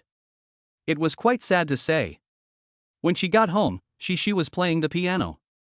This was the little one's hobby. She also inherited her parents' excellent genes, with nimble fingers and a musical temperament. Although she is only 5 years old, she has been learning the piano for 2 years. Xiaoru watching sat down gently next to her daughter, and the mother and daughter cooperated very well, playing one song after another. Looking at the warm and beautiful scene in front of her, Lu Zai brought out the camera to record the scene. After a little editing, it can be used as the music video for the album Little Perfect. Little Perfect is the name of Xiaoru watching's album, which will be released next Monday, and it is also the name of one of the songs on it. Because of the work of Meishing Entertainment, the time left for Xiaoru watching to prepare was quite tight. It was already very difficult to complete the recording of the 6 songs on the album, and naturally there was no time to shoot the album's music video. Originally, Xiaoru watching had already decided not to have a music video, but she never expected Lu Zai to ingeniously process her and her daughter's ensemble into a music video. After watching it, I actually feel that it suits it perfectly. Husband, you really know how to do things. Xiaoru watching couldn't help but praise. But in her heart, she secretly felt grateful. If it weren't for Lu Zai, she was afraid that she wouldn't even be able to smile now, let alone be so carefree and at ease. As she thought this, Xiaoru watching couldn't help but smile when she looked at Lu Zai, beaming with joy. Time flew and it was Monday. Lu Zai returned home after dropping her daughter off at kindergarten. At 10 a.m., Xiaoru watching's album Little Perfect was released and would go live on all major music platforms. Although Xiaoru watching was confident in every song on the album, it was really hard to say what results could be achieved with such poor promotion. Despite her constant self-comforting, her heart was still uncontrollably a little nervous. When Lu Zai held her hand, it was ice cold. Finally, the time in the lower right corner of the computer desktop turned to 10 o'clock. As soon as the time was up, the major music platforms went live with the album Little Perfect. As the album publisher, Xiaoru watching could clearly see the real-time data in the account background. At 10:01, the page displayed 600 sold. At 10:20, the page displayed 3,000 sold. In front of the screen, Xiaoru watching had already estimated the sales for the first hour, roughly 5,000 to 6,000 copies. The result was average, not particularly good, but not too bad either. After all, the promotional methods were really simple. Moreover, she was very confident that the longer the time, the better the result would be. She was not only confident in her own singing work, but also more in Lu Zai's creative ability. As long as you're not particularly bad, an excellent work will never be ignored. Xingjie. It's fine, Xiaoxue, it's quite good. Xiao Ruoqing said with a smile, but in Meng Xiaoxue's opinion, she was more like forcing a smile. At the same time, Xiao Ruoqing's phone rang, and it was an incoming call from an unknown number. Suspiciously, she pressed the answer button, and immediately there was mocking laughter on the other end of the phone, and it was actually Bai Ling. Xiao Ruoqing, your album Little Perfect has done really well, hasn't it? It's only sold 3,000 copies, is that all you're capable of? It seems that our company's decision not to renew your contract was a clear choice. The emperor isn't in a hurry, but the eunuch is, what's wrong with him? Xiao Ruoqing shook her head and laughed, then hung up the phone. Just as she blocked the number, another unknown number sent a message, also from Bai Ling. Let's see what people are saying about you online, ha ha ha. Bai Ling's message really reminded Xiao Ruoqing, and she quickly opened the comments sections of various music platforms in Weibo. However, the comments that appeared in front of her were very different, and they could even be said to be at two extremes. On Weibo, there were mostly taunts and insults. She's releasing an album so soon after the single? Has she gone crazy trying to make money? She didn't even polish the album properly, she just released it casually. She must be desperate for money. No one's money just comes from thin air. It's surprising that thousands of people bought it. You guys must be really rich. In contrast, the comment section under the album on the music platform was significantly more harmonious, and many people even said that they would recommend it to their friends. As time passed, the number of sales of the album Little Perfect continued to increase. The real turning point came at noon, 2 hours after it was released. The number of sales in the first hour was similar to Xiao Ruoqing's estimate, 5,530. However, the number of sales in the second hour actually doubled the number in the first hour, with more than 12,000 copies. After 2 hours, the number of sales was not far from the threshold of 20,000 copies. The boss of Meishing Entertainment and Bai Ling looked at the sales trend of Xiao Ruoqing's album and couldn't help but feel shocked. How could it get better and better?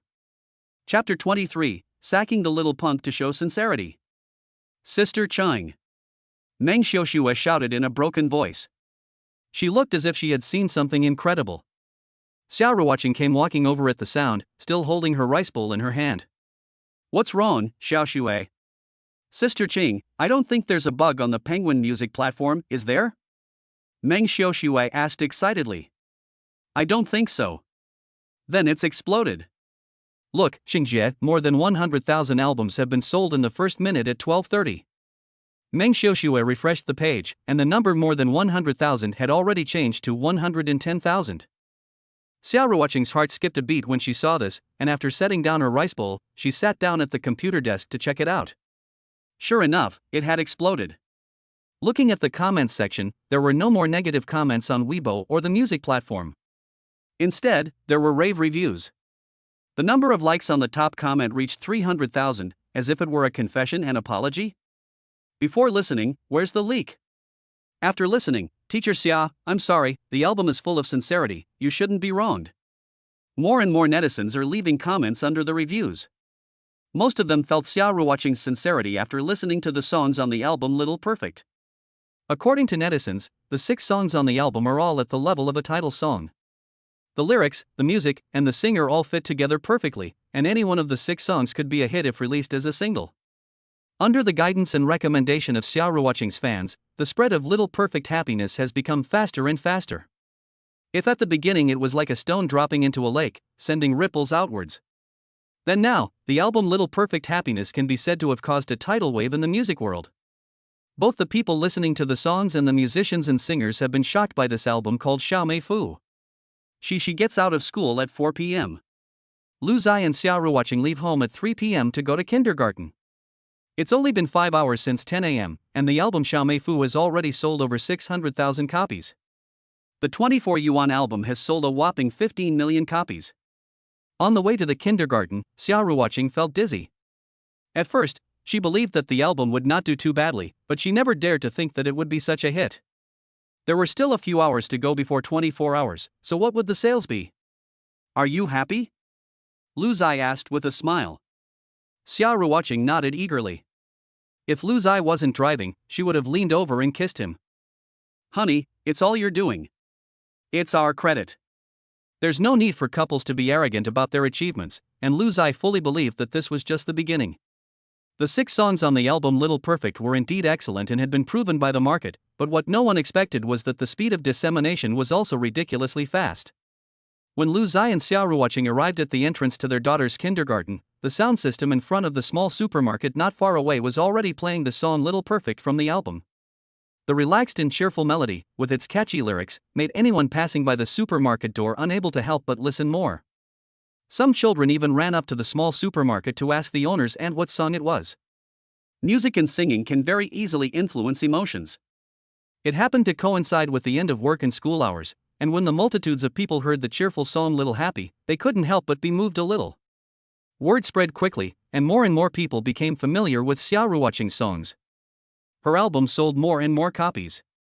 Meng Xiaoxue, who was watching the backstage data at home, was so excited that she started dancing.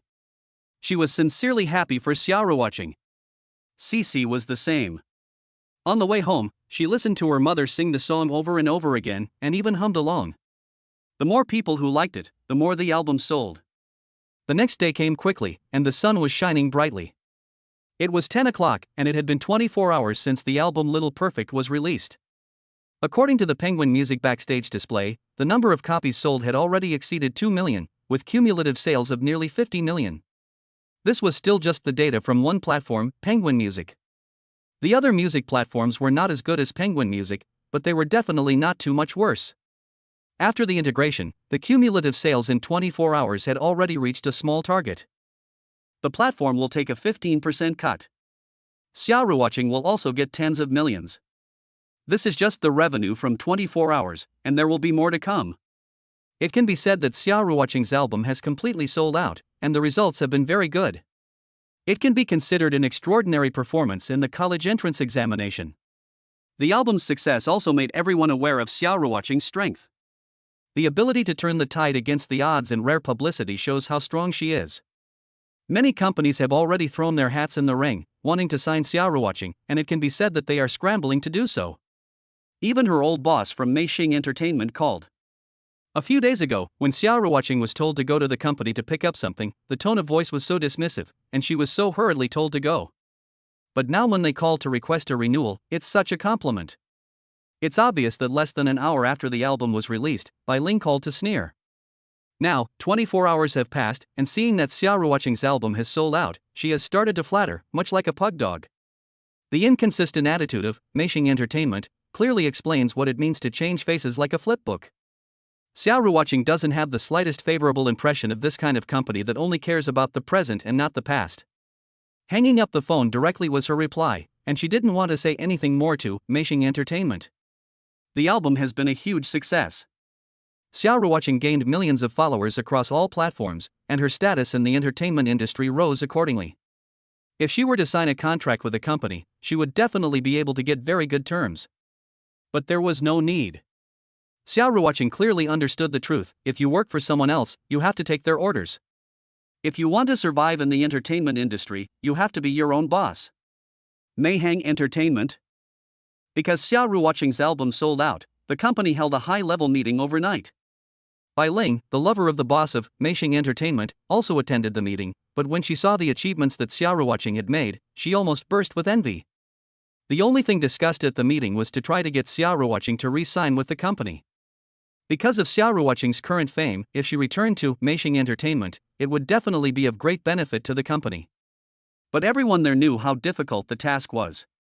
Just as the senior executives couldn't come up with a solution, a voice suddenly sounded out. Bai Ling has a conflict with teacher Xia. I suggest that Bai Ling be fired to show sincerity. Once this was said, the whole room agreed. Bai Ling, however, felt like the sky had fallen. Chapter 24, I can't afford to provoke him. Someone else's song has been handed over to the state.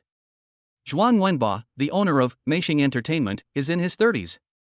He always wears a smile when he speaks, which often gives a very good impression. But in reality, he is arrogant and a person who will stop at nothing to achieve his goals. The decision to hide Xiao Watching and remove the resources that originally belonged to her was also led by Zhuang Wenba, with the aim of suppressing her. Once Xiao Ruoqing's reputation was damaged and she was cornered, the contract was renewed at a very low price. What Zhuang Wenba never expected was that Xiao Ruoqing would rather be a broken piece of jade than remain intact. Even if she could no longer develop in the entertainment industry, she would leave Meishing. What Zhuang Wenba didn't expect was that without the support of the company, Xiao Ruoqing was able to release the album on her own. The timing of the release of the album Little Perfect was perfect. It coincided with the expiration of Xiao Ruoqing's contract with Meishing Entertainment. Moreover, Meishing Entertainment had not put in any effort, so no matter how well Xiao Ruoqing's new album Little Perfect did, it would have nothing to do with them. When the album Little Perfect was first released, Zhuang Wenba also clicked in to take a look, and when he saw that the number of sales was average, he did not hold back in ridiculing Xiao Ruoqing. However, the sales curve of this album did not follow the usual pattern at all. In just one day, 2 million copies were sold on a single platform, Penguin Music, which made Zhuang Wenba really jealous. As a result, the plan to renew Xiao Ruoqing's contract at a low price fell through. From the current situation, if Xiao Ruoqing's contract can be renewed, the benefits for Meishing Entertainment will be enormous. That's why when a company executive just now suggested the bad idea of firing Bai Ling, he also had a moment of doubt, but he dismissed the idea. Zhuang Wenba knew that it was not enough to simply fire Bai Ling, who had a conflict with Xiao Ruoqing. After all, the one who had a conflict with her was actually the entire Meishing. Li, you call Xiao Ruoqing later and just say that we have fired Bai Ling and see if she is willing to come back. And tell her that we will reallocate the resources that belong to her. Okay, that's it for now, let's adjourn. After the senior management of Meishing Entertainment had left, Zhuang Wenba pulled Bai Ling into his arms, pinched the latter's white chin, and smiled slightly. Are you angry? I didn't really mean to fire you. Zhuang Wenba is a fox with a sharp mind. At present, many of Meishing Entertainment's resources are devoted to Bai Ling. If Xiao Ruoqing can be brought back, it would be fine if Bai Ling is fired, but if she can't be brought back, then it would be a loss for both sides. Brother Wenba, I knew you were the best. In the meeting room, the two of them flirted with each other. After a while, Li, who had finished talking to Xiao Ruoqing on the phone, returned. Just by looking at his face, Zhuang Wenba knew how it had turned out. Although it was expected, he was still very angry. Zhuang Wenba is so conceited that he never thinks a celebrity's success is the result of their own hard work. Instead, he thinks it's all down to the company. So whether Xiao Ruoqing will become a superstar because of her new album or not, he doesn't really care. Now that he's been rejected, Zhuang Wenba is seething with anger, and the hand he's holding onto Bai Ling's thigh is getting tighter and tighter. I see. Go away. Zhuang Wenba waved to get rid of people, but Li stood still, wanting to say something but unable to. What's wrong? Zhuang Wenba asked with a frown. Li hurriedly walked up, took out his phone and opened Weibo. The phone page stopped at a video update under the official account of Daidu Satellite TV. The video status was paused, and the words "as I wish" were written. As I wish? Zhuang Wenba felt that it looked familiar, but when he thought about it, he forgot where he had seen it. Boss, As I Wish is a song from Xiao Ruoqing's new album Little Happiness. Li Xiao opened his mouth to remind him. Bai Ling on the side, however, disdainfully shrugged her shoulders, obviously dissatisfied with Li Xiao's address of Xiao Ruoqing as teacher. Oh, I see why it looks familiar. What's going on? Li Xiao didn't say anything, raised his hand and tapped on the screen of his phone. The next second, the video began to play. The video was only a few minutes long, but each frame contained a revolutionary story. Paired with the song As You Wish, it was surprisingly moving. At the end of the video, the singer was highlighted, and Xiao Ruoqing was thanked. The reason Li gave Zhuang Wenba the video was to tell him one thing: Xiao Ruoqing's song As You Wish had been submitted to the state. It may be an exaggeration to say that Daidu TV wants to support Xiao Ruoqing. But if Zhuang Wenba and Meishing Entertainment want to do anything to Xiao Ruoqing, they are undoubtedly going against Daidu TV. Zhuang Wenba had originally thought that if he couldn't bring Xiao Ruoqing back to Meishing Entertainment, he would find a group of internet trolls to smear the album in every way possible, just to make Xiao Ruoqing feel sick. But now it seems that he cannot and does not dare to do so. For a singer, it is undoubtedly very helpless to have the song he sings taken away. But if the country takes it away, it is undoubtedly something to be proud of. Well, you can't provoke it. Zhuang Wenba leaned back in his chair and didn't want to move. He knew that he and Meishing Entertainment had completely lost an artist with great potential. Seeing this, Bai Ling on the side was directly jealous to death, and in her indignation, she directly started to rant about Daida's satellite TV. But the next second, Zhuang Wenbo gave her a kick, and she slid out a long way, along with the chair. In the future, don't say anything bad about Xiaoru watching. If something happens, are you responsible or am I? I was blinded by the fox, too, and actually threw all that good resources at you. In the end, did you get promoted or did you make money for me? Get out.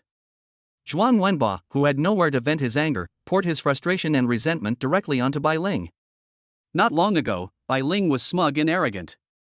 Now, however, she was much more docile and honest, and she was not as domineering at Meishing Entertainment. The employees of Meishing Entertainment have more or less found out what was said at the meeting. Since they know that Bai Ling may be fired if she is not careful, they are not as afraid of offending her. For a while, there were more voices talking about Bai Ling behind her back, but she was too miserable to even dare to let out a fart. At this moment, Xiaoru watching also had a headache. She and her husband Lu Zai had decided to set up their own studio in order to ensure their future planning career and creative freedom. Although they would no longer have a professional team from a sign company to take care of the tedious matters, they could reduce their dependence on the entertainment company while still protecting their own interests. However, it was quite difficult to set up a studio. Lu Zai and Xiaoru watching were stumped at the first step. What should the name of the studio be? Chapter 25 Music Channel, Bring It On. Xiaoru watching is terrible at naming things. If she were to be given the task of naming the studio herself, she would pull out a handful of hair. Honey, how about we call the studio Xiaolu? Upon hearing this name, Lu Zai couldn't help but tilt his head. Seeing the look of joy on his wife's face, he thought it was some particularly good idea. Honey, look, our last names are both pretty, and together, don't you think it's pretty? Xiaoru watching blinked her eyes and spoke with conviction. How about Xiaolu?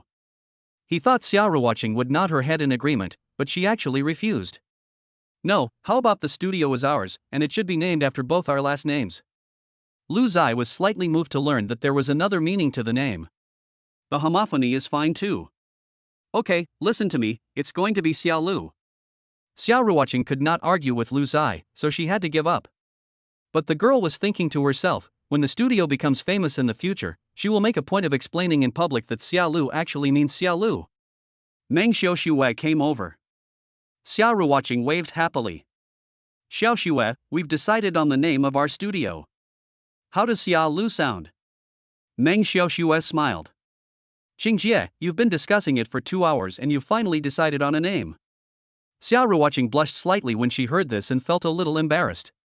Xiaoxue, you look so happy, what's the good news? It's good news. Qingjie, it's really good news. Meng Xiaoxue pushed the tablet in front of Xiaoru watching and Lu Zai, and the video playing was the video news posted by the official account of Daida TV on Weibo not long ago. Xiaoru watching then learned that her song As I Wish had actually been used as the soundtrack by Daida TV. For a moment, she was overjoyed. Being used by Daida TV not only helped promote the song, but was also a kind of recognition. It feels great to be recognized, especially by Daida TV. Xiaoru watching is very smart and knows what it means to be specially thanked by Daida TV. She smells an opportunity in it. Honey, Daida TV has praised me, so nothing should happen for a short period of time. Why don't we set up our Xiaolu studio earlier? Lu Zai also thinks the same way. After all, if you have the right timing, the right location, and the right people, you can often get twice the result with half the effort. Even if Meishing Entertainment is unhappy, they dare not stir up trouble in the short term, so this is a good opportunity. Yes. Xiaoru watching is very happy. Compared to the album's quite good results, she is even more delighted that she will soon be able to control her own performing career. Signing a contract with an entertainment company is a threshold that artists find difficult to overcome. Without a contract, it is difficult to make a name for yourself. But after signing a contract, you will face all kinds of unfair treatment and dirty unspoken rules, such as the unfair treatment that Xiaoru watching encountered at Meishing Entertainment. Only by starting your own studio can you develop better. While the couple were preparing for the Xiaolu studio in full swing, Xiaoru watching rushed to the top of the search. For celebrities and other public figures, there are many benefits to being on the hot search. It can increase exposure in traffic, as well as enhance one's popularity and influence. This is why many celebrities would rather spend their own money to be on the hot search. The hot search is more like a platform to showcase oneself, to display one's talents, and to enhance one's influence. Overall, the benefits of being on the hot search are numerous. Although Xiaoruwatching was on the hot search this time because Daidu TV used her song As I Wish to be on the hot search, the benefits were also very significant. It is undoubtedly a great honor for a song to be recognized by the country. Those netizens who have never heard of the song As I Wish also heard about this excellent song in the video posted on Daidu TV. With the rendering of the song As I Wish, which goes straight to the heart, the content of the video is even more touching. Whether it is Yuan Lao, who said, "My greatest wish is to firmly hold the rice bowl in the hands of the Chinese people," or the great man who said with aching heart, "Not enough to fly once, but twice," has made countless Chinese people tearful. Under the official account of Daidu Satellite TV, the comment area is constantly refreshed with real-time comments. This saves trouble as you wish. Did you see it? Our plane no longer has to fly twice. The wind is a bit strong, it's blinding. The video updates posted by the official account of Daidu TV are undoubtedly very positive. Only by making the Chinese people understand the difficulty of the martyrs can they forge ahead better. And Xiaoruwatching's performance of this song As I Wish is also a true fit with the content of this video. After analyzing the lyrics of this song, netizens discovered what kind of innocent heart the creator has.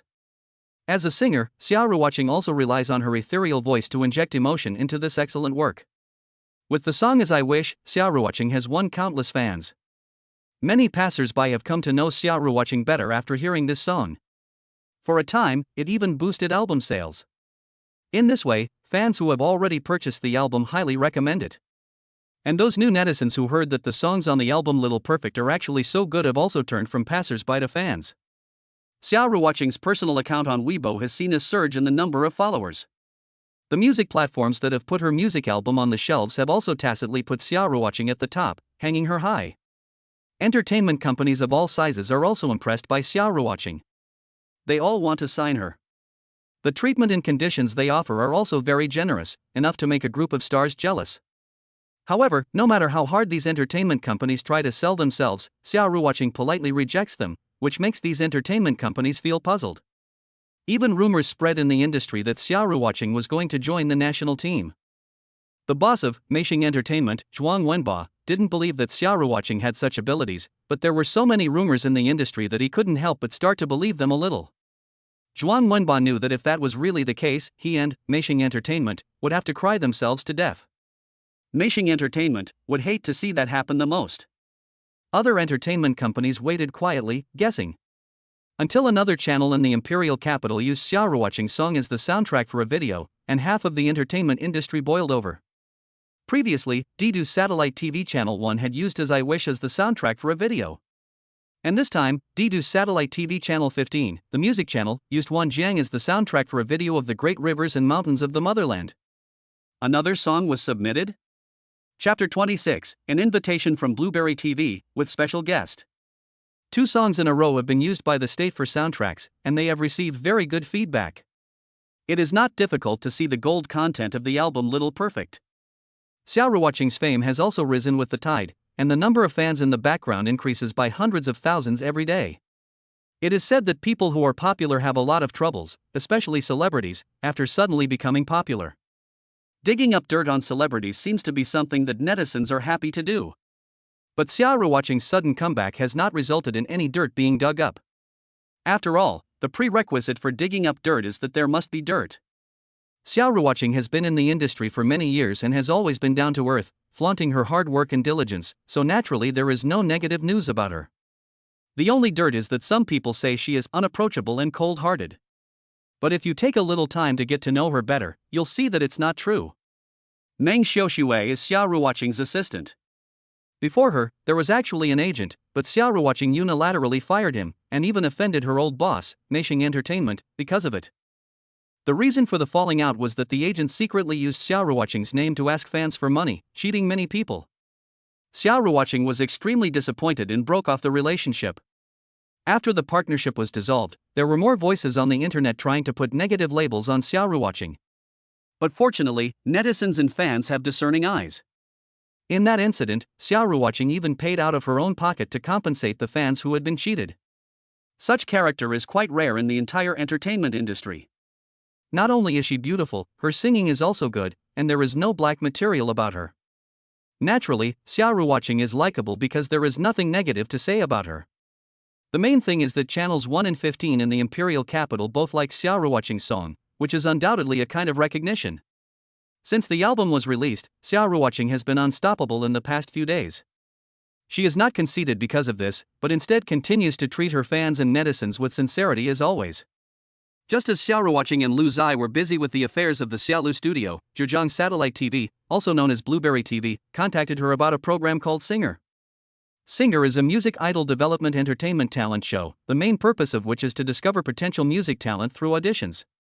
The program format and segments are diverse and very popular with the audience. The program has now aired many episodes, each of which has been very popular. In order to maintain the popularity of the program, Blueberry TV thought of inviting Xiaoruoqing, who has been very popular recently, to be a special guest on one episode. The caller was an assistant director of Singer, and his attitude was very good. Xiaoruoqing was going to think about it. But Lu Zai, who also heard the content of the phone call, nodded to her. "Thank you, Director Wang, for the invitation.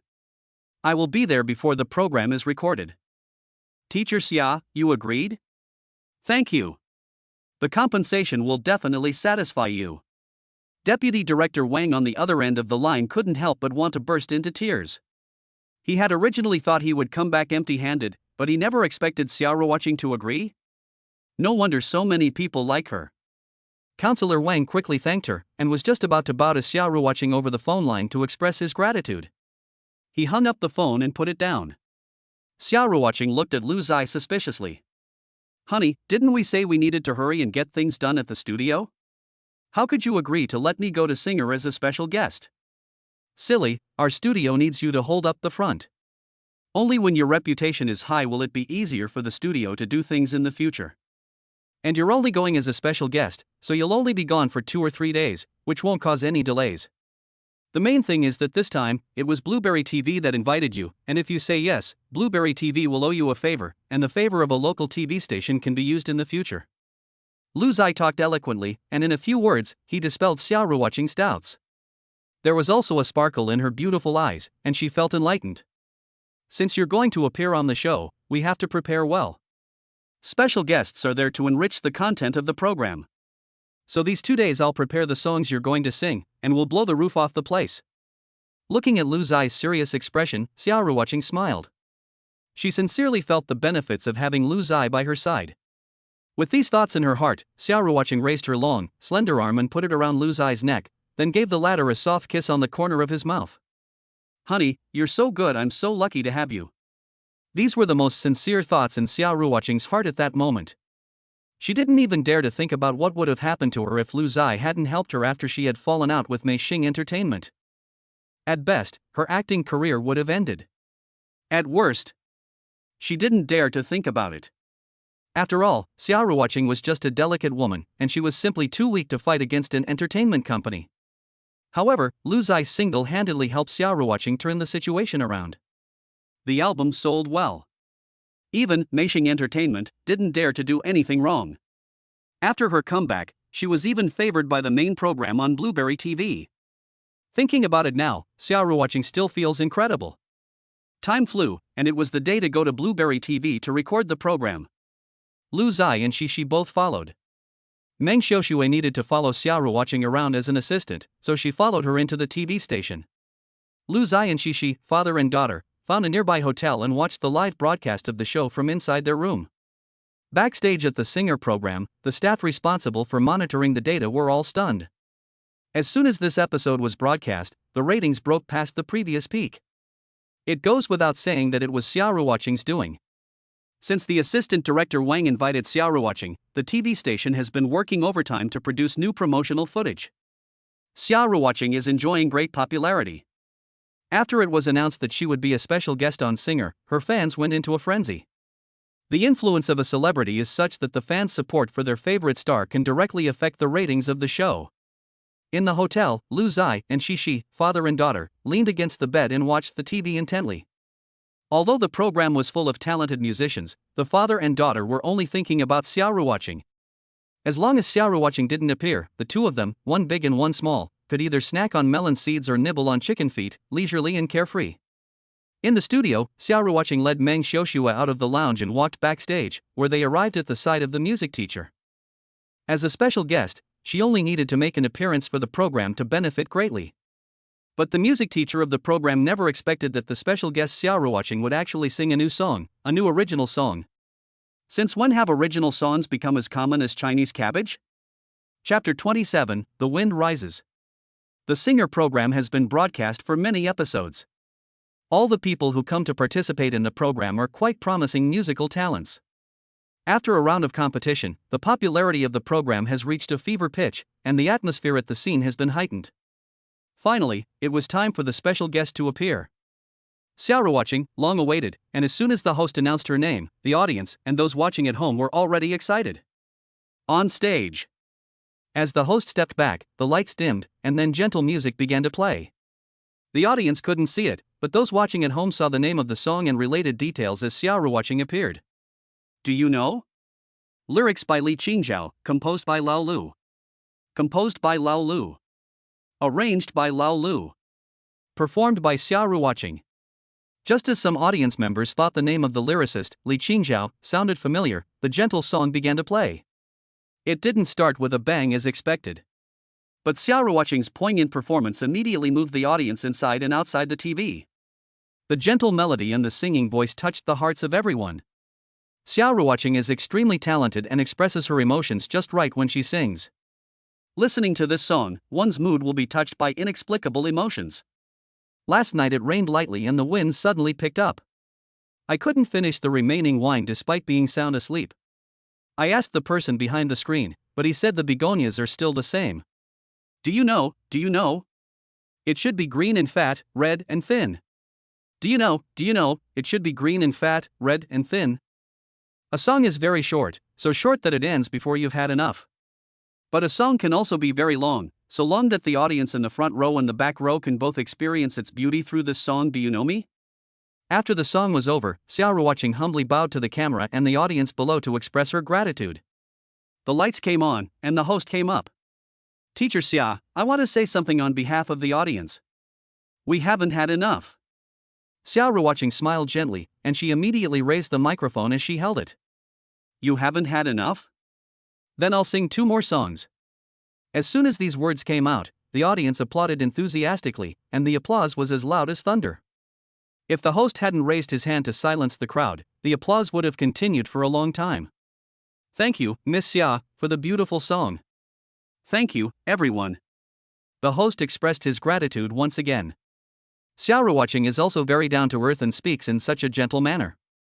However, she is after all a special guest, and she definitely can't just sing one song and go off stage. So the program team prepared some interactive sessions for the host and Xiaoruoqing in advance. Teacher Xia, I feel that you should go sit in the judge's seat, the host laughed. In order not to embarrass Xiaoruoqing, the host passed over the question without waiting for her to answer. The host then asked some more information about the original song. Do you know? Perhaps Li Qingzhao herself never imagined that she would become famous again in the 21st century. Teacher Xia, this song do you know is adapted from Li Qingzhao's Romanling, It Rained Last Night. So may I ask, who is the other lyricist, Lao Lu? Can you tell us a little bit about him? This question was added by the director at the last minute, and the host was left with no choice but to answer it. The purpose was simple, to dig up more information about Old Lu. The reason for the interest in Old Lu is that the author of Xiaoruoqing's album and this song Jibu Jibu is actually Old Lu. With such strong strength and compelling talent, he definitely is not a newcomer, but a music composition talent who has been famous for a long time. However, neither the director nor any other musician has been able to uncover the true identity of Old Lu. The director told the host to be prepared for a rejection when asking Xiaoruoqing. But to their surprise, Xiaoruoqing actually smiled when she heard the question. The smile was gentle and seductive. The audience, both on and off the stage, suddenly remembered that Xiaoruoqing was not only a singer, but also a very attractive celebrity. Now that she smiled on stage, she simply bewitched everyone. You mean Lu? He's my husband. Xiaoruoqing's smile was gentle, and her reply was crisp. But no one believed this answer, even if she was telling the truth. The host certainly didn't believe it, so he laughed to save face, saying, It seems that Lu is also a talented musician, and he has managed to make teacher Xia admire him so much. Xiaoruoqing had never emphasized her marital status. Over time, the audience had tacitly assumed that she was single. So even if Xiaoru watching personally admitted it on a popular program watched by thousands of people, no one would believe it. Except for Lu Zai and Shishi in front of the TV in a certain hotel, and Meng Xiuxue. The interaction session quickly came to an end. Having tasted the sweetness of the increased ratings brought by Xiaoru watching, the program team implored her to sing another song. This time Xiaoru watching chose to sing It's Gotten Windy from the album Little Perfect. Xiaoru watching really likes this song, and she fell in love with it the first time she sang it in the recording studio. Along the way, pausing and stopping, following the traces of the drifting teenager. The moment before I stepped out of the station, I was actually a little hesitant. The melody of this song is a little warm, and it is also not easy to sing. Xiaoru watching needs to keep from pausing between words in the dense lyrics, and also ensure the ups and downs of the singing. If the singing is a little off, it could become a mess. And Xiaoru watching sang directly on the stage of Singer, which shows her solid singing skills. When the climax was sung, many audience members couldn't help but clench their fists, and some inexplicably wanted to cry, as if their heartstrings had been touched by something. Was it the white moonlight? Or was it the gentle young man who rubbed the girl's head and smiled? The host couldn't help but think to himself, today's special guest Xiaoru watching is the bomb, no one else will do. And indeed, this was the case. Although this episode also featured quite talented musicians, they really were no match for Xiaoru watching. Knowing is Knowing and It's Getting Windy are obviously two songs of different styles. But Xiaoru watching not only transformed them just right, but also handled the details impeccably. Just as Lu Zai had thought, this trip by the special guest would definitely push Xiaoru watching's popularity to the next level. It is no exaggeration to say that after Xiaoru watching performed live in the Blueberry studio, the album sold like hotcakes again. When other singers release albums, they basically lose steam after a few days. But Xiaoru watching's album is completely different. She keeps going strong. She sold hundreds of thousands of copies in just 1 hour, which is outrageous. Chapter 28. How can you tell the difference between a man and a woman? There were clearly several musicians with talent and ability on this episode of Singer. However, compared to Xiaoru watching, they were undoubtedly much less impressive. Even though she only appeared on the show as a special guest, she still managed to make it a classic. It is no exaggeration to say that no matter how fierce the competition between the contestants on this episode of Singer was, Xiaoru watching would still steal the show. Xiaoru watching single-handedly pushed the ratings of the show to new heights, and this alone is something that is difficult for others to surpass. Not to mention that the performance of Do You Know on stage was still so outstanding. After the show was recorded, Xiaoru watching and Meng Xiuxue returned to the hotel. Mama, you're so amazing. That was really good. As soon as she entered the door, she pounced over to give her a big hug. Lu Zai also gave her 2 thumbs up in praise. At this moment, Xiaoru watching was incredibly happy, having received the affirmation of her husband and daughter. This was worth more than winning an award. Recording the show was undoubtedly very tiring, and even just appearing as a special guest still exhausted Xiaoru watching. The main reason was that Xiaoru watching wanted to show her best side in front of the camera, and she paid close attention to and adjusted every detail. Her nerves were on edge the whole night. It wasn't until she arrived back at the hotel and saw her husband and daughter that she could relax. She was exhausted. She didn't even want to take a shower, so she just lay down on the bed and got under the covers. Honey, it's time to go to sleep. Xiaoru watching, the undisputed star of the show and a famous celebrity, was acting like a child. Her appearance is a far cry from the elegant and well-mannered teacher Xia she was in the studio not long ago. When it comes to sleeping, she nods repeatedly. At this time of day, the little one would normally be asleep already, yawning one after the other until Xiaoru watching gets back. Sleepy sleepy, I want to sleep in the same bed with you. Saying this, she climbed from the cot over here to the big bed next door. Why are there 2 beds in the room? It's a long story. To put it simply, when they booked the room, there was only the family room available, with 1 large bed and 1 small bed. But shouldn't the small bed be for the child? The small bed is for you, and Daddy has to go to the big bed, Lu Zai said, pretending to be serious. However, his seriousness had no deterrent effect at all in Shishi's eyes. The little guy sat cross-legged on the edge of the bed and shook his head vigorously. No, usually Dad takes over Mummy, and I don't argue with Dad, but today we're staying outside, so Dad can give Mummy back to me for 1 night, right? Cece's words made a lot of sense. Since Lu Zai moved in with the mother and daughter, Cece had never slept in the same room as his mother again. Although he was well-behaved and understanding, he was still very attached to his mother. Hearing this, Lu Zai didn't feel comfortable refusing and had to agree. Okay, I'll give you your mother back tonight. Thank you, Daddy Mommy. Shishi happily climbed into her mother's quilt and shared a quilt with Xiaoruoqing. The little one's head kept rubbing against her mother's chest, which made Xiaoruoqing giggle. The atmosphere in the room was very warm. The scene in front of Lu Zai's eyes was very warm. While the three of them were enjoying their love and warmth, Xiaoruoqing had also caused quite a stir on the internet.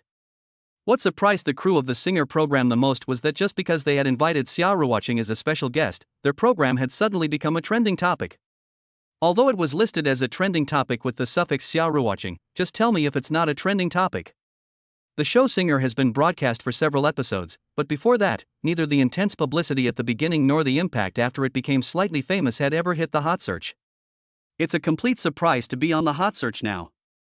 You have to know that the show's production team invited Xiaoruoqing to add some highlights and enrich the content of the show. Unexpectedly, Xiaoruoqing not only performed exceptionally well on the show, but also helped them reach the top of the hot search list. This was undoubtedly a pleasant surprise. Singer broke its own ratings record, and the leaders of Blueberry TV were also very happy. The fact that the station's program was a hit was a performance for the station's leaders, so how could they not be happy? In addition, the leaders also inquired with the program team about the identity of Old Lu, but they got nowhere. To have created so many outstanding works in a row, Old Lu must be no ordinary person. Even if he is an ordinary person, he is an outstanding talent who is worth wooing by all sides. Since Xiaoruoqing openly joked about this on the show, it shows that the two have a close relationship. Some even speculate that Old Lu is likely Xiaoruoqing's best friend. Only for this reason would Xiaoruoqing publicly refer to Old Lu as her husband. Lu Zai? In fact, Xiaoruoqing really didn't think much when answering the host's question, she just wanted to admit it openly. However, in the entertainment industry, it has almost become an iron rule that neither male nor female celebrities will easily disclose their significant others to the public.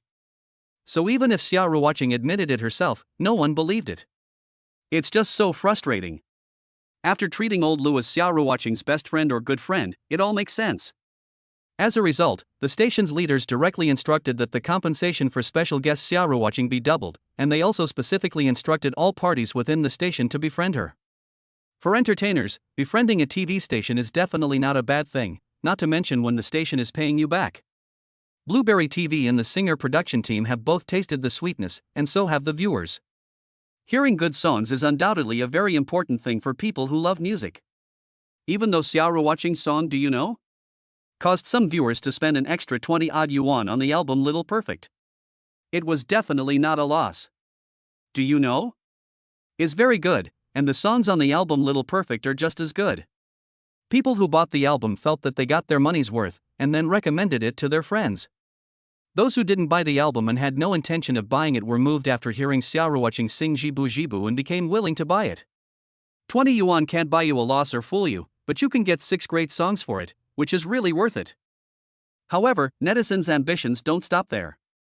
Under the official account of Lanmei TV, you can see urging for more quotes everywhere. Many of these comments implore the Sing China production team to invite Xiaoruoqing to appear on the show. Blueberry TV is tempted. If they can really invite Xiaoruoqing, how hot would that be? Chapter 29 Honey, you're so naughty, be a good girl and give me your foot. Sometimes it only takes one song to turn a passerby into a fan. And it only takes one album to turn a fan into a huge fan. From the album Little Perfect to Jibu Jibu on the stage of the Singer program, Xiaoruoqing easily captured nearly 1 million fans, many of whom are also her ardent fans. There are no shortage of singers in the entertainment industry who have become popular because of one song. But the example of all the songs on an album becoming popular together has never happened before. Xiaoruoqing is the one who has truly made the entire album popular outside the circle. Even the songs have been taken away by D Capital TV. The 6 songs on the album Little Perfect and the song Do You Know? Performed on stage can be said to be completely different styles of songs. But Xiaoruoqing not only sings very well, but also infuses emotion everywhere, which requires solid basic skills and a certain amount of talent. You can't do without talent. The key is that each song sounds different and touches the hearts of netizens, which is very rare. No wonder Xiaoruoqing has suddenly gained so many loyal fans and followers. Listening to Little Happiness will help you find new light in your busy, aimless, fast-paced life. You, me, and everyone else is chasing happiness, but it seems pretty good to set your sights a little lower and pursue little happiness, doesn't it? Listening to As I Wish will make you feel the hard-won peace and stability of your life. Mountains and rivers are unharmed, and fireworks are a common sight. The most ordinary scenes are the most common in your eyes, but they were the aspirations of our ancestors. Listening to The Wind Rises will make you feel the emotions of youth. Youth is full of confusion, impulsiveness, helplessness, and recklessness. It can be sweet and lost, but also happy. 100 different feelings intertwine in the heart, and because of this, the word youth is truly priceless. In an environment where other singers are busy showing off their skills, it is really rare for Xiaoruwatching to be able to sing so many excellent songs. Sometimes, because of a song or even a line of lyrics, it is possible to attract a certain girl or boy, and make them a diehard fan. Xiaoruwatching has attracted a lot of people with this album and as a special guest. Another quite shocking one is Tongxing, that is, other singers. At a time when some singers are taking advantage of the name of the album to fleece the public, Xiaoruwatching's album proves to them that good songs naturally do not lack people who love them. Scamming fans is undoubtedly killing the goose that lays the golden eggs. When the time comes for retribution, it will be unstoppable. Although Xiaoruwatching's comeback is inseparable from the power of the songs on the album, another important reason is her down-to-earth, uncompetitive, and yet competitive within the principles of character. Artists who are worse than Xiaoruwatching are envious artists who are about the same or unable to help but be jealous singers who were more famous than her before actually feel a sense of powerlessness. Does the sense of powerlessness come from talent? Singing ability? Or excellent works? Not everyone has Lu Zai's help. But as the old saying goes, luck is also a kind of strength. So Xiaoruwatching's comeback and even growing popularity are all she deserves. Fans are crazy about her. Peers have to admit the fact that Xiaoruwatching is popular even if they don't want to. But no matter how heated the internet is, Xiaoruwatching doesn't care, and she doesn't even look at her phone after returning to the hotel. Because she was tired and sleepy. After playing with her daughter for a while, she fell asleep without realizing, curled up next to her mother and fast asleep. Just after Xiaoruwatching and Lu Zai had said goodnight, Lu Zai actually got up from the cot and went over to the big bed, and then took Shishi away. Shishi was sleeping soundly, so even though she was taken away from her mother, the little one didn't feel a thing. After settling her daughter down, Lu Zai climbed into Xiaoruwatching's bed. "Honey, you're so naughty." "Naughty? No way, you've been recording the show for hours, haven't you? Let me come over and give you a foot massage. Be a good girl and give me your feet." Without waiting for Xiaoruwatching to say anything, Lu Zai pinched her ankle and gently lifted her foot. With the weak light in the room, Lu Zai could see clearly that Xiaoruwatching's feet were really radiant. For a moment, he couldn't help but wonder how attractive these feet would be if they were painted with pink nail polish. She is truly beautiful. Not only is her face pretty, but she also has a great figure. Not only does she have a great figure, but her skin is also fair and smooth. Not only is her skin fair and smooth, but her hands and feet are also long and flawless, looking good and delicate. Lu Zai couldn't help but think, no wonder when he was away from home, he always liked to hold Xiaoruwatching's hand. It turns out there was a reason. Lu Zai wasn't joking, nor was she trying to tease Xiaoruwatching, but genuinely wanted to help her relieve her fatigue. She pinched the soles of her feet, scraped her calves, and then worked her way up her plump thighs, all massage techniques. Before long, Xiaoruwatching was sweating all over. She had clearly been sleepy and tired not long ago, but now she felt invigorated. Phew! After the busy work, Lu Zai let out a long breath, and then surprisingly got out of bed. "Hubby? Where are you going?" "Back to bed." "And bring Cece back?" "Well, what else?" Lu Zai answered seriously, and the next second Xiaoruwatching dragged him back to bed, and her whole body was pressed against him. "Hubby, are you playing hard to get?" "Am I?" "Yes." Xiaoruwatching pursed her lips and opened her cherry lips wide, as if she was about to bite someone. But when her red lips touched Lu Zai's face, they turned into a light kiss, a kiss that barely touched his face. "Okay, honey, don't struggle, sleep over here." "What about Shishi? Maybe she walked over here in her sleep?" Xiaoruwatching said with a serious look. Lu Zai laughed, "That makes sense. With their daughter in the house, they definitely couldn't do anything." Not to mention that today had been exhausting enough, and Xiaoruwatching didn't want to do anything either. In the dark, Xiaoruwatching snuggled up in Lu Zai's arms, and neither of them said a word. But Lu Zai kept playing with Xiaoruwatching's little hand without stopping. Sometimes he crossed his fingers, and sometimes he made her knuckles crack, very manly. Xiaoruwatching's other free hand was also restless, poking at Lu Zai, but it was powerless. If you don't poke with force, it's powerless, but if you use force, what if you poke Lu's eye and hurt her? So in the end, Xiaoruwatching could only threaten with vicious words. When we get back to the demon capital, I'll go get a manicure. I don't want crystals or stickers, just have someone trim my nails into a jagged pattern to fix you. Huh, that's harsh. Chapter 30, Honey, you're on fire. The next day. After waking up, she subconsciously reached out to feel for something next to her. However, she didn't feel anything, and there was no mom either. The little one suddenly opened her eyes and turned her head to look. Both her parents were there, but they weren't in the same bed as her. She sat up and, looking at her parents kissing and cuddling in the bed next to hers, couldn't help pouting. She had already figured it out, her father must have carried her over here last night, but she hadn't felt a thing. You love sleeping with mommy so much, huh? Luckily, she was talking to herself, otherwise it would have been quite embarrassing for her parents if they had heard her. What does it mean to love sleeping with mommy? It's easy to misunderstand.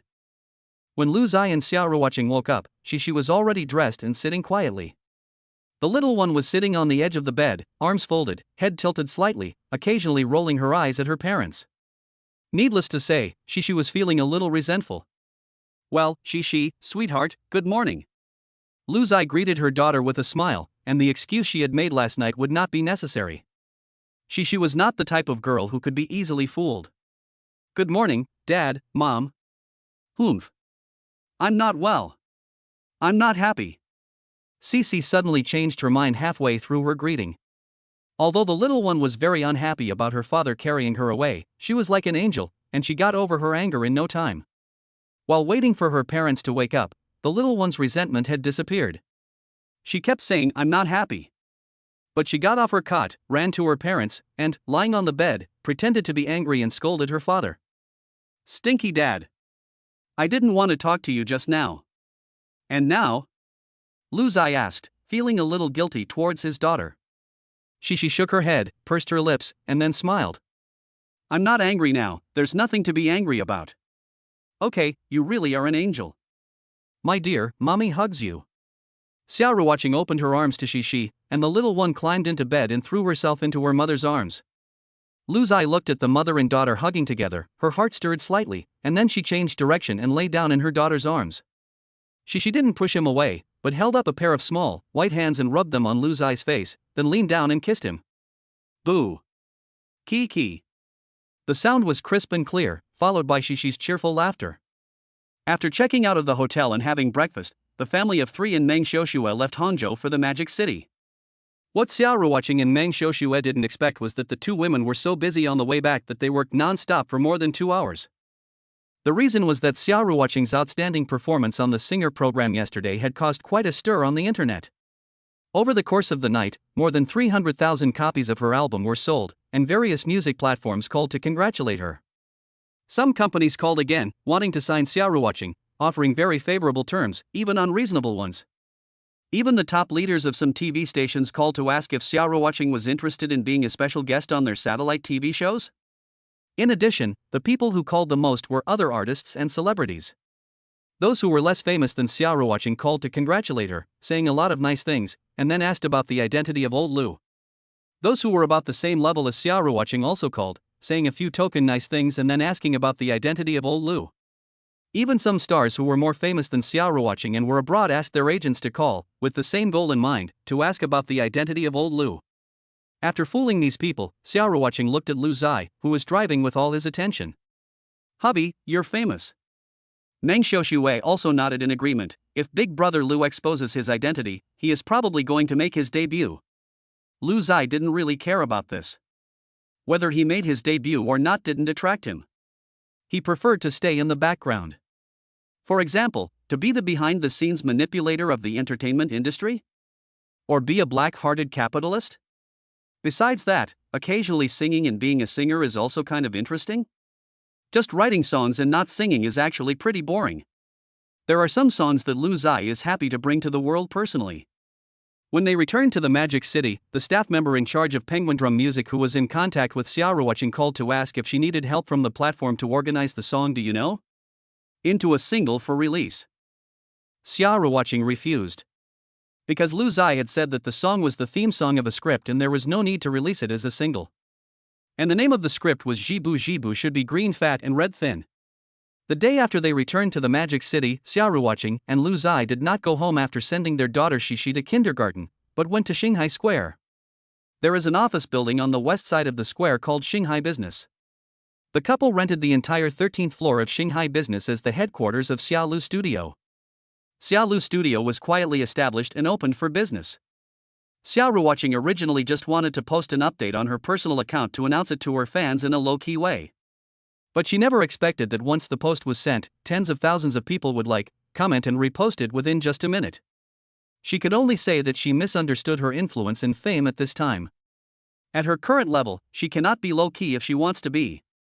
As the most popular figure in the entertainment industry recently, every move she makes will be followed by tens of thousands of people. Her fans will be happy for her, because after all, by starting her own studio, she will be able to choose her own acting projects and development direction more independently. The emotions of the artists who knew Xiaoruoqing were even more complex: envy, emotion, sadness, and so on. As Xiaoruoqing's old employer, Zhuang Wenba, the boss of Meishing Entertainment, completely died after learning about this and renewed Xiaoruoqing's heart. To be precise, after Xiaoruoqing's eye-catching performance on the Blueberry Channel's program Singer, Zhuang Wenba dismissed the idea. At that time, he knew that Xiaoruoqing was no longer someone that Meishing Entertainment dared to mess with. But what Zhuang Wenba didn't expect was that Xiaoruoqing was actually so determined, choosing to stand on her own feet and even start her own studio? He smoked 2 packs of Huazi and still couldn't figure out where Xiaoruoqing got her courage and determination from, and what she was relying on. During this time, many people reconnected with Xiaoruoqing. This made her clearly understand one truth: rich people have distant relatives in the mountains. Chapter 31: Lao Lu? It's called Teacher Lu. The Xiaolu studio now has only 3 members: Boss Lu Zai, Boss Xiaoruoqing, and Assistant Boss Meng Xiaoshui. It's great, at first glance, they're all bosses. Boss, ugh. Honey, it's time to go. Xiaoruoqing pushed open the office door and called out. Lu Zai smiled at his daughter-in-law, who was already in character, and then turned off the file on the computer entitled TikTok Music Short Video Proposal before getting up and leaving. He was going out to talk business, and the destination was Huahasong Entertainment Culture Media Company, Ltd. Huahasong is a local entertainment company in the Magic City. As an international metropolis, there are many competitors in all walks of life, including entertainment companies.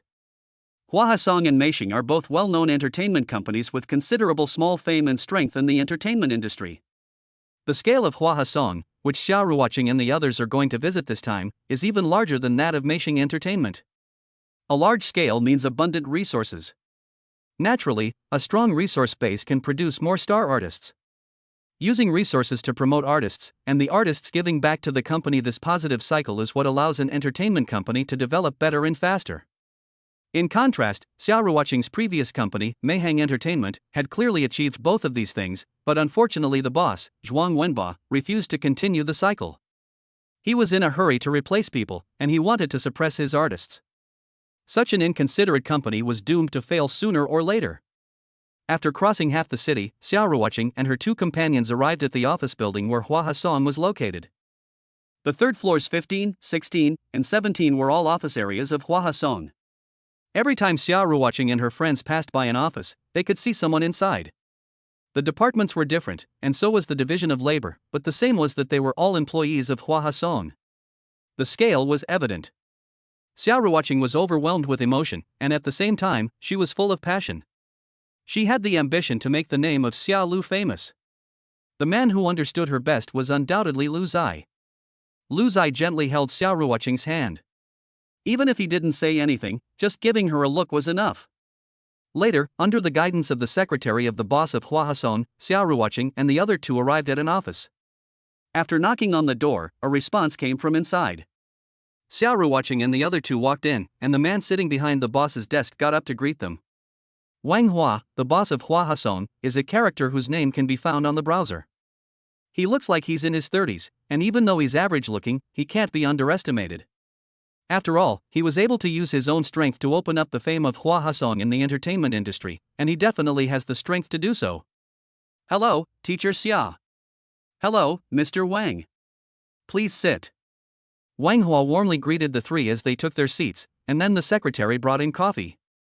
At first, the two sides did not talk about business, but instead engaged in some mutual business flattery. Wang Hua praised Xia Ruoqing's album and congratulated her on her good results.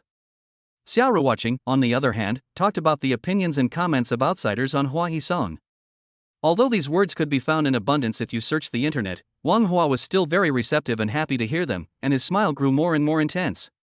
Anyone who can make decisions about the affairs of a large company must love to hear kind words. But if you hear too many kind words, you can easily become conceited. If you can handle it, you can go further. If you can't, you'll be subject to slander from villains. Zhuang Wenbo from Meisheng Entertainment is the latter. After all, Wang Hua is the boss of Hua Hasong, and he has seen many big scenes, so of course he won't be confused by some kind words. Suddenly, Wang Hua changed the subject. Teacher Xia, we have already read the script for Do You Know? And it is a good script, but, as you should also know, finalizing a script requires a long period of deliberation. Xia Ruoqing was not in a hurry. She knew full well that this kind of tug of war was inevitable. The purpose of the tug of war was undoubtedly not to fight for a situation that was favorable to oneself. Whoever panicked first would lose. Furthermore, Xia Ruoqing was very confident in the script of Jibu Ingshi Luo show that Lu Zai had brought out.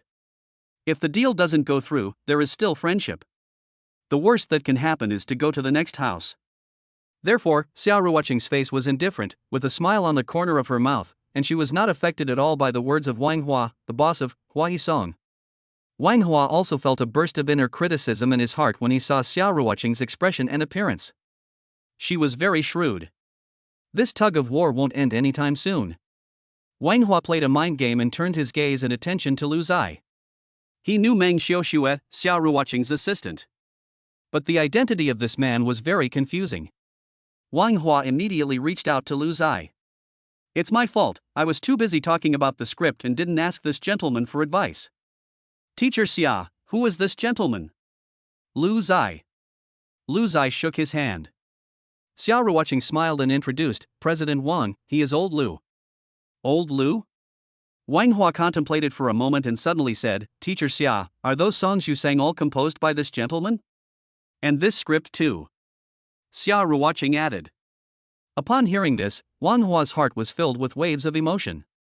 It is obvious how well the songs composed by Lu Zai have sold, are loved by fans, and even received an unreserved thumbs up from Didu Satellite TV. The internal musicians at Hua Hasong praise Old Lu as a genius. A musical genius is worth courting by an entertainment company, because he is a walking resource bank. In this era where originality is valued, original songs undoubtedly have a huge advantage. However, what is even more crucial is that the script for Jibu should be green and fat and red and thin actually came from Lu Zai's hand. Wang Hua's earlier comment to Xia Ruoqing that it's a good script was completely deliberate, with the aim of gaining an advantage by belittling the script. But in reality, the consensus within Hua Hisong was that the script was a surefire hit.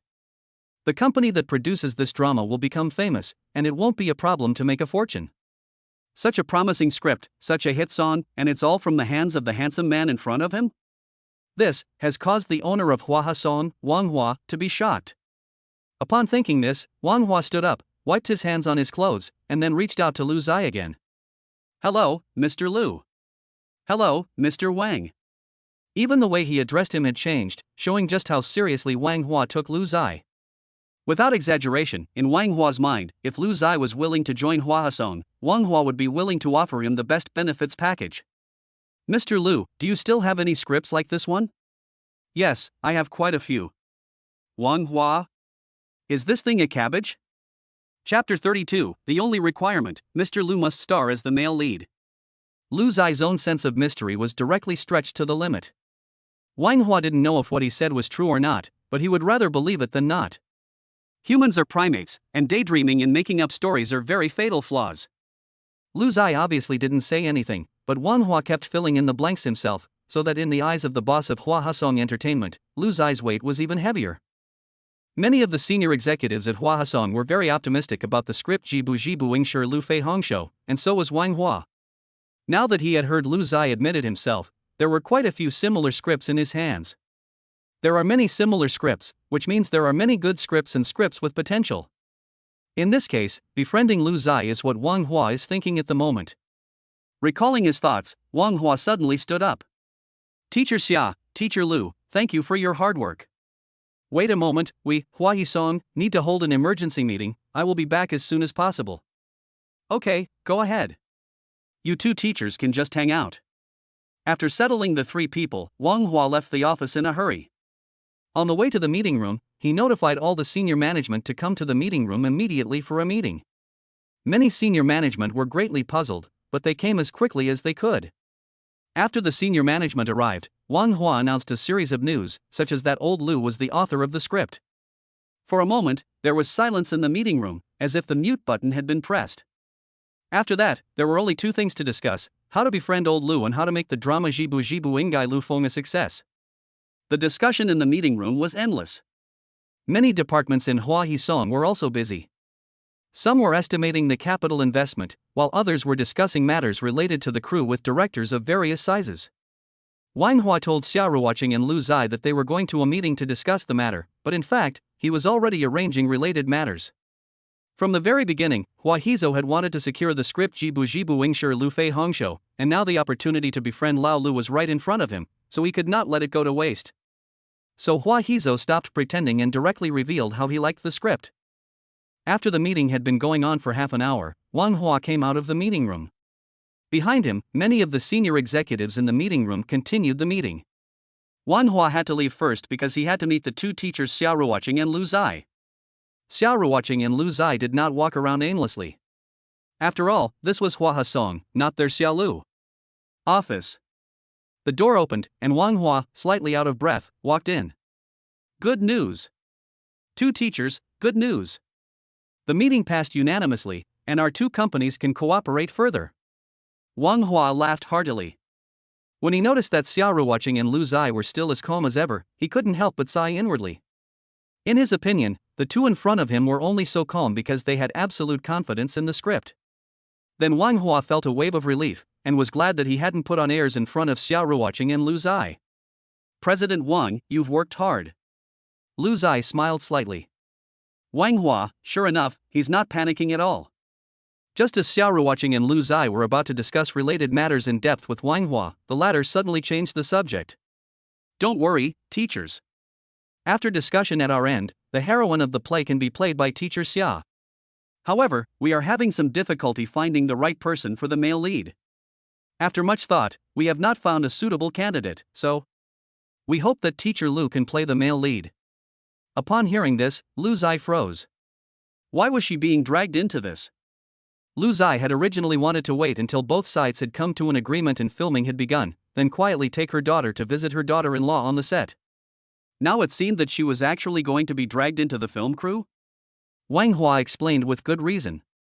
Lu Zai did not refute, but was reminded by his words. His wife playing the leading role and acting with another man. No, that's not right, it's very wrong, and it's mainly psychologically upsetting. Xia Ruoqing, on the other hand, was very tempted after hearing Wang Hua's proposal. In her opinion, if she could act with her man as the leading couple, that would definitely be very appropriate. Whether it was during filming or backstage rehearsals, there would be no psychological burden. Without a burden on her mind, Xia Ruoqing didn't know how powerful she would be when acting. So when Wang Hua explained the reason, Xia Ruoqing chimed in. Honey, what Mr. Wang said makes a lot of sense. You should think about it. Honey? Wang Hua was taken aback, and the coffee he was gulping down to soothe his throat nearly spilled. Xia Ruoqing suddenly woke up and forgot about the whole thing. Mr. Wang, let me introduce you again. Lu is my husband.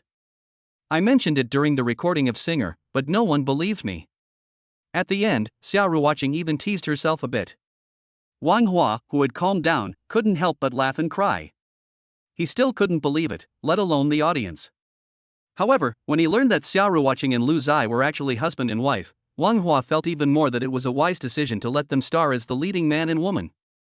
Lu Zai had already considered it carefully, and he was not happy at all about letting his daughter-in-law act with another man. So Lu Zai nodded and agreed. Okay, I can star in it. After all, it was Hua Hasong and Wang Hua who suggested that he star in the leading role. They didn't mind that he was an amateur, so why should he? That was what he thought, but Wang Hua didn't treat him like an amateur.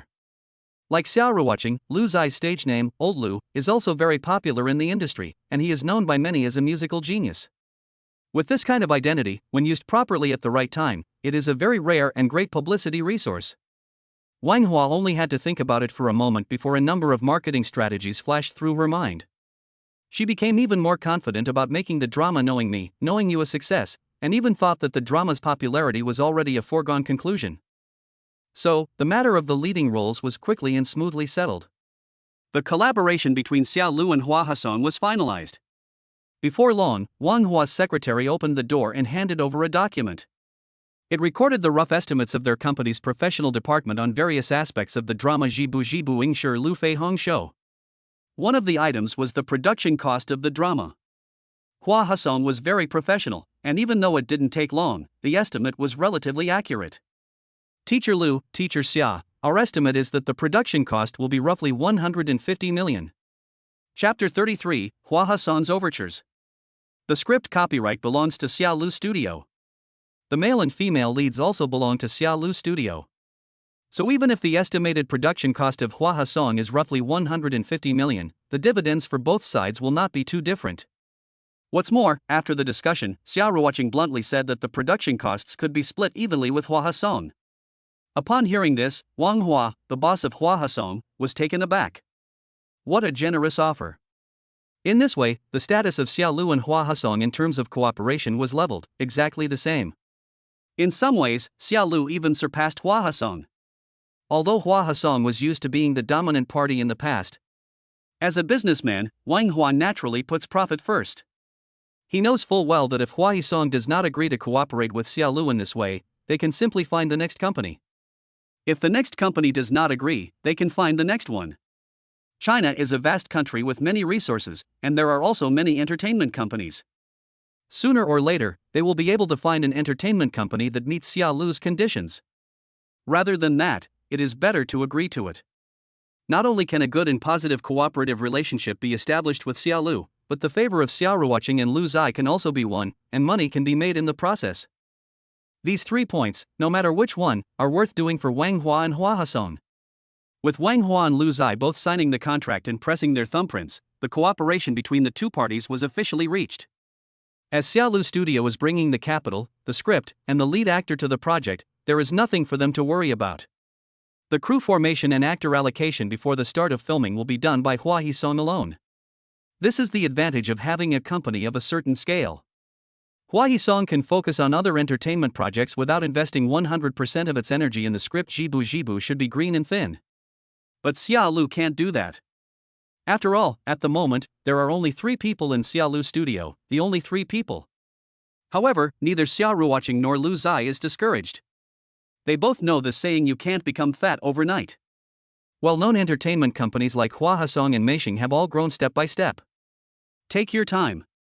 Xiao Ruoqing firmly believed that sooner or later, Xiao Lu Studio would be able to complete a drama on its own, or even operate several tasks at once and work on multiple projects at the same time. What Xiao Ruoqing didn't expect was that on the day their Xiao Lu Studio reached a cooperation agreement with Hua Hasong, Wang Hua unilaterally called off a project. The partner in this project was none other than Meihang Entertainment. If other projects were called off, the company's senior management might have questioned it, but if it was a project with Meihang Entertainment, the senior management actually unanimously approved it. The reason was simple, because the main purpose of this project with Meihang Entertainment was to make an artist famous. That artist's name was Bai Ling. Bai Ling had a grudge against Xiao Ruoqing, and this was well known in the entertainment industry. Although in the meeting room, Wang Hua claimed that the purpose of this was to prevent Bai Ling from affecting the cooperation between Hua Hasong and Xiao Lu. But in fact, there were far-reaching considerations. Regardless of whether Lu Zai had a lot of scripts in her hands, Wang Hua and the senior management all believed it, and they would rather offend Meishing Entertainment for the future. Wang Hua and Hua Hasong's actions were a sign of goodwill towards Xiao Lu's studio, and they could also be said to be a sign of goodwill towards Old Lu. What Wang Hua wanted was to be the first to get the moon. In the future, if Lu Zai could give priority to Hua Hasong when writing songs and creating scripts, then it would be worth doing anything. It has to be said that Wang Hua is very insightful, and in the future, he will also be glad for today's decision. If you don't let people know what you're doing, it's as if you haven't done it at all. So after terminating its cooperation with Meishing Entertainment, Hua Hisong sent a message to Xiao Ruoqing. Xiao Ruoqing is a very clever woman and naturally understood the meaning of Hua Hisong's move. Although she didn't expect it, seeing her arch-rival Bai Ling treated like this, Xiao Ruoqing felt very gratified. She didn't want to be a saint and sympathize with the guy who targeted her. You have to know that both Bai Ling and the company behind her, Meishing Entertainment, have been hiring trolls to slander her for quite some time. Everyone in the entertainment industry knows what tricks they can pull. It's very common for celebrities to slander and tear each other down, and everyone knows what kind of tricks they'll use. Unfortunately, on the internet, even if you find evidence, it's not going to do you any good, so you might as well just ignore it. But ignoring it is one thing, but it's really disgusting. Now, Meishing Entertainment has suddenly been caught off guard by Hua Hisong. I guess Bai Ling and Zhuang Wenba's faces will be very interesting. Just as Xiao Ruoqing had thought, when Zhuang Wenba was notified by Hua Hisong, he froze. The termination of the cooperation didn't hurt Hua Hisong, but it was a painful blow to Meishing Entertainment. After all, they had been preparing for a long time, and Meihang Entertainment was counting on making Bai Ling famous in exchange for the company's development. But now it was suddenly terminated, and all the effort and preparation was for nothing. Who was he going to complain to? If Zhuang Wenba hadn't known someone at Hua Hisong, he would have been kept in the dark for a long time. When he learned that the reason for the termination of the cooperation was Xiao Ruoqing, Zhuang Wenba directly went to Bai Ling. After a lot of questioning, he found out that Bai Ling had said a lot of bad things about Xiao Ruoqing during training at Hua Hisong, spreading rumors that she was raising a demon. So the case was solved. Zhuang Wenba almost beat Bai Ling to death. In fact, what Bai Ling said about Xiao Ruoqing never reached the ears of the Hua Hisong executives. There was no need to, and they didn't care. The real reason Hua Hisong wanted to terminate its cooperation with Meishing Entertainment was to show favor to Xiao Lu and show favor to Lu. It can only be said that the scale of the company is different, and the perception of the boss is also different. Wan Hua is looking to the future, while Zhuang Wenba will only keep an eye on the small benefits in front of him. In this way, development will only be different. Bai Ling regretted it very much, regretting why she had to be jealous of Xiao Ruoqing. Her former pride had disappeared. Zhuang Wenba also regretted it, regretting why he had listened to slander. Otherwise, the future of Meishing Entertainment would have been so bright. However, there is no medicine for regret in the world. What's done is done, and Xiao Ruoqing won't give them a good face just because they both regret it. Not to mention that they can't even care about it. At this moment, Xiao Ruoqing was rummaging through boxes and drawers looking for clothes. Because in a little while, she and Lu Zai will go to a dinner party with Lu Zai's college roommates. Chapter 34. What is a stunner? What does it mean to be born beautiful? Although they have met before, Xiao Ruoqing still wants to dress up a little. In her opinion, the quality of her appearance is related to the face of her man. In order to make Lu Zai look good, Xiao Ruoqing tidied up for a while. Lu Zai was touched, but also a little helpless. Daughter-in-law, do you have some kind of misunderstanding about your looks? You're a big star, but you still lack confidence? Okay, you're the most beautiful with no makeup. However, no matter how Lu Zai persuaded her, Xiao Ruoqing would not listen. This woman had her own ideas. It's time to go out, and Xiao Ruoqing is finally ready. In fact, if she hadn't had to pick up her daughter Shishi from kindergarten first, she would probably have spent more time getting ready. The stunningly beautiful Xiao Ruoqing wore a light purple waist-cinching dress that swayed as she walked, making her look especially feminine. If she had to be described in words, the word soft and fragrant jade would be most appropriate. Her 3,000 black hair fell in a shawl, and her waist, which could be held in one hand, was simply a deadly curved blade. One beauty hides 100 ugly things. Xiao Ruoqing clearly interprets what a stunner is and what it means to be born beautiful. Outside the kindergarten, she found the car with ease. When she saw the beautiful woman wearing sunglasses next to the car, she rubbed her small hands together and then went up to her. Beautiful woman. Can I have your contact information? She asked playfully with her eyes twinkling. The beautiful woman looked down and nodded with a smile. Of course you can.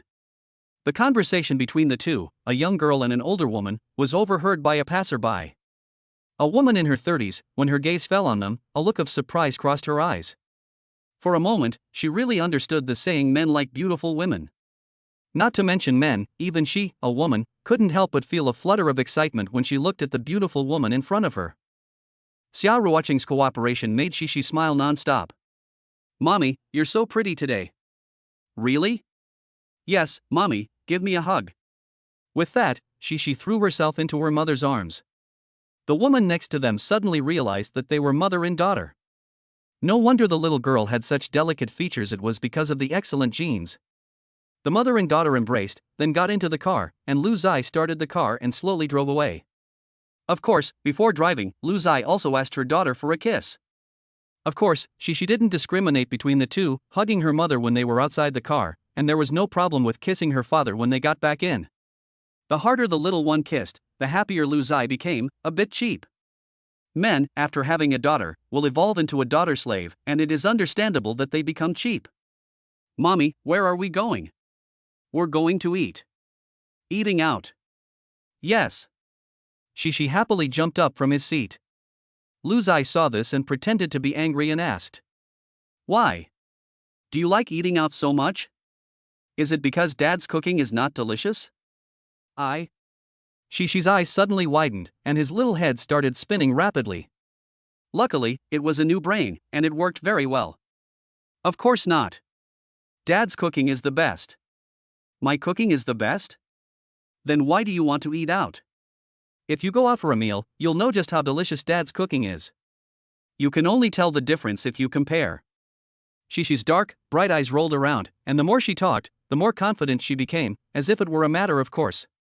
Lu Zai and Xiaoruoqing were also amused by their daughter's explanation, and the little one really is quite a smart aleck.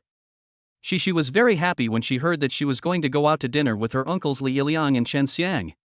Because every time they had a meal together in the past, Lu Zai would bring Shishi, and Li Yiming and Chen Xiang would also bring their niece various gifts and delicious food. There would be dolls as tall as a person and big gift packs of snacks. That's why Shishi was so happy. Soon the family of three arrived at the place of the meal, a restaurant called Imperial Cuisine.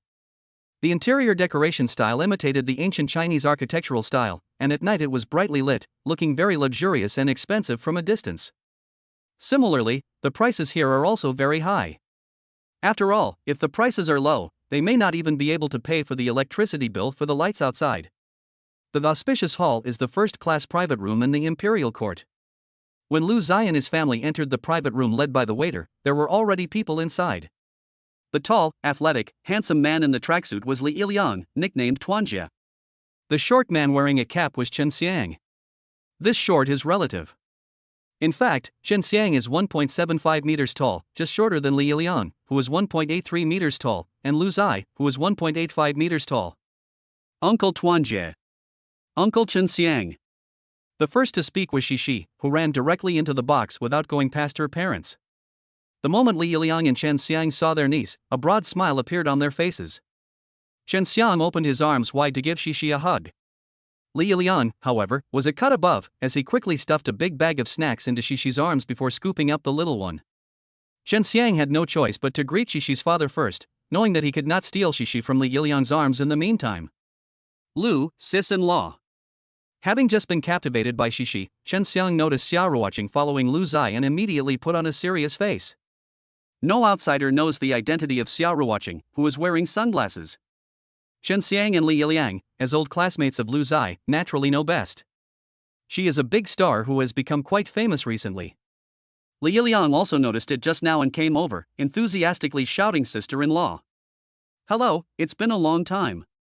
Xiaoruoqing greeted the two men with a gentle smile. For a moment, neither Li Yiliang nor Chen Xiang could help but feel the envy of Lu Zai's good fortune, and that he had really got his hands on a big star in Xiaoruoqing. But in fact, it was hard to say who was chasing who between Lu Zai and Xiaoruoqing. Before Lu Zai's family arrived, Li Yiliang had already asked the waiter to serve the food. He ordered the famous and expensive dishes, and if that wasn't enough, he would order more. The idea was to wait until everyone was here and then lock the door, so as not to be disturbed. Xiaoruoqing is a big star, and if she shows up here, she might attract a crowd of waiters and guests. In that case, the dinner party won't be able to continue. After locking the door, Li Yiliang and Chen Xiang ushered the Lu Zai family of three into their seats. With the little cutie Shishi there, the room soon became lively with her antics. Shishi had always had a question in her mind. Today, with both her parents there, the little one's courage grew, so she looked at Li Yiliang. "Uncle, why is your nickname Unity? This nickname has nothing to do with your name, right?" Upon hearing this, Chen Xiang gave a thumbs up. "Good question. Chapter 35 Chinseong. 6:30. Li Yilian looks sunny and handsome as a whole. If you were to guess, basically no one would be able to guess that he is actually a programmer. Lu Zai, Chinseong, and Li Yiliang all majored in screenwriting in college. In the end, Li Yiliang became a programmer, and he is also considered to be self-taught. Li Yiliang has suffered a lot and stepped into many pits, but he has carried it all with a straight face. But the sharp question that she asked now made Li Yiliang's face turn red. If someone else had asked, he would have ignored it. But it was she who asked the question. Li Yiliang pulled the corners of his mouth and, with his hand on his forehead, answered his niece's question. The nickname came from a song. A song? Well, it goes like this: Unity is strength, Li Yiliang. Li Yiliang sang. Then the compartment fell silent. After a moment, she burst out laughing. Uncle Power, no, I mean, Uncle Unity, sorry, I couldn't hold it in, huh? After she had laughed, Xiao Ruoqing couldn't hold back either, covering her mouth and laughing secretly. But he gave Chen Xiang an elbow jab in return. After all, Chen Xiang was the reason he had such a nickname. The three of them had a very good relationship, and they would get together whenever they could, even after graduation. What made Li Yiliang resentful was that Chen Xiang had yet to give him a sharp nickname, which was a failure. But he would not give up. It's never too late to give a nickname. In Chen Xiang's chorus of unity as Li Yiliang, the atmosphere in the box grew better and better. Li Yiliang and Chen Xiang also did not forget to congratulate their sister-in-law Xiao Ruoqing. After all, both the album and the achievements made by Xiao Ruoqing on the stage of the singer program were dazzling. However, when they confirmed that all the songs performed by Xiao Ruoqing were composed by Lu Zai, Li Yiliang and Chen Xiang were shocked. Uncle, eat some meat. She put some meat in each of the two uncles' mouths, and then helped them chew with her hands. No, Lu, when did you become a musical genius? Exactly. Hearing this, she angrily put down her chopsticks, huffed and puffed, and crossed her arms. My father is a genius, okay? Hearing her daughter defend him like this, Lu Zai felt very good, and shamelessly nodded. Yes, that's right, my daughter is right, I was born a genius. Upon hearing this, Li Yiliang and Chen Xiang both disdainfully shrugged. It wasn't until Lu Zai asked Xiao Ruoqing and received a positive response from the latter that Li Yiliang and Chen Xiang stopped embarrassing themselves. In their opinion, it was true that Lu Zai had real talent, and it was also true that Xiao Ruoqing and she favored him. Envy. I also have good news and bad news. Li Yiliang suddenly said.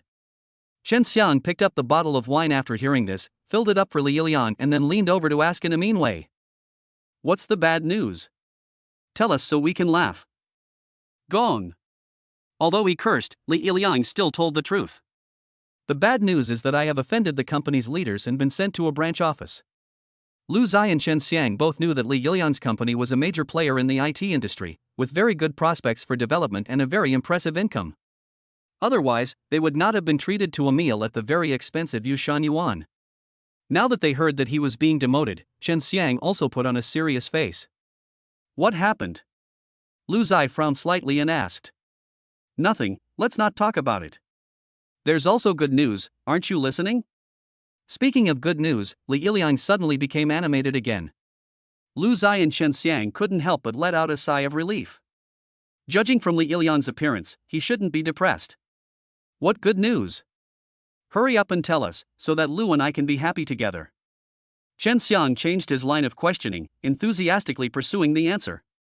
The good news is that the branch office is in the Magic City, so I can get together with you guys more often in the future. Although the promotion was demoted, it is better than having no promotion channels at the headquarters, but the salary has increased and the work has become easier. Isn't this good news? Li Yiliang laughed heartily, and his laughter was a bit loud. Seeing this, she quietly leaned over to Chen Xiang. Uncle Chen Xiang, is Uncle Tuanji overdoing it with his sadness? Chen Xiang pondered for a moment and nodded, like your sister. Don't worry, I'm fine, really fine. Although I've been sent to the branch office, I feel pretty good about it. At least it's much more convenient to take on private work. Li Yiliang talked a lot, and Lu Zai and Chen Xiang finally felt relieved. After chatting about Li Yiliang's situation, he changed the subject to Chen Xiang. Chen Xiang is different from Li Yiliang. His dream is to become a big director, so he hasn't found another way out. It's just that after so long, Chen Xiang hasn't had much success in realizing his dream. As for me, things haven't changed much. I've been on a few film sets, and the best I've managed is to get a job as an assistant director. My name doesn't appear, but at least I've gained some experience. That's the way it is in show business. Without a patron, it's hard. That's why I've been thinking about a new way out recently. Do you know what a mini web drama is? Li Liang frowned slightly after hearing this and said after a moment's thought, I know what a mini-series is, and I know what an online drama is, but what's a mini online drama? It's exactly what it sounds like. A small online drama, a few minutes long, the kind that lasts 10 minutes. I plan to make a mini online drama in a funny, relaxed, and cheerful style, and then use the website as a distribution channel. Chen Xiang spoke clearly and explained to Li Liang for a long time. After Li Liang understood, he only said one sentence, Dad supports you, just let me know if you need money. Chen Xiang, squeak. Damn it. Li Liang laughed and scolded, but he took it seriously. How much do you need? I can give you 200,000 yuan first, if it's not enough, let's ask Lu. Lu Zai didn't act pretentiously either, and nodded, Dad will definitely support you too. Your sisters. Chen Xiang smiled, feeling very warm in his heart. Even if he was taken advantage of, he could take it back in the future if he got the chance. I don't need it yet, I just have this idea in mind. It's not time to implement it yet, I'll let you know if I need it. However, Lu Zai did not agree with his idea. If you have an idea, you should seize the time to implement it. If you can think of it, others may think of it too. Your chances of being the first are greater if you do it. Old Lu is right, and it makes sense. But? No buts. Lu Zai interrupted Chen Xiang and pointed at the wall clock. I think this mini web series should be called Chen Xiang 6:30. It's just past 6:30. Chapter 36 Shishi, one more kiss and I'll get angry. Brother, is it that simple and rude? Chen Xiang tilted his head in some dismay because he didn't look like Lu Zai was joking at all. But is it reasonable to name a person after a time? Unexpectedly, Lu Zai raised his glass directly. A toast to Chen Xiang 6:30. Lu Zai raised his glass, Xiaoru watching, and Shishi naturally supported him, and Li Liang also raised his glass and looked over. Chen Xiang gritted his teeth and stamped his foot, admitting defeat. Fine. 6:30 is better than 11:11. Why? 11:11 is the time for singles. Everyone burst out laughing. Chen Xiang has a talent for being witty. Lu Zai then said seriously that Chen Xiang at 6:30 would definitely become popular. Li Liang believed him, because he didn't want his good friend to fail. Chen Xiang also believed him, not blindly, but thinking about how to live up to Lu Zai's trust. Xiangzi, you should know that your sister-in-law and I have founded a studio, Summerdew Studio. Are you interested in joining? As soon as he said this, Li Liang patted Chen Xiang on the shoulder and urged him to join, before Chen Xiang could say anything. Xiangzi, of course you want to join. If you join now, you'll be a founding member and get to share in the profits. And Lu will be able to pay your social security for you, so you can get the 6 insurances and 1 fund. Chen Xiang was tempted. In fact, he had known that Xiaoru Watching and Lu Zai had founded Xiaolu Studio long before the party. At that time, he had already had the intention of joining, but he had been too shy to do so. Today at the dinner table, Lu Zai had mentioned it, so Chen Xiang naturally felt extremely excited. So with Li Liang's encouragement, Chen Xiang agreed. Lu Zai, sister-in-law, thank you for not abandoning me, I will definitely work hard to achieve results. Before Chen Xiang could finish, Lu Zai interrupted him with a wave of his hand. Okay, enough of the posturing, let's drink. But, once you're out the door, you can call me brother Lu, and I won't mind. But when you're at the company, what should you call me? Boss. Hey, be good drink. Lu Zai smiled happily, but it wasn't just because she had teased Chen Xiang, she was also happy to have lured him into the Xiaolu studio. Although no one else knew, Lu Zai and Li Liang knew very well that Chen Xiang had real talent. Gold always shines, is a bullshit saying. In today's entertainment industry, you can't just have real talent and you'll get ahead, you need to have the right timing, the right location, and the right people. Chen Xiang had suffered in this regard, which was why his development had been bumpy and slow. In Lu Zai's view, now that he and his wife had founded the Xiaolu studio, they naturally needed to attract talent. As the common saying goes, keep the best for yourself, and Chen Xiang should not wait until someone else takes him. So Lu Zai offered Chen Xiang a job at this critical juncture. Chen Xiang agreed to join, which made everyone happy, and he himself enjoyed the wine, as if he had poured his innermost feelings into it. The meal lasted quite a long time. She had already finished eating a long time ago. Bored, she followed her mother's rambling and told her about the interesting things that had happened at kindergarten. Some of them had happened before and had been told long ago. But Xiaoruoqing was still as delighted and surprised as if she had heard them for the first time, and she praised her daughter for her storytelling. Finally, it was time to go. Chen Xiang had drunk quite a bit, and Li Yilian was almost as drunk. The two men were going back to Li Yilian's place, and Lu Zai felt relieved. Chen Xiang really had drunk too much. When he came out of the private room, he kept expressing his gratitude and shouting that he wanted to show off. Li Yilian laughed and scolded, "If you throw up on me, I'll leave you in front of the bar for someone to pick up your body." Unexpectedly, Chen Xiang's reply was very awesome, "Okay. Okay, your sister. Cough cough, Lu, sister-in-law, goodbye, we're leaving first, let us know when you get home by sending a message." "Okay. Uncle Tuanjie. Why didn't you say goodbye to me?" Shi pouted, angry. Li Yiliang and Chen Xiang also doted on the girl, and deliberately stood still, waving at the little one. "Bye, Shi." Except that Li Yiliang waved his hand like a beckoning cat, and Chen Xiang didn't even know if he had raised his hand or not.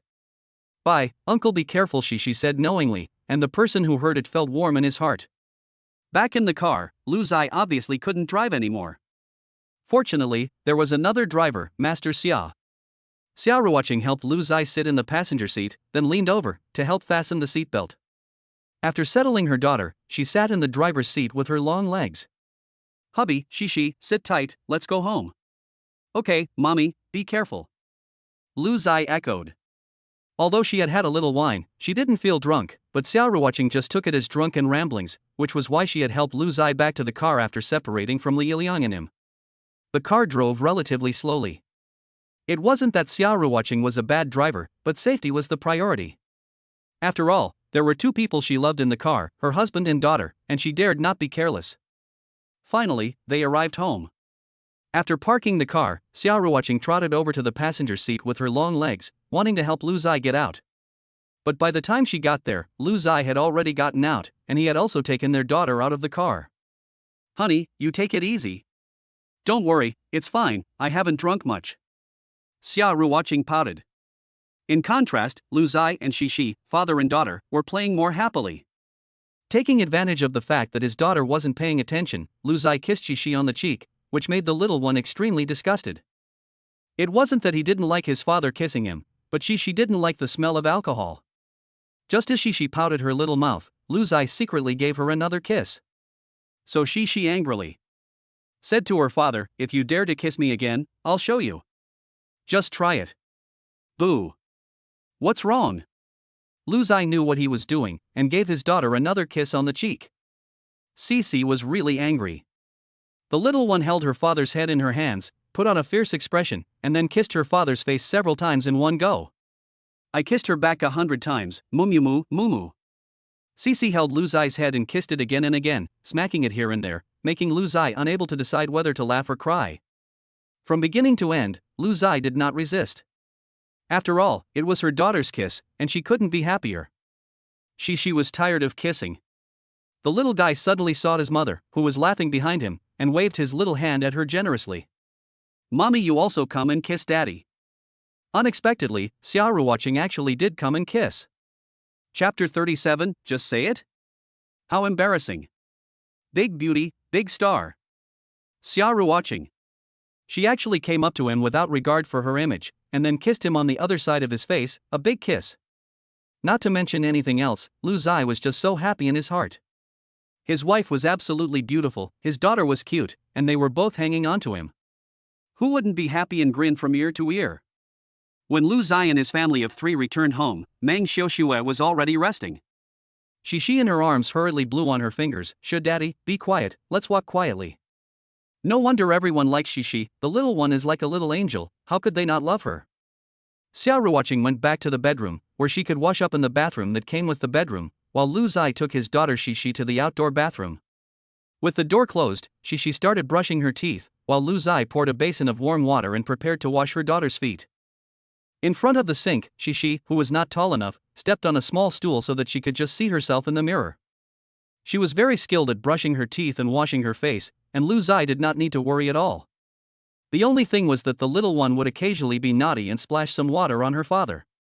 At this time, Lu Zai will tickle her daughter's funny bone from behind. Like Xiaoruoqing, Xixi is also particularly ticklish, especially when her ticklish spot is touched, and the little one will definitely giggle and laugh non-stop. After a while, the father and daughter started to play together, and in the bathroom, which has quite good sound insulation, the laughter of the two never stopped. Finally, after washing up, Lu Zai picked up his daughter and put her on the small bench. Here, he was like a slave to his daughter, teasing her while washing her feet. Lu Zai's face was full of affection, while Xixi's face was full of happiness and sweetness. Soon, Xixi was clean, and before she could shake the water off, Lu Zai picked her up. The little one hugged her father's neck tightly, occasionally giving him a kiss as a reward. Flying, flying, flying. Xixi happily opened her arms. Before sending her daughter back to her bedroom, Xixi insisted on seeing her mother. After blinking at her mother, she was ready to go. Lu Zai carried Xixi back to her room, put her on the bed, covered her up, and then read her a story. Daddy will tell you the story of the 3 little pigs today. 3 ways to eat a pig? Roast pig? Braised pork? Stewed ribs? Xixi's eyes lit up as she asked. Lu Zai's forehead darkened, and he seriously suspected that his daughter hadn't eaten enough that night. Next time, he must make Li Yiliang make up for it. It's braised pork. No, it's the story of the little pig outsmarting the big bad wolf. Lu Zai finished telling this fairy tale, and Xixi was content after listening. Dad, do you ever find people annoying? How could I, sweetheart? Dad has to love you 3,000 times every day. Then, Dad, I'll love you 3,001 times every day too. A little more than you and me. Xixi giggled, and Lu Zai leaned down to kiss his daughter on the forehead. Good night, sweetheart. Good night, Dad. As he turned off the light, Xixi grabbed the quilt. After the door had closed, the little one closed his eyes and it was time to go to sleep. On the other side, when Lu Zai returned to the bedroom, it was pitch black. He held his phone up to the faint light and came to the edge of the bed. He thought Xiaoruoqing was asleep, but as Lu Zai raised his phone to shine the light, he immediately saw the voluptuous beauty in the posture. Xiaoruoqing was wearing a soft pale pink nightdress, and when Lu Zai looked over, she lifted the corner of the hem of the dress to make her long legs look even more seductive. I thought you were asleep, Lu Zai said with a smile. Xiaoruoqing shook her head, then quickly opened her arms as if she wanted a hug, just like her daughter Xixi.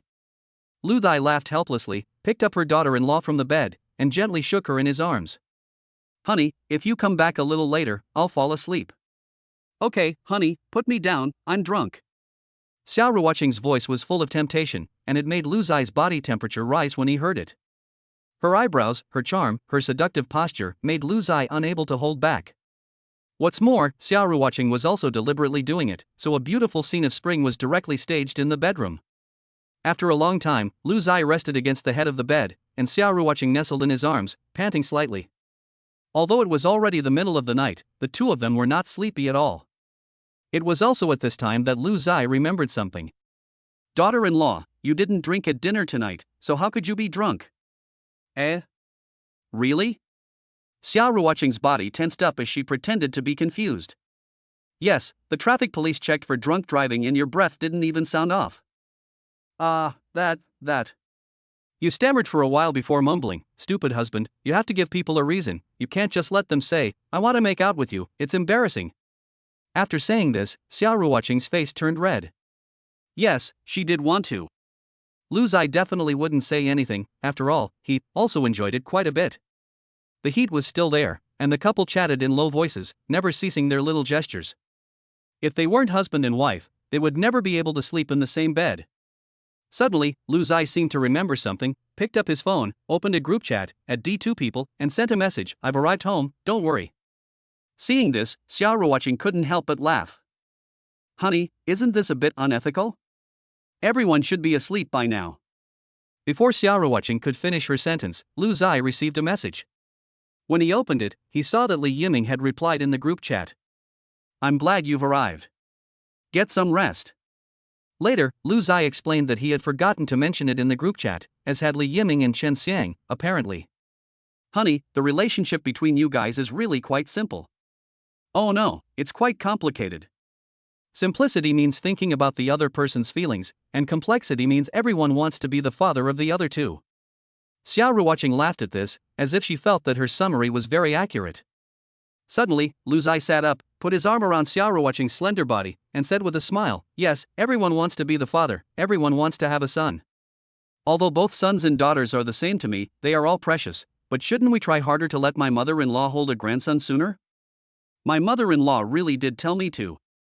While saying this, Lu Zai's hand gently tugged the ribbon around Xiao Ruoqing's waist. Xiao Ruoqing's eyebrows furrowed slightly, but she didn't stop him. "Ha! Husband, you're still coming." She said this, but why was the corner of her mouth raised? Definitely fake. Chapter 38 Xiao Ruoqing Shishi, matching parent-child outfits. Women are a magical creature. She bleeds every month, but she still has energy in the morning after having sex late into the night. Lu Zai couldn't help but think this as he watched his wife, who had gotten up early to practice yoga in front of the French windows. Last night, it was Xiao Ruoqing who had been screaming and yelling. In the morning, it was still her who had a rosy complexion. In contrast, Lu Zai seemed to have had a little trouble sleeping and had yawned several times. At that moment, Lu Zai was thinking, "I need to exercise." Meanwhile, Xiao Ruoqing was thinking, "I need to give my husband a boost." Luckily, Xiao Ruoqing was thinking this to herself, otherwise if Lu Zai had heard her, she would have been absolutely shocked. Who was addicted here? After her morning workout, Xiao Ruoqing went to the kitchen to cook. In her yoga pants and sports bra, she was literally walking hormones. Lu Zai followed her in, just to take a look. "Hubby!" Suddenly Xiao Ruoqing shouted, and Lu Zai, who was sitting not far away, was startled and hurried over. "What's wrong, honey?" "I thought something was burning, but I didn't expect to be flirted with." Xiao Ruoqing pointed her pink fingers at the frying pan, where there was a fried egg. "Honey, look at the egg, it's all in the shape of love." Cheesy romantic words, honey? Humph. Don't like it? Think it's corny? I won't say it again. Xiao Ruoqing pretended to be angry, crossing her arms and tilting her head arrogantly upwards. But she couldn't help but keep glancing at Lu Zai out of the corner of her eye. She didn't need to guess that he was waiting for her to coax him. Lu Zai quickly reassured her, "It's nice. I like it. I like corny romantic things. You should say more of them in the future, my dear. That's more like it. Go on, I'm not angry anymore. You can sit down, I'm going to continue cooking." For breakfast, there were fried eggs and boiled hand-pulled noodles. In the eyes of Northerners, this combination is a waste of eggs. But here, Xiao Ruoqing and her family of 3, including Lu Zai, all really like hand-pulled noodles, not just because they're easy to prepare, but because they really like them. It's quite a coincidence. Meng Xiaoshui also likes noodles very much, but she likes all kinds of noodles, including dried noodles. Although dried noodles are considered a waste of food in the eyes of Northerners, Xiao Ruoqing buys them by the case. Before long, Shishi came over. The little guy squinted his eyes and held up his arms, looking like a zombie as he walked unsteadily. After throwing himself into his father's arms, Shishi rested his head on his father's lap, then closed his eyes again. Just like when he woke up early for school, he could rest for a little while. It wasn't until he heard his mother Xiao Ruoqing talk about today's schedule that the little guy suddenly opened his eyes. "Honey, didn't Wang Hua from Hua Yisong call yesterday, saying that they might start filming soon? So I think I'll take Shishi out for the whole day today, since it's Saturday. How about going to the amusement park?" When she heard the word playground, Shishi's eyes suddenly widened. Her eyes, like black gems, sparkled with brilliance, and there was no trace of sleepiness left in them. Yes. Without waiting for Lu Zai to finish speaking, Shishi answered for her father, nodding her head quickly as if she were a little chicken pecking for rice. Lu Zai was in a playful mood after seeing her daughter's performance, so he pretended to shake his head in difficulty. "Today? But? Daddy, you're the best. Daddy, you're the best daddy in the world." Shishi hugged Lu Zai, tilted her head up, and her big, watery eyes were full of pleading. It's no exaggeration to say that this expression of the little ones could melt steel, let alone her daddy. Lu Zai was afraid that her daughter would really cry, so she had to put aside her playful mood. "Okay, for the sake of our Shishi, let's go out for the day." Upon hearing this, Shishi jumped up happily. "Daddy is the best. Mommy is the best too." Hearing her mother's Shishi, who was desperate to survive, quickly added. At dinner, when she heard that they were going out to play today, Meng Xiaoshui immediately wanted to refuse. In her opinion, it wasn't long before Xiaoruoqing and Lu Zai would be filming in a group, so she wanted to hurry and prepare now. Xiaoruoqing of course refused, and even showed her capitalist face. This won't do, Xiao Shui. If we, Xiaolu, work overtime, we won't get paid. If we work overtime without permission, we'll even get a pay cut. If you work overtime, I'll cut your pay. This face of Xiaoruoqing's doesn't look like that of a heartless capitalist, but rather that of a pink capitalist, full of teenage temper. Sister Qing, you've said it like that, how dare I work overtime? Good girl. Hurry up and eat, and let's go after we finish eating. After the meal, the task of washing the dishes fell to Lu Zai. The 3 girls, 2 adults and 1 child, all went back to change. It was a rare outing, and all 3 wanted to look their best. Meng Xiaoxue, however, was very self-aware, and she knew that in front of Xiaoruoqing, no matter how she dressed, she would only be an accessory. Meng Xiaoxue, who was easygoing, simply changed into a clean set of clothes, applied a light layer of sunscreen and was ready. Xiaoruoqing was also quick. As she was going to the amusement park, she wore a white short-sleeved shirt with light-colored jeans. White socks, white shoes, a ballerina bun, big sunglasses, cherry lips pink and plump, she looked very girlish.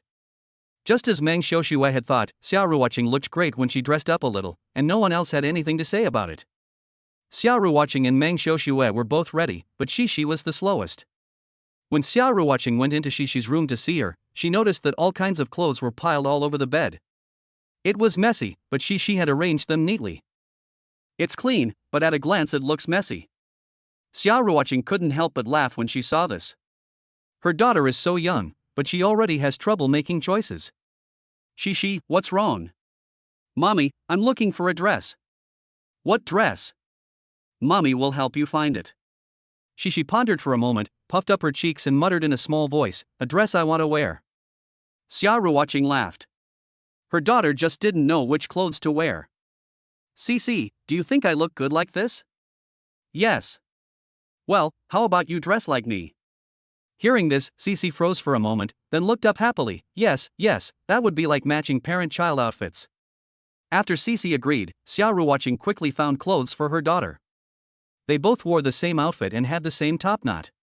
When the mother and daughter came out of the room, they actually made Lu Zai and Meng Xiaoxue feel like they had a new lease on life. Chapter 39, Here We Are. The mother and daughter were dressed the same, but their styles were different. Xiaoruoqing's style was girlish, while Xixi's style was cute. Being small is a kind of cuteness, no matter what it's used on. Xixi was very happy to see how her father was acting. The little one came over proudly with her hands clasped. Dad, do you like it? Yes. But does it look better on mommy or someone else? Cici asked again. But before Lu Zai could answer, Cici volunteered the answer, of course it looks better on mommy. The little one was being naughty again, actually asking a rhetorical question. After packing up, they set off. Xiaoruoqing and Cici both had a small bag on their backs. Only that Xixi's bag is very small, as if it can only hold a mobile phone? In fact, Xixi doesn't even have a mobile phone, and the bag is filled with melon seeds, which she brought back from her last visit to her grandmother's house. When they arrived at the car, the little guy was very relaxed, leaning back in his seat and cracking melon seeds. But Xixi only cracked the seeds, not ate them, but saved the seeds. When his little hands couldn't hold it anymore, he gave it to his parents and sister Xiaoxue to share. It took more than an hour to drive from home to the playground. Xixi munched on the melon seeds for half an hour. He stopped eating not because he had finished, but because his lips had gone numb, so he gave up. It is the nature of children to be active. Although Xixi is sensible like an angel, he is lively and cheerful. When in the car, she can't stay still for a moment. She rummaged around and found a cartoon sticker. She looked at it, rolled her eyes, and then started sticking it on the car. Dad! It's okay to stick it on the car. After getting permission, Xixi happily gave Lu Zai a kiss. It's not just that as long as her daughter is happy, she'll do anything. But for this reward kiss, Lu Zai was even willing to stick the stickers with her daughter. When Xixi is being naughty, her mouth is never idle, and she often says kind things. Dad, you drive really steadily. Xixi said this when she stood up and started sticking cartoon stickers on the roof of the car. Dad, you're really good at buying cars. This is what Xixi was thinking, admiring the spacious interior of the car, which could hold lots of stickers. Dad! In the midst of all the praise, Lu Zai lost himself, and wouldn't have refused to stick a Barbie doll on his forehead. Xiao Ruoqing and Meng Xiaoxue realized that Lu Zai really had unparalleled indulgence and favor for Shi. No wonder daughters usually get along well with their fathers. No wonder men want a daughter. Today was a nice day, with a clear sky, but the price was heat. Even so, the amusement park was packed. After parking the car, Lu Zai and his party of 4 bought tickets and went inside. Looking around, most of the people there were parents with children, followed by couples. The amusement park was very lively. At the far end was a Ferris wheel, very tall and large, and no matter where you were, you could see it if you looked up. In the past, Shi had also come to the amusement park to play, but only with his father or only with his mother, not like now, with both parents by his side. So Shi was very happy. The little one looked left and right as if she was looking for something. When she saw the ice cream cart, she quickly pulled Meng Xiaoxue and ran over.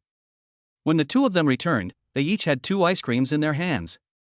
Mommy loves the matcha ice cream the most. Daddy loves the chocolate ice cream the most. She shared the ice cream with her parents, but before doing so, she took a small bite out of both ice creams.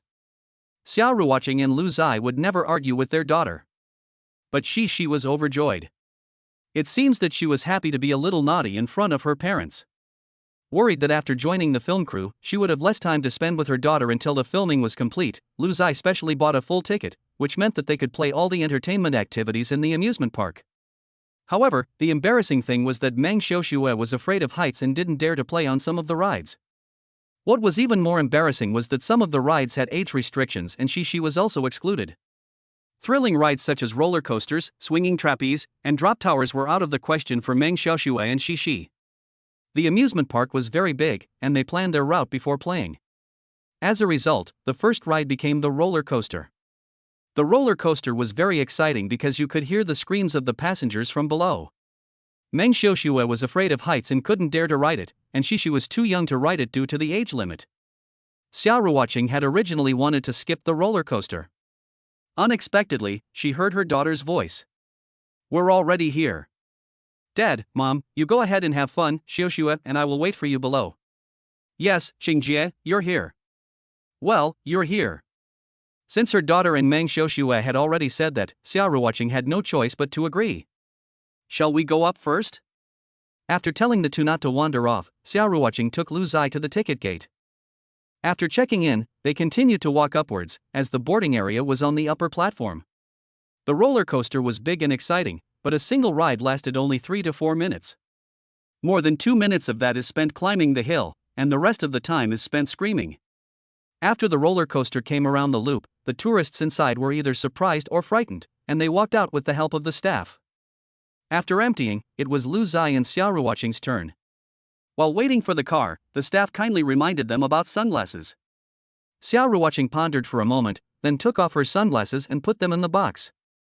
Although she had worn sunglasses to avoid being recognized, she felt that on the roller coaster, the tourists would not be looking at her. After everyone was in place, the roller coaster was about to start. The staff came forward and explained the precautions, such as to cling to the seat during the dive. However, Xiao Ruoqing had remembered it incorrectly, and she remembered it as lean forward during the dive, which was completely the opposite. The consequences of remembering it incorrectly were very uncomfortable. The bell rang, the roller coaster started, and then there was the long climb. If it had been a straight down drop, the passengers would not have been screaming, but the long climb only increased the fear in their hearts. Xiao Ruoqing was no exception. Halfway up the hill, she put her hand into Lu Zai's. "Hold on to the railing. Honey, I know, just wait until we get to the top." The ascent was very short, only 2 minutes. But the time felt like an eternity, as the coaster climbed higher and higher, and the fear in her heart grew infinitely. Finally, they reached the top. Just as the coaster began its downward plunge, one of the girls in the front row seemed to recognize Xiao Ruoqing. "Xia, Miss Xia?"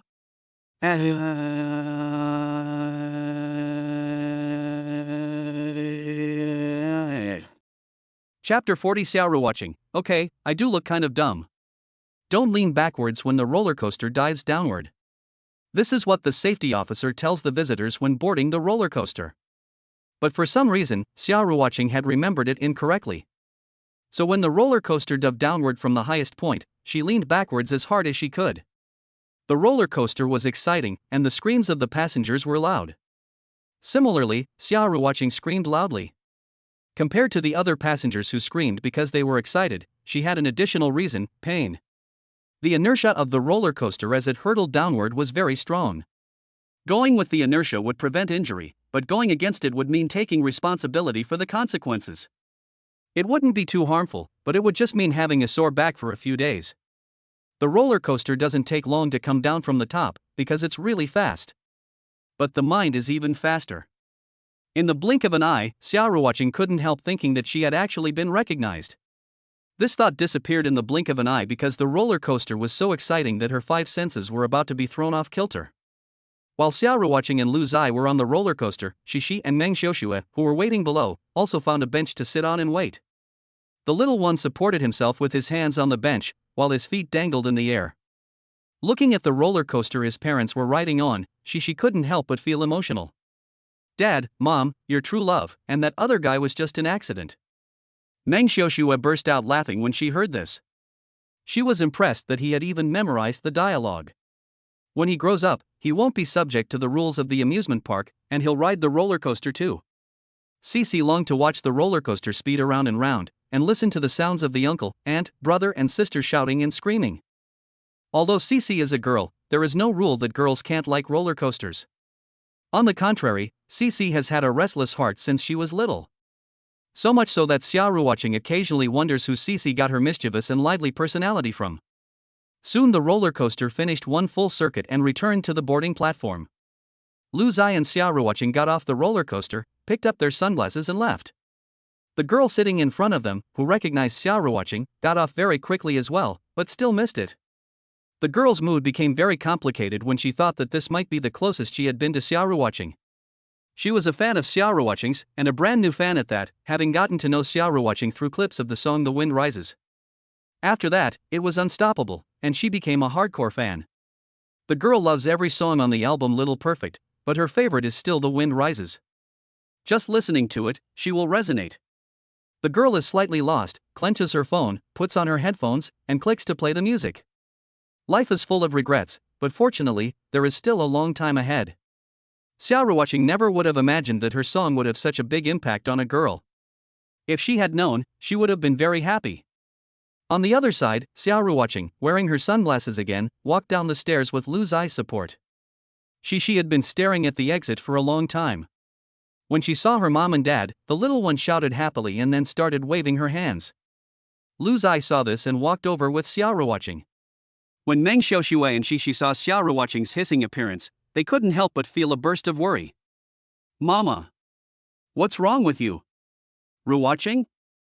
Facing the concern of Meng Xiuxue and her daughter, Xiaoruoqing didn't know how to explain for a moment. Mainly, she was embarrassed to explain, saying that she had acted foolishly and done something stupid. Well, I acted foolishly and did something stupid. I must have just come off the roller coaster, my mind and mouth are in agreement. What's on my mind is what comes out of my mouth, damn it. Okay, I do sound like a complete idiot.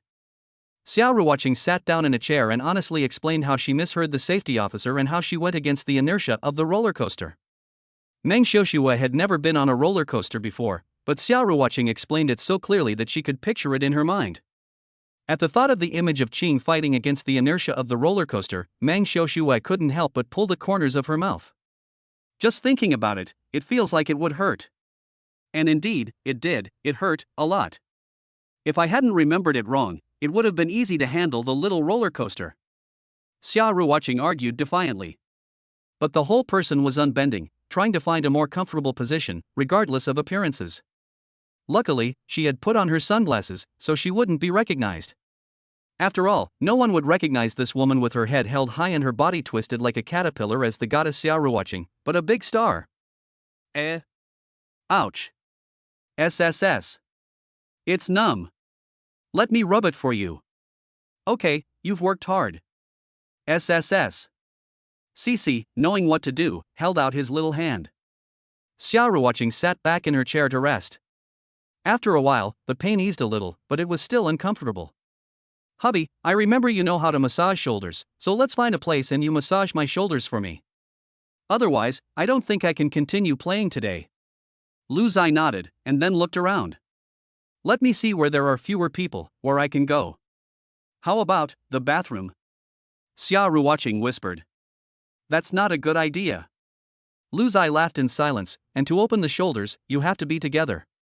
Whether it's letting Xia Ruoqing go to the men's room or following her to the women's room, it's not appropriate. Xia Ruoqing guessed what Lu Zai was thinking, and immediately couldn't hold back a laugh, and then her back started to ache. Honey, the toilets at the amusement park don't distinguish between men and women. As long as there is a place, just go in and use it. Oh, is that so? What do you think, honey? That's fine. Seeing Xia Ruoqing in such distress, Lu Zai also felt sorry for her and agreed without much thought. However, the thought of what they had to do soon made Lu Zai feel a strange feeling in her heart. Soon, the couple arrived at a bathroom. Just like Xia Ruoqing had said, there were no gender distinctions and there were many cubicles inside. The two walked in one after the other. After arriving in an empty space, Xia Ruoqing pulled open the door and walked in. Lu Zai followed closely behind. Hubby, the door. Xia Ruoqing whispered, and Lu Zai quickly locked the door. Although the cubicle was not small, it was not designed to hold two people, so Xia Ruoqing and Lu Zai would be slightly crowded if they squeezed into one cubicle. Fortunately, Xia Ruoqing was slim and did not take up much space. It might hurt a little, so bear with it. Lu Zai whispered in Xia Ruoqing's ear. After hearing this, Xia Ruoqing couldn't help blushing, and then her face flushed red. Honey, I think I heard you say that last night. Did I? Yes. Chapter 41 Shishi, a master of bumper cars. Shoo. Lu Zai told Xia Ruoqing to be quiet. In case someone heard that there were two people in this cubicle, it would be embarrassing. Xia Ruoqing was also afraid of embarrassment, and immediately shut up. Taking off the sunscreen, Xia Ruoqing's fair and smooth skin appeared. Lu Zai raised his hand and gently pressed along the back. Does this hurt? How about here? Xia Ruoqing nodded or shook her head, but didn't say anything. After feeling and confirming the location, Lu Zai massaged it gently for a while. Feeling the broad, warm hands on her back, Xia Ruoqing felt much better. Hubby, come quickly. Okay. With that, Lu Zai grabbed Xia Ruoqing's shoulders and gave them a yank. Even if Lu Zai was a professional, and even if Xia Ruoqing really wanted to hold back, when the pain became unbearable, she really couldn't help but let out a sound. Oops. Xia Ruoqing let out a scream, and then a large hand covered her mouth from behind. Fortunately, no one noticed anything unusual, and perhaps they just thought she was showing her teeth. At this moment, the posture of the couple was indeed a bit ambiguous. No, it was downright ambiguous. It's almost exactly like what was described in the novel. The same environment, the same posture, the same man and woman. Xia Ruoqing closed her eyes tightly, unable to bear the sight. How is it? Feeling better? Xia Ruoqing tried to straighten her back and waved her arms again. Much better. That's good. If it hurts too much, we'll go to the hospital. Yes, honey, let's find a chance to get out of here. Xia Ruoqing got dressed again and then quietly pushed open the door, peeking out with half her head. No one. Honey, no one, let's go.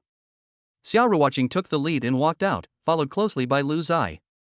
Although they hadn't done anything, when someone walked towards them, both Xia Ruoqing and Lu Zai felt extremely unnatural. In fact, no one paid any attention to the two of them, and no one would have guessed that they had come out of the same cubicle. After leaving the bathroom, Xia Ruoqing let out a long breath and even felt inexplicably excited. Although it was a bit embarrassing, there was nothing she could do about it. It was hard to bring her daughter out for a playdate, and Xia Ruoqing didn't want to dampen the mood. Does it still hurt? She came up to her to offer her condolences. Just the worried look on her daughter's face made it all worth it, even if it did hurt. Xia Ruoqing squatted down in front of her daughter, rubbed the little one's head, and nodded. It's all right, let's go, let's have fun.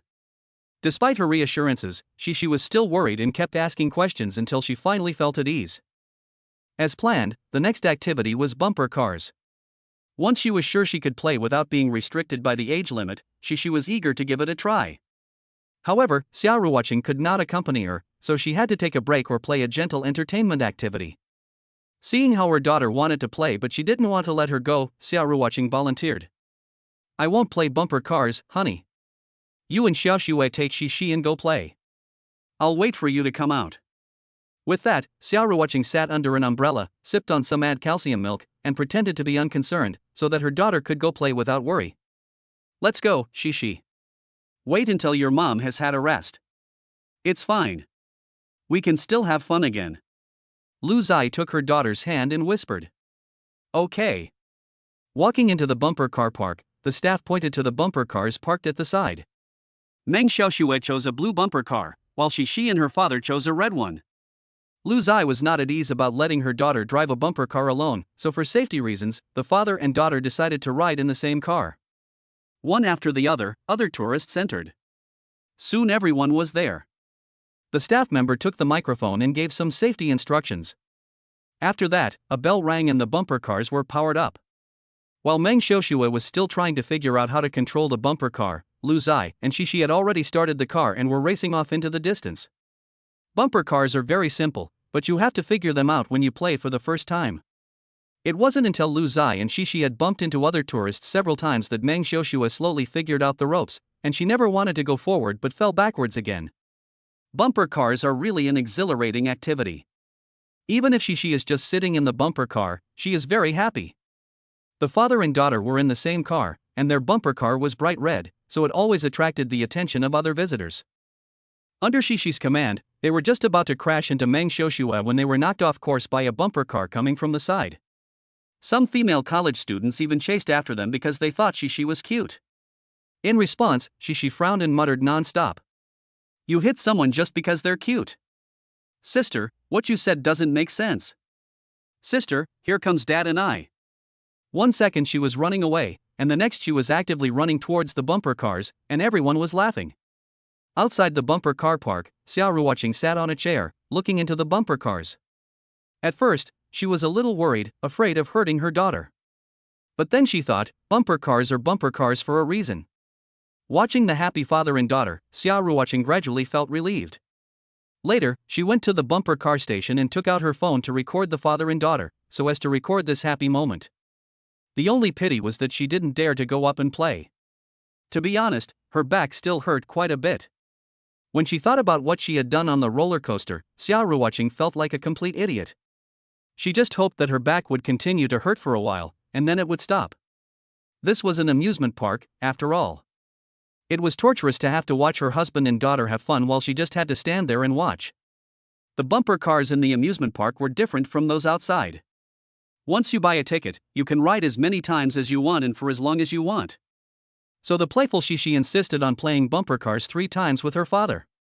Meng Xiaoxue got off after the first time. Although it was fun bumping around, she felt dizzy. She usually doesn't get enough exercise, and she probably wouldn't be able to continue playing. On the contrary, Shishi was still very enthusiastic. Her little hand was like a baton, pointing wherever she wanted, and her father would drive the bumper car to crash into that spot. Since they were just hanging around, Xiao Ruoqing dragged Meng Xiaoxue off to get something to eat. The most important thing when you go out to play is to have fun. Play, eat, drink, and laugh, all of these things are essential. Even though Meng Xiaoxue was used to it, she couldn't help but feel a flood of emotions when she saw Xiao Ruoqing and her husband devour a grilled sausage apiece. Other celebrities would be jealous and put a seal on their mouths for fear of putting on weight. In contrast, Xiao Ruoqing didn't have any concerns about this at all. Chapter 42, This candy is amazing. She had finally had enough fun. They had played bumper cars for a total of 5 rounds.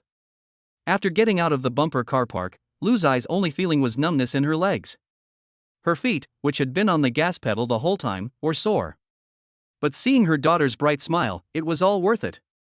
Mommy. She trotted up to Xiao Ruoqing. It looked like she wanted to throw herself into her mother's arms, but she stopped in the end. Mommy, does your back still hurt? The little girl asked with concern, tilting her head. The reason she stopped and didn't throw herself into her mother's arms was that she was worried that her mother's back was still hurting. Not only that, but the reason she wanted to play bumper cars for several laps was that she really loved to play, and on the other hand, she hoped to be able to wait for her mother. In Shishi's opinion, the longer she stayed in the bumper cars, the sooner she could come in and play with her mother when her back stopped hurting. However, after 5 laps, Xiao Ruoqing still hadn't come in. She didn't wait for her mother, and as she had already had enough fun, she got out of the car.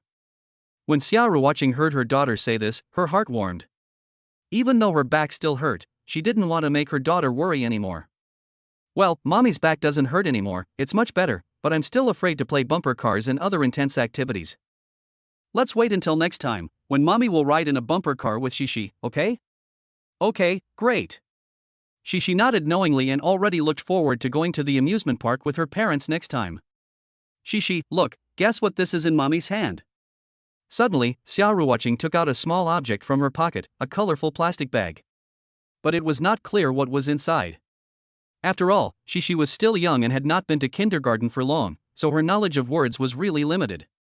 Among the words written on the plastic bag, she only knew the word sugar. Sugar is sweet and children love it. So it is not surprising that Shishi can recognize this word. Mommy, is that candy? He asked in a small voice, can I eat it? Of course you can, but can I feed you the candy? He has definitely never eaten this candy before. Xiaoruoqing said confidently. This candy is Pop Rocks. And she herself had eaten it when she was little, and it had been many years since then.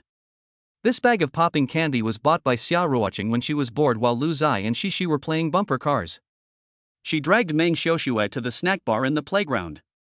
She was just looking around to see what to buy to eat, but when she crouched down, she saw this popping candy in the bottom row of the shelf. There weren't many bags on the shelf, and Xiaoruoqing bought them all after checking that they were still within the warranty period. The main reason was that her daughter had never tried popping candy before. She was sure that her daughter would like the popping sound in her mouth. She had tried many kinds of candy before, Cici argued, obviously not convinced. Without continuing the argument, Xiaoruoqing squatted down and ripped open the bag of popping candy. Open your mouth, sweetheart. Ah. After Shishi opened his mouth, Xiaoruoqing tilted the bag and poured some popping candy into the little one's mouth. When the popping candy entered his mouth, Shishi didn't notice anything different. But the next second, his mouth thundered. Ha! Wow! Ooh! It crackled and popped.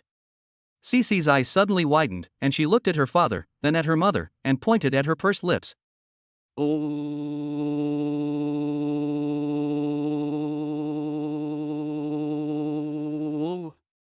Oh!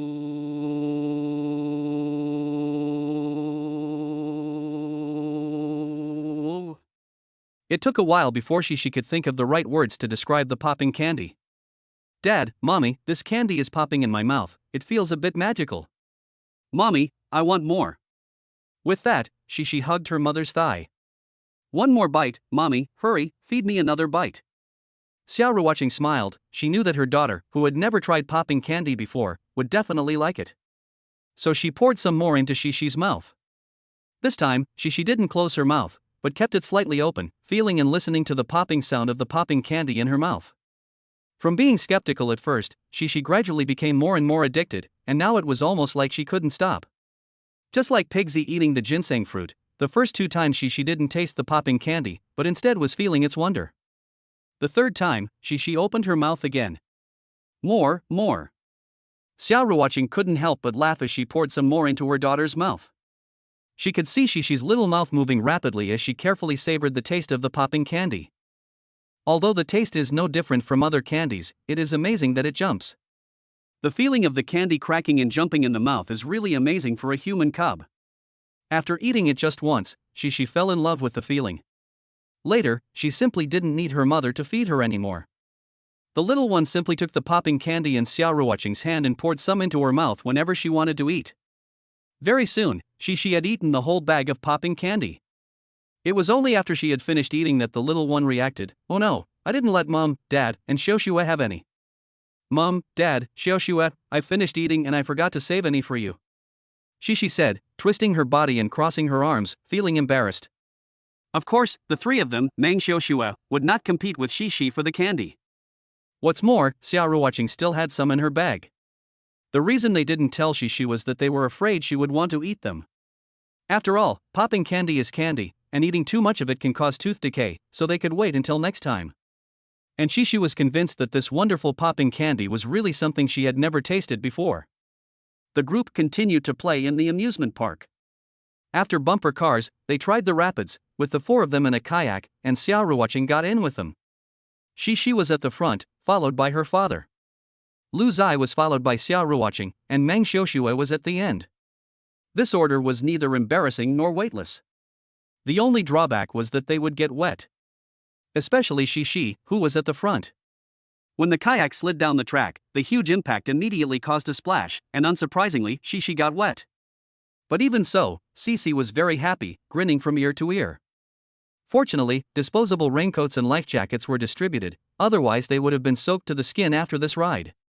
It was very hot, and even if they got a little wet, they would soon dry off in the sun. It was also because of the heat that this rapids ride was so popular with tourists. After all, you will get wet whether you play or not, so it's cool. Chapter 43, just as expected, girls like their pistols pink and cute. When playing the rapids ride, Shishi's expression changed very quickly. She laughed out loud when she first went down, but then she choked on the water and turned into puff. After sliding down, the little one kept thinking that she would never sit in the front again. She couldn't sit in the back either, for fear of being thrown out. So Shishi decided that next time she goes on this kind of ride, she will sit between her parents for safety's sake. The amusement park is huge, which is the main reason why tourists from all over the world come here to visit. If you play on one attraction after another, it will take you 2 or 3 days. After the rapids, Shishi chose a more gentle entertainment option out of consideration for her mother. The Delay Handicraft Workshop was not very crowded. Although it is not exciting, it is very suitable for parents and children and couples to play together. Shishi is a girl, but she chose a DIY pistol, the kind that shoots rubber bands. When she saw in the demonstration video that the rubber band pistol could knock down a disposable cup, the little one was tempted. So Shishi became the only girl in the whole place to choose a DIY pistol. DIY handicrafts really test patience and manual dexterity. Girls' manual dexterity is better than boys'. Xiaoruwatching became the main force, and Lu Zai's main task was to keep her company. However, handicrafts are not that easy. The group spent nearly 2 hours in the handicraft workshop before they came out. The result was that Shishi had a pink DIY pistol in her hand. Daddy, buy UBUBU. As expected, she wanted a pink pistol. At noon, they had a buffet in the cafeteria of the amusement park. Perhaps it was because of the relatively high physical exertion, even though the food wasn't very tasty, the few of us ate quite a lot, otherwise we definitely wouldn't have the energy to play other activities in the afternoon. In the afternoon, we rode the Ferris wheel and the carousel, 360 degrees in the air. We missed the drop tower because there were too many people. And even if we had made it, Shishi couldn't play, Meng Xiaoxue was afraid to play, and Xiaoruwatching had back pain, so it was just Lu Zai who went to challenge it, which was also quite boring. So the group quickened their pace and came out after going around once. Even though it was already evening, there were still tourists buying tickets to enter. Laughter and joy were constantly heard from the amusement park behind them. Xiaoruwatching and the others, however, were exhausted and didn't want to take another step.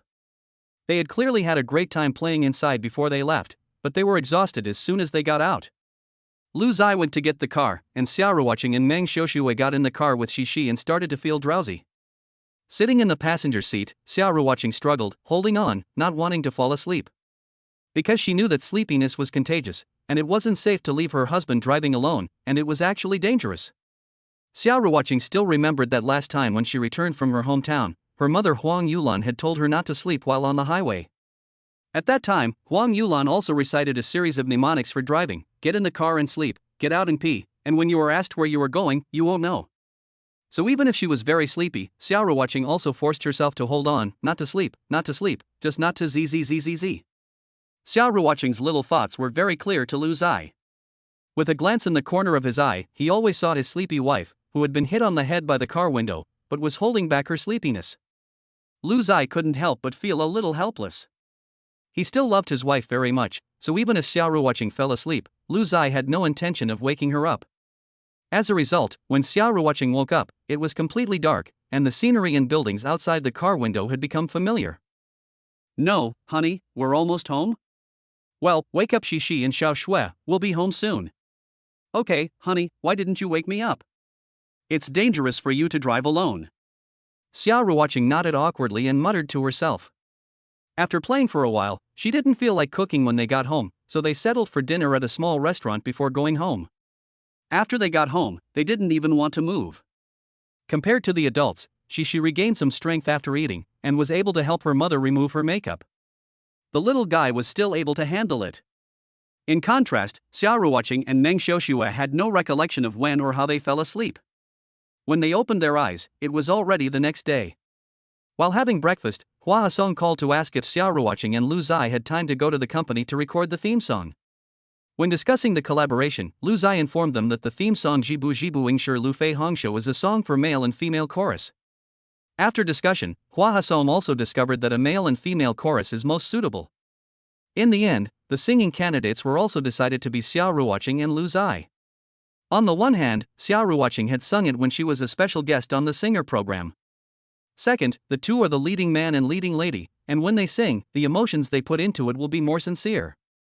The fundamental reason for choosing Lu Zai to sing the male part of the song is that he can sing, and Xiao Ruoqing has strongly recommended him.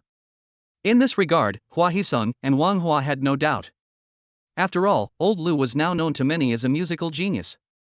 If he was a genius, it was only reasonable that he could sing, right? Lu Zai did not rush to agree, but looked at Xiao Ruoqing for an answer.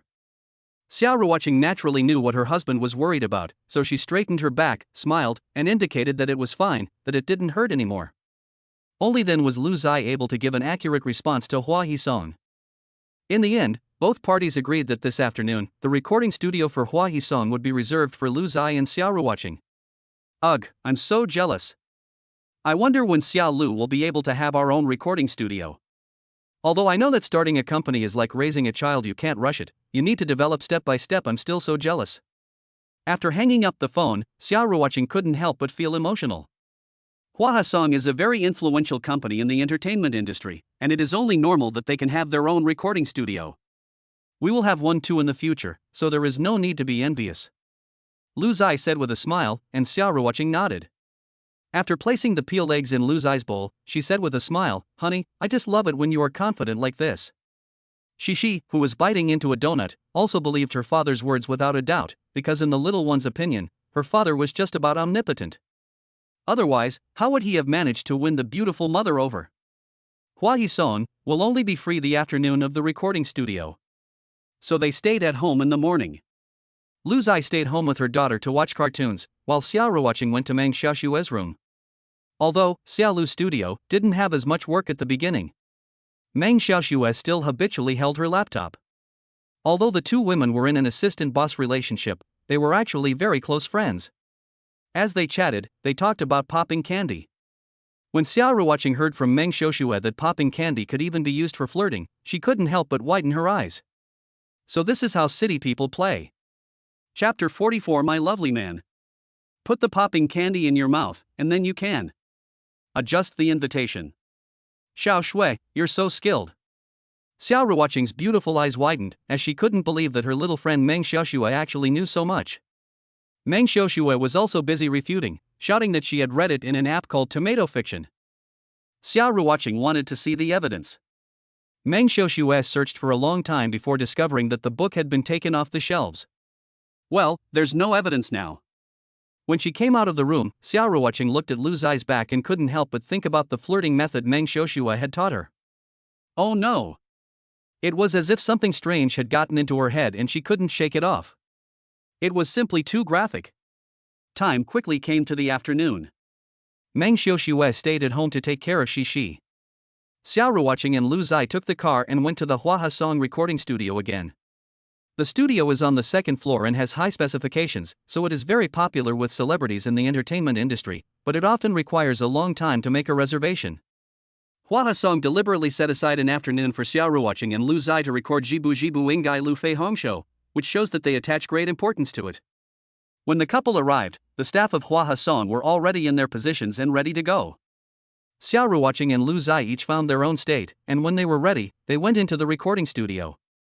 With the help of the sound engineer and a group of staff, Xiao Ruoqing and Lu Zai recorded a recording, which is also known as a first recording. The original purpose of the first recording was for the sound engineer and other staff to adjust the equipment and make data changes, so as to avoid problems such as popping sound and current noise. However, there was nothing wrong with the equipment, and the recording of Xiao Ruoqing and Lu Zai's first duet was surprisingly good. Han Jing, a well-known recording engineer in the industry, knew full well that the standard of some singers recording music was just like that, and it was even lower than the standard of Xiao Ruoqing Lu Zai's first recording. In other words, if the two people in the recording studio are willing, they can completely use the first recording as the final product. You have to know that the company gave them a whole afternoon to help Xiao Ruoqing complete the recording. They were originally worried that there would not be enough time and that they might have to record until the evening, but they never expected that it would only take half an hour or so and they could call it a day. Everyone, including Han Jing, didn't want to go back to work at the company. Teacher Xia, don't be so strong, okay, at least drag it out until the end of the day. Han Jing and the others are after all serving Xia watching, so they can only ask for advice. Teacher Xia, Teacher Lu, this first recording is already very good. What do you two think, should we continue recording, or just use this version? Upon hearing this, Xia watching pondered for a moment before making a decision. Let's do it again, everyone has worked hard. Upon hearing this, the staff were overjoyed. It wasn't hard work. Yes. How could it be hard work? The enthusiasm was a little off. Xia watching and Lu Zai rested for a moment, moistened their throats with warm water, and then began the official recording. In the recording studio, Xia watching couldn't help but think while singing, Hua He Song, this recording studio is really good and comfortable. Outside the recording studio, Han Jing and the others were dumbfounded. Teachers Xia watching and Lu Zai are really too strong. Their singing skills were spot on, with solid fundamentals, clear enunciation, breath control, and more. What's more, the two of them infused emotion into their singing, making it easy for people to empathize with the song. For a moment, the well-known recording engineer Han Jing couldn't help but think, it's only a matter of time before they become famous. Before the official recording, Han Jing sent the initial recording to the boss upstairs. Wang Hua was moved on the spot after listening, and directly pushed away the documents in his hands and came to the recording studio. They are all people who have been around in the entertainment industry. Wang Hua also knows how difficult it is for singers to record songs, and it often takes many takes and days. But Xia watching and Lu Zai sang so well on the first take, which shows how deep their skills are. In Wang Hua's opinion, the potential of these two is huge. Xia watching is exceptionally talented, and Lu Zai is even more of a genius. In this case, it is worth it for him and for Hua Song to win them over and befriend them. When Xia watching and Lu Zai came out of the recording studio, they saw Wang Hua, who was applauding, walking towards them. The staff of Hua Song who were present were also very surprised. They had never expected their boss to come and greet them in person.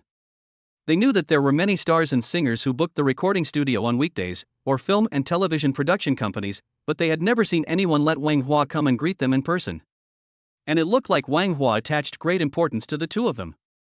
It is understandable. Xia watching and Lu Zai can finalize the recording of a song after just 2 performances. This level of talent is rare in today's entertainment industry and indeed deserves attention. Teacher Xia, Teacher Lu, you sang really well. Wang Hua said with a smile, his words full of admiration and praise. Xia watching gave a wry smile and looked at the staff and recording studio present.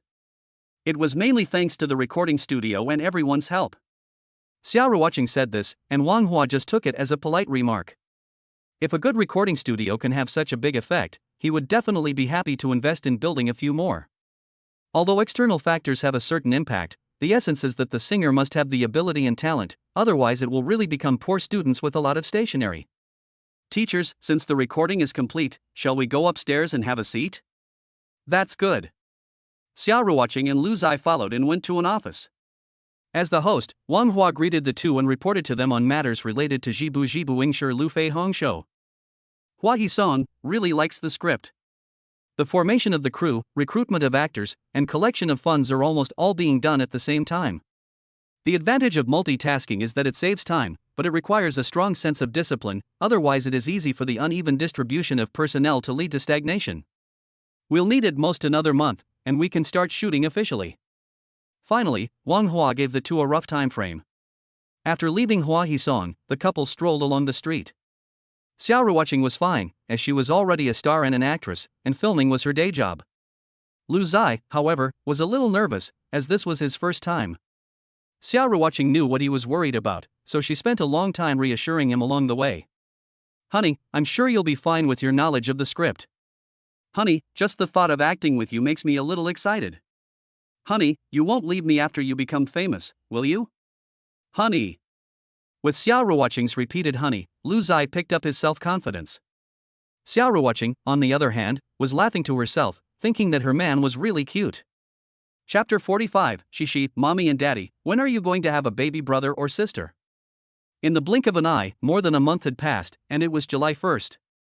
Shishi's kindergarten would be going on summer vacation today, and it would last until September 1st, a vacation that lasted 2 months. For children, having a long vacation was definitely something to be happy about. However, Shishi just couldn't be happy. Because although she was going on summer vacation, her parents were going to start filming in the crew tomorrow. July 2nd is the agreed start date for filming Hua Song in Summer Rain Studio, which is tomorrow. Shishi was originally planning her summer vacation, but after hearing the news, she was so depressed that she hugged the pillow without saying a word. Xia Ruoqing whispered. Shishi looked up and gave her mother a smile. Mommy, I'm fine. You and Daddy have to work hard, otherwise our family will starve.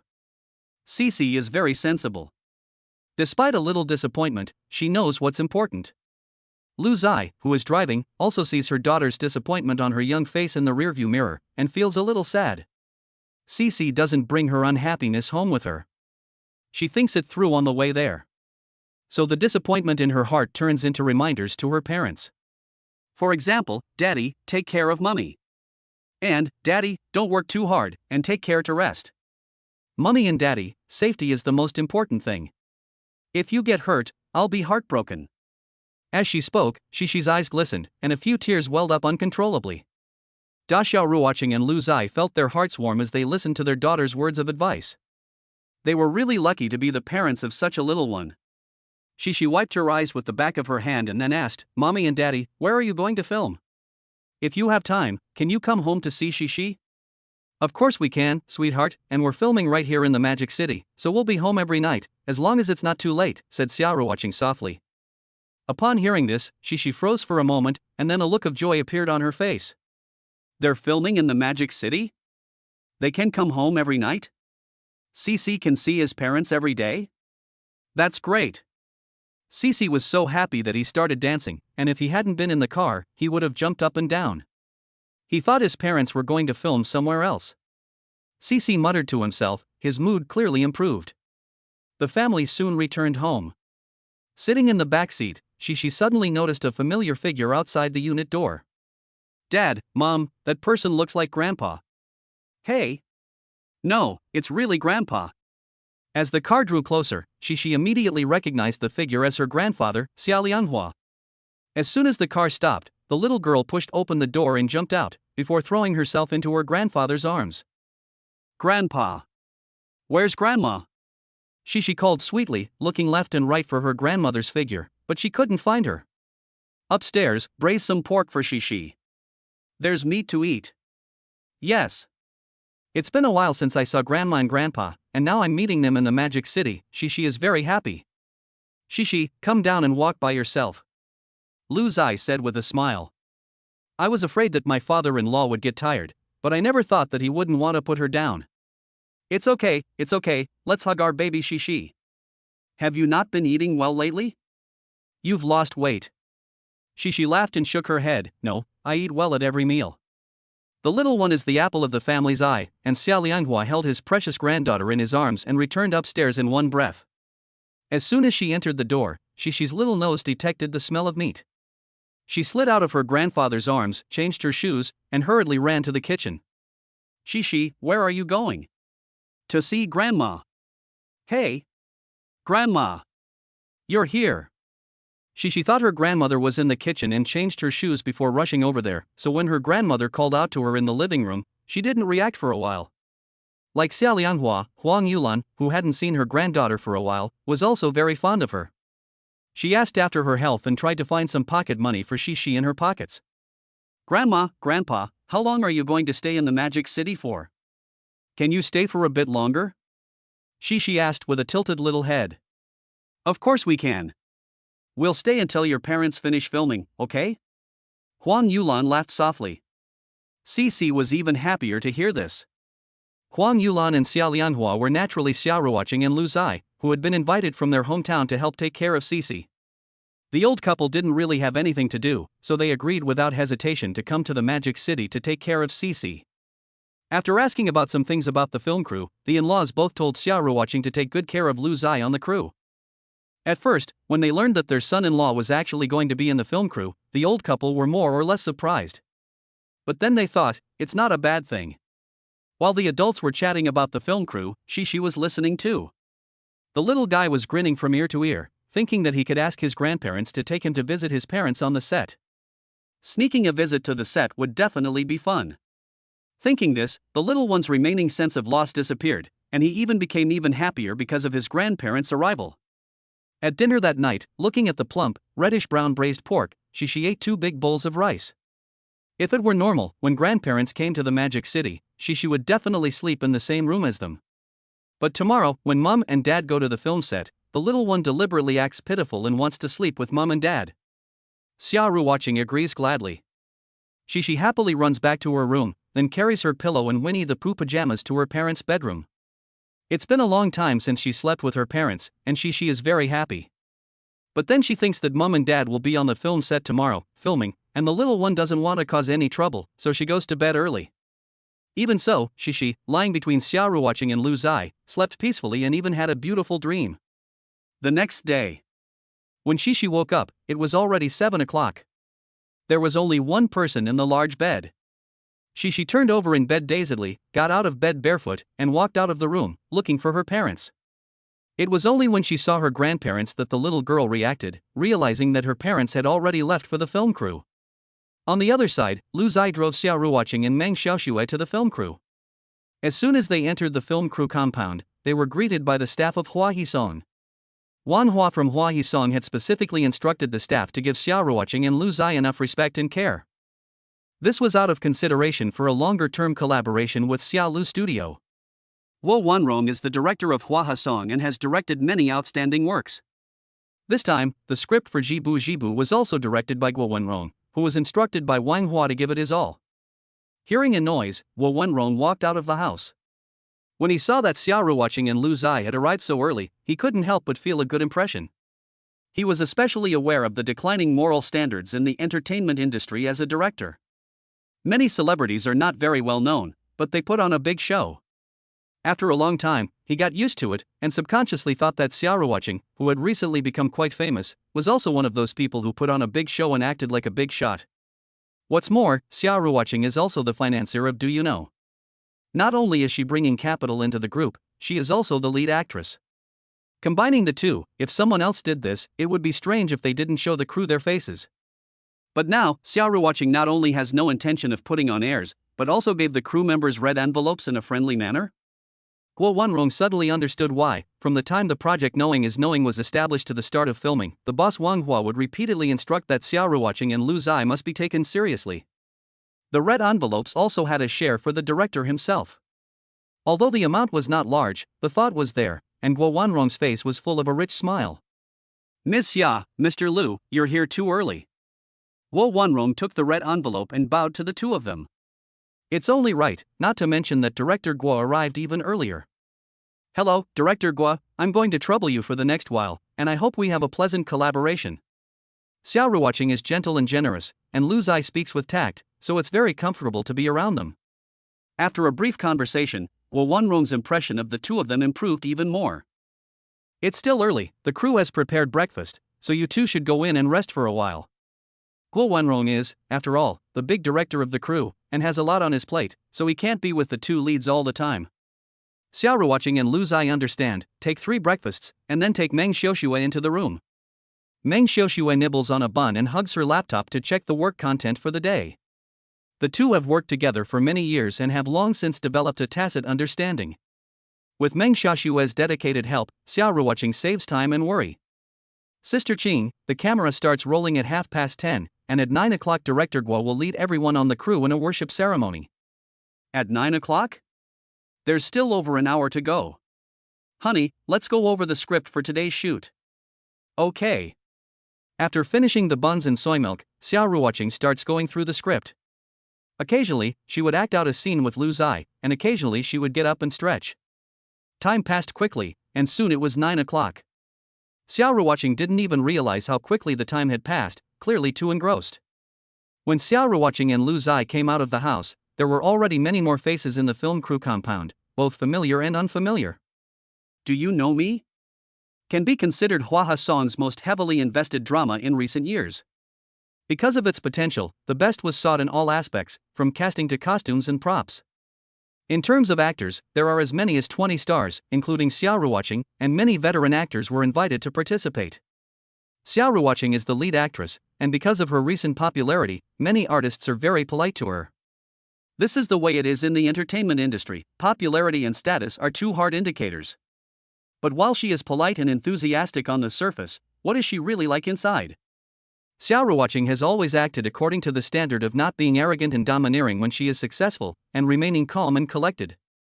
So no matter who greets her, she responds gently, without any arrogance because of her fame. It's nearly 9 o'clock, and everyone has arrived. The chief director Guo Wenron leads a large group of people from the crew to start the ritual of offering incense. The ceremony is very grand and slightly cumbersome, but no one present is displeased, but instead is pious. Almost all film crews will hold a ritual of offering incense before filming begins. There are many rules and procedures involved, but put simply, it is better to believe in superstition than not. The ancient social family drama The Story of Ming Lan is fine. If it is a supernatural script, there are many more rituals to be performed before filming begins and many more precautions to be taken during filming. Both the company and the participating artists just want to get the filming done, so even if they are facing the intangible and elusive, they will believe in it if they can. They don't seek to achieve anything, they just want to avoid mistakes.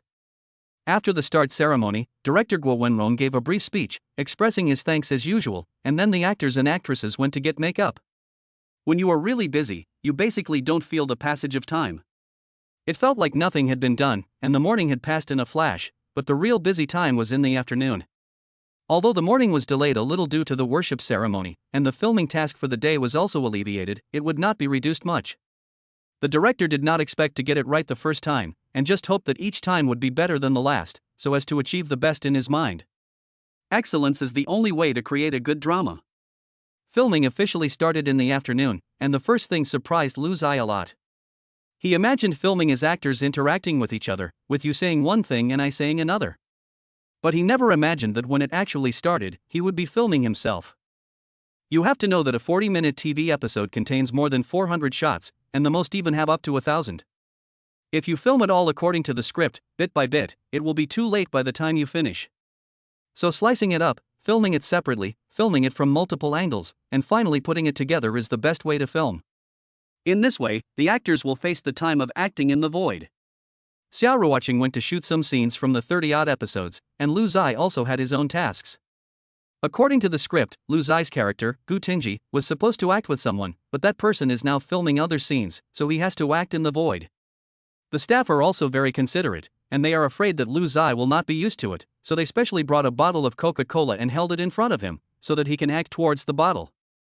The crew were absolutely well-intentioned, but it was really easy to lose focus.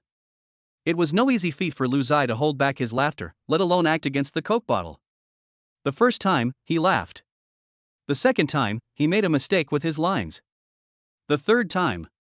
It wasn't until the sixth time that the shot was finally completed. Lu Zai just felt like he was sweating all over, and the makeup artist also came over to help deal with the fine sweat on his forehead. In his opinion, it was outrageous that it took 6 takes to film a single shot. However, the assistant director and the rest of the crew gave it a big thumbs up. "Mr. Lu, you've worked hard, you were great.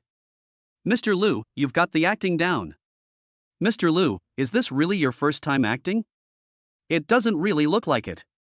His face flushed slightly, probably from embarrassment at what the assistant director and the rest of the crew had said. Lu Zai also thought for a moment that everyone was just paying him a compliment. He was definitely trying to save face. Lu Zai thought to himself.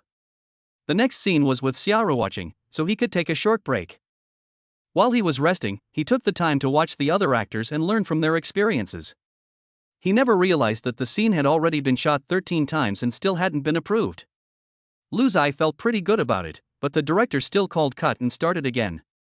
It vaguely felt a bit harsh. The assistant director next to him, who was preparing for the next scene, seemed to have read Lu Zai's mind. "Mr. Lu, it's not that we're flattering you and saying nice things on purpose, but you've already shot a scene 6 times, which is really amazing. That's why we're surprised that you're filming for the first time, Mr. Lu.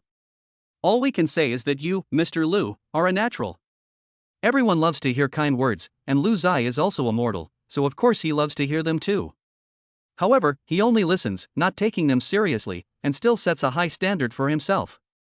In his opinion, since he has chosen to make movies, he should put on his best performance and make a good movie. Otherwise, after it is released, he will still be the one to lose face. In other words, both Xiaoruwatching and Xiaolu Studio continue to make a hit movie to support the facade. Even if you can come up with many excellent scripts and works, without experience and past achievements, you may not have a say in negotiations with other companies, and you may not be able to get the best deal. Because the couple had this kind of thinking in mind, they were more serious and hardworking than others when filming. When the lead actors are so hardworking, the other cast members will also be affected to a greater or lesser extent. It is rare for the entire crew to be united, and director Guo Wenrong is becoming more and more confident in making a good film. Xiaoruwatching's acting skills are on point, and the filming went very smoothly. Since the next scene is a scene with Lu Zai, she arrived early. "Honey, I thought you weren't done filming yet, and you're done already?" Xiaoruwatching happily ran over when she saw Lu Zai sitting in front of a small chair, leisurely blowing on a fan. "Of course, Director Chen said that your husband, me, is very talented, and I passed in 6 takes. Lu Zai wanted to show off in front of his daughter-in-law, but when he said, "I passed in 6 takes, he couldn't help blushing. He still felt that passing in 6 takes was not a glorious and presentable result that he could say out loud. However, Xiaoruwatching actually looked a little surprised when she heard, "I passed in 6 takes. Really? You passed in 6 takes? Honey, I remember that your first scene was quite complicated, with a lot of dialogue. You actually passed in so few takes? That's pretty impressive." Xiaoruwatching giggled, and it didn't look like she was joking. 6 takes to get it right, really isn't that bad? Lu Zai asked again. Compared to the praise of the crew, he believed his wife's words more. Xiaoruwatching rolled her eyes in annoyance. "Yes, I just shot a scene that wasn't very complicated, and I got it right on the first take." "Honey, you got a complicated scene right on the first take, and you still don't believe in your own abilities?" "Well, honey, I seriously doubt that you're just showing off." "No, I'm not." "Yes, you are." Xiaoruwatching pouted and added, "We'll be shooting the scene together in a little while, so I'll be watching you." "Okay." Afterwards, the couple sat on a small bench, sharing their thoughts without paying any attention to the stares from others. Lu Zai was acting for the first time, so her feelings were particularly strong. "I feel that an actor needs to be thick-skinned, otherwise they really won't be able to persevere. It's either a social death of embarrassment, or a death of laughter." Lu Zai told Xiaoruwatching about her experience of acting in front of Coca-Cola. "Aha!" Xiaoruwatching couldn't hold back her laughter and spluttered, then quickly corrected herself. "Ahem, that's too much. I'll tell Director Chan when I see him.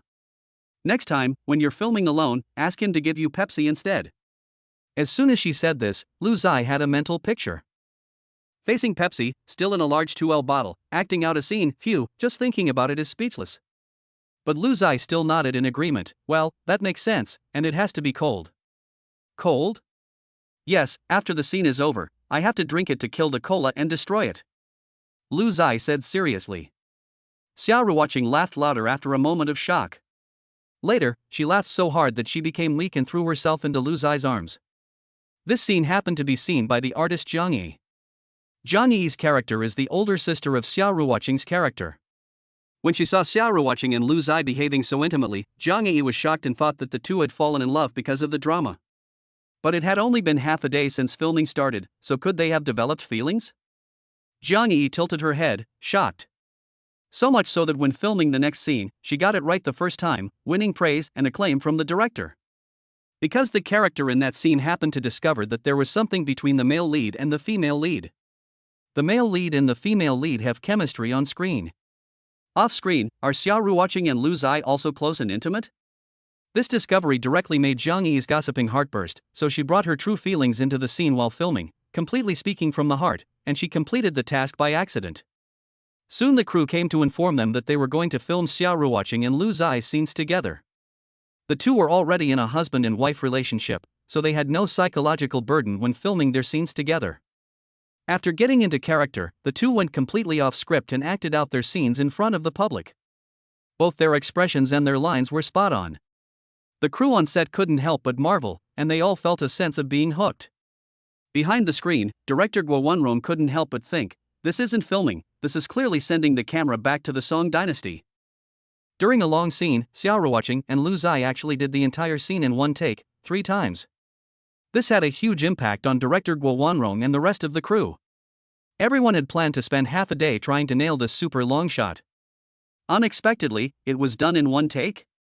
And both Xia Ruoqing and Lu Zai gave outstanding performances. Since then, whenever anyone talks about Lu Zai, who has never acted before, they will exclaim, "Teacher Lu is very talented, it's just a matter of time before she becomes famous." When it was rumored that Teacher Lu was in fact Xia Ruoqing, the composer of the songs she sang, it caused a sensation. It turned out that she was a musical genius. Not only that, but Lu Zai's reputation in the cast reached its peak when someone discovered that the author of the drama Jibu Jibu was also Teacher Lu. Although she had never acted before, so what? Whether it's the musical genius old Lu or the screenwriter of Jibu Jibu Ingshi Lu Fei Hongshou, both identities are enough to make people's jaws drop. What's more, both identities belong to the same person. When directing previous productions, director Guo Wanrong would always say, "You are the worst bunch of actors I have ever worked with." Filming this drama has cured his low blood pressure, although occasionally he would get so angry that his eyes would turn askew and his mouth would twist, looking as if he had had a stroke. But this time, directing the drama Knowing Me, Knowing You, Guo Wanrong lavished praise on everyone. Because they deserve praise. On the first day of filming, nothing bad happened. Not only was the filming schedule for the first day completed, but the quality was also particularly high. The performance of some of the artists was also remarkable, which made Guo Wanrong, an established director who has been directing for decades, feel very gratified. However, filming is not easy. There is really too much to do, and it is far from what outsiders think, making big money easily. Busy with this and that, time slipped quietly through your fingers. When Xia Ruoqing and Lu Zai finished with the crew, it was already 11 o'clock. The bright moon hung in the sky like a glowing jade plate, and the stars had not been seen in the sky above the city for a long time. Meng Xiuxue was chased home by Xia Ruoqing. After the filming was completed, there was only finishing work left to do, and there was no need for Meng Xiuxue to stay on the crew, so Xia Ruoqing chased her home. This treatment made the assistants of other artists envious. This greatly satisfied Meng Xiuxue's vanity. Xia Ruoqing and Lu Zai came out of the crew and walked under the sparse street lamps towards the parking lot.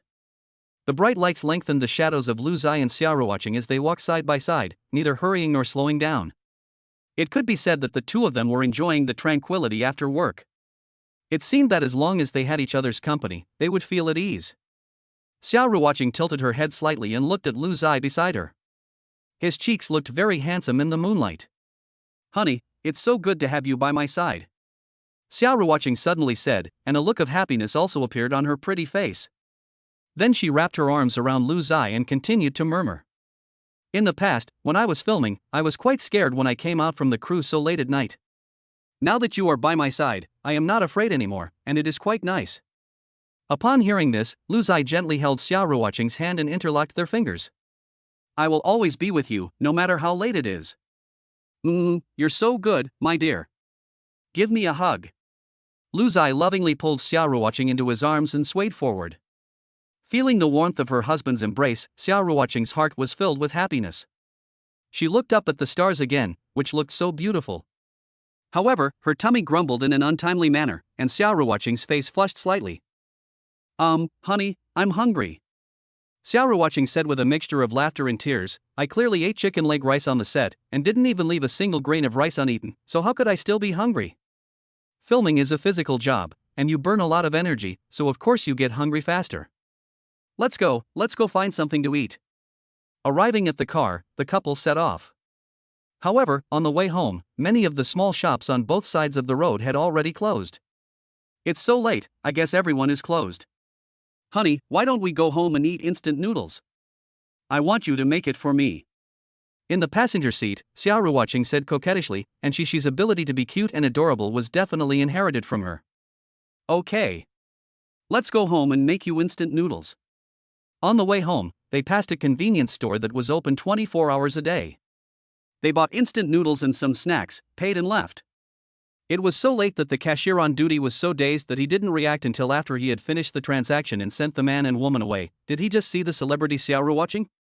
By the time the cashier chased after them with the register in his hand, demanding an autograph, he could just about see the taillights of the car. Soon Xia Ruoqing and Lu Zai arrived home. The house was quiet, but the light in the entrance was on. It didn't take much to figure out that their parents had left it on. Back in the living room, they could faintly hear light snoring. No wonder she dislikes her grandfather's snoring. It can be heard through the door, so it's obviously very loud. The couple tried to keep their movements to a minimum so as not to disturb their sleeping family. Xiao Ruoqing wanted to help, but Lu Zai refused to let her move, instead pushing her into a chair and ordering her not to move. So Xiao Ruoqing had to obey, sitting at the dining table, resting her chin in her hands, waiting for her man to bring instant noodles. Instant noodles, after all, follow the same process, with the same noodles and seasoning packets. But Xiao Ruoqing looked at Lu Zai busily at work with a happy expression. It was quite a warm scene, cooking late at night. It would soon be ready to eat. There was a bowl in front of each of Xiao Ruoqing and Lu Zai, with billowing steam rising from the bowls. Although it was just instant noodles, it was a rare delicacy for someone who was very hungry. Xiao Ruoqing felt that she could even eat the soup. Meanwhile, in the room, Xixi was awakened by a slight urge to urinate. The little one climbed out of the warm bed in a daze, tiptoed along the edge of the bed, and got up, walking barefoot towards the toilet. After completing her little task, Xixi didn't immediately go back to the room. It was only then that she noticed that the dining room light was on. The little one was suddenly not sleepy anymore. It seemed that she had thought of something, so Xixi crept over to the dining room. First, Xixi peeked out quietly to take a look. The sight in front of her made the little one's eyes light up, and her sleepiness disappeared completely. Because she discovered that her parents were eating. And sniffing the smell. It was instant noodles. Xixi simply stopped hiding and ran over directly. "Dad, Mom, you're back." Xixi's voice was clear and pleasant, with a hint of surprise and excitement. Lu Zai and Xiao Ruoqing were taken aback at the sound of their daughter's voice, but then they smiled. "You don't know how to put on shoes? The floor is cold." Lu Zai quickly put down the chopsticks in his hand, got up to greet his little princess, and took the little one into his arms. He felt her little feet and sure enough, they were cold. Lu Zai frowned slightly and immediately turned around to find her a pair of slippers to wear. Xiao Ruoqing looked at Xixi tenderly. "Sweetheart, you're still awake this late?" Xixi shook her head and answered with a short yawn, "Mommy, I've already fallen asleep. I just went out to the bathroom and heard some noise over here, so I came to take a look, and then I saw you and Daddy eating something," Xixi added. But her eyes were fixed on the bowl of instant noodles in front of her parents, her young face full of longing. "Mommy, what are you eating? It smells so good." "Daddy, can I have a bite of the noodles?" Cici asked knowingly. Lu Zai was also moved when he looked at his daughter's eyes full of expectation, and immediately smiled and patted his daughter's little head. "Go ahead, eat up and go back to sleep afterwards," Lu Zai said, put her daughter on the bench, then picked up a small bowl, carefully passed some noodles and soup from her instant noodles. Xixi took the bowl, blew it carefully to cool it down, and then ate happily. "Delicious," Xixi laughed while eating. To be precise, it wasn't the instant noodles that were delicious, but the fact that eating at night was a very comfortable experience. After all, it was late at night, and the family of three ate quickly. After they had eaten and drunk their fill, Xixi took Lu Zai in Xiao Ruoqing's arms and said in a baby voice, "Daddy, Mummy, I want to sleep with you guys again." The little one's eyes shone with expectation. Lu Zai and Xiao Ruoqing agreed without hesitation. "That's fine, but Mum and Dad have to declare in advance that tomorrow morning, your father and I will get up very early, so you will have to sleep by yourself, just like this morning." "No problem." Xixi playfully made an OK sign, then ran back to her room to get her pillow. Lu Zai and Xiao Ruoqing washed up briefly and then went to bed.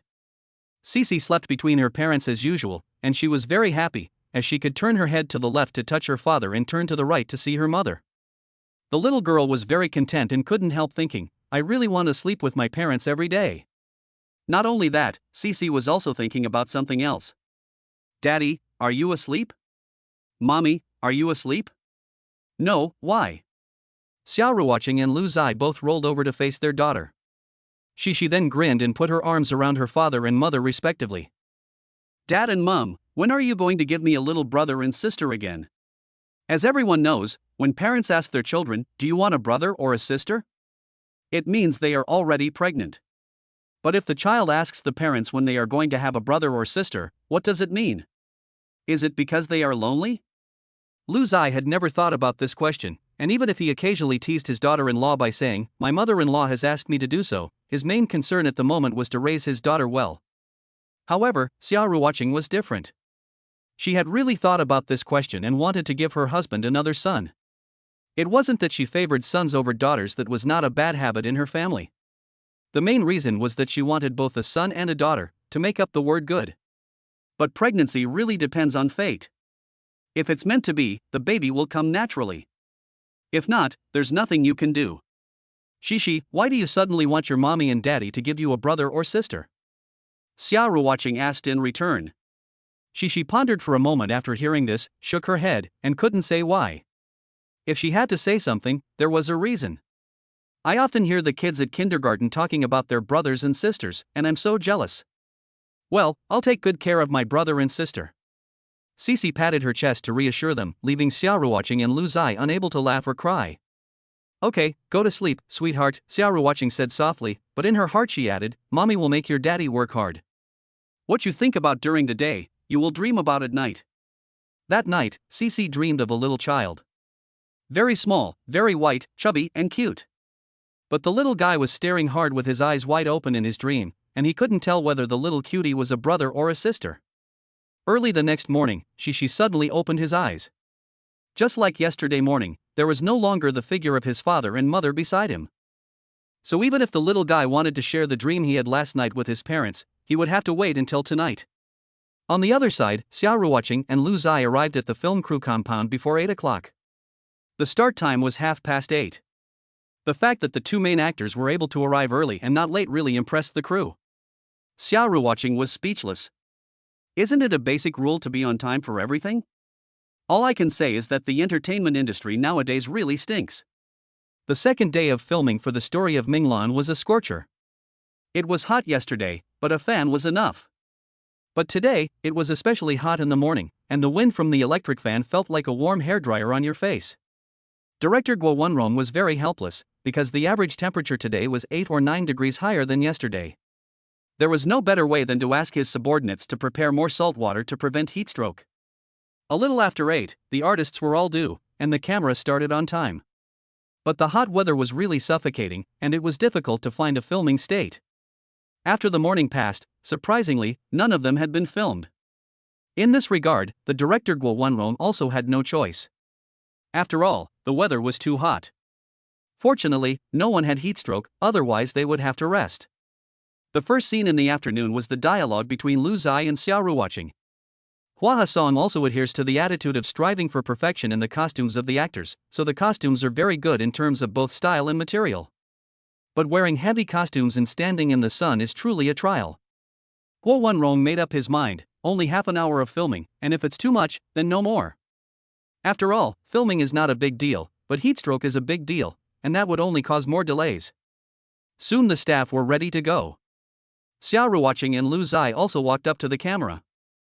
However, as soon as they appeared, they stunned everyone present, because the way the couple was dressed was really fresh. The upper body was in period costume, but the lower body was in shorts and slippers. The contrast was simply too strong. In response, Xiaoru watching explained that since this scene only filmed the upper body, it was only necessary to dress the upper body well. Although the lower body was not presentable in shorts and slippers, it was much cooler. The idea was novel, but also very effective.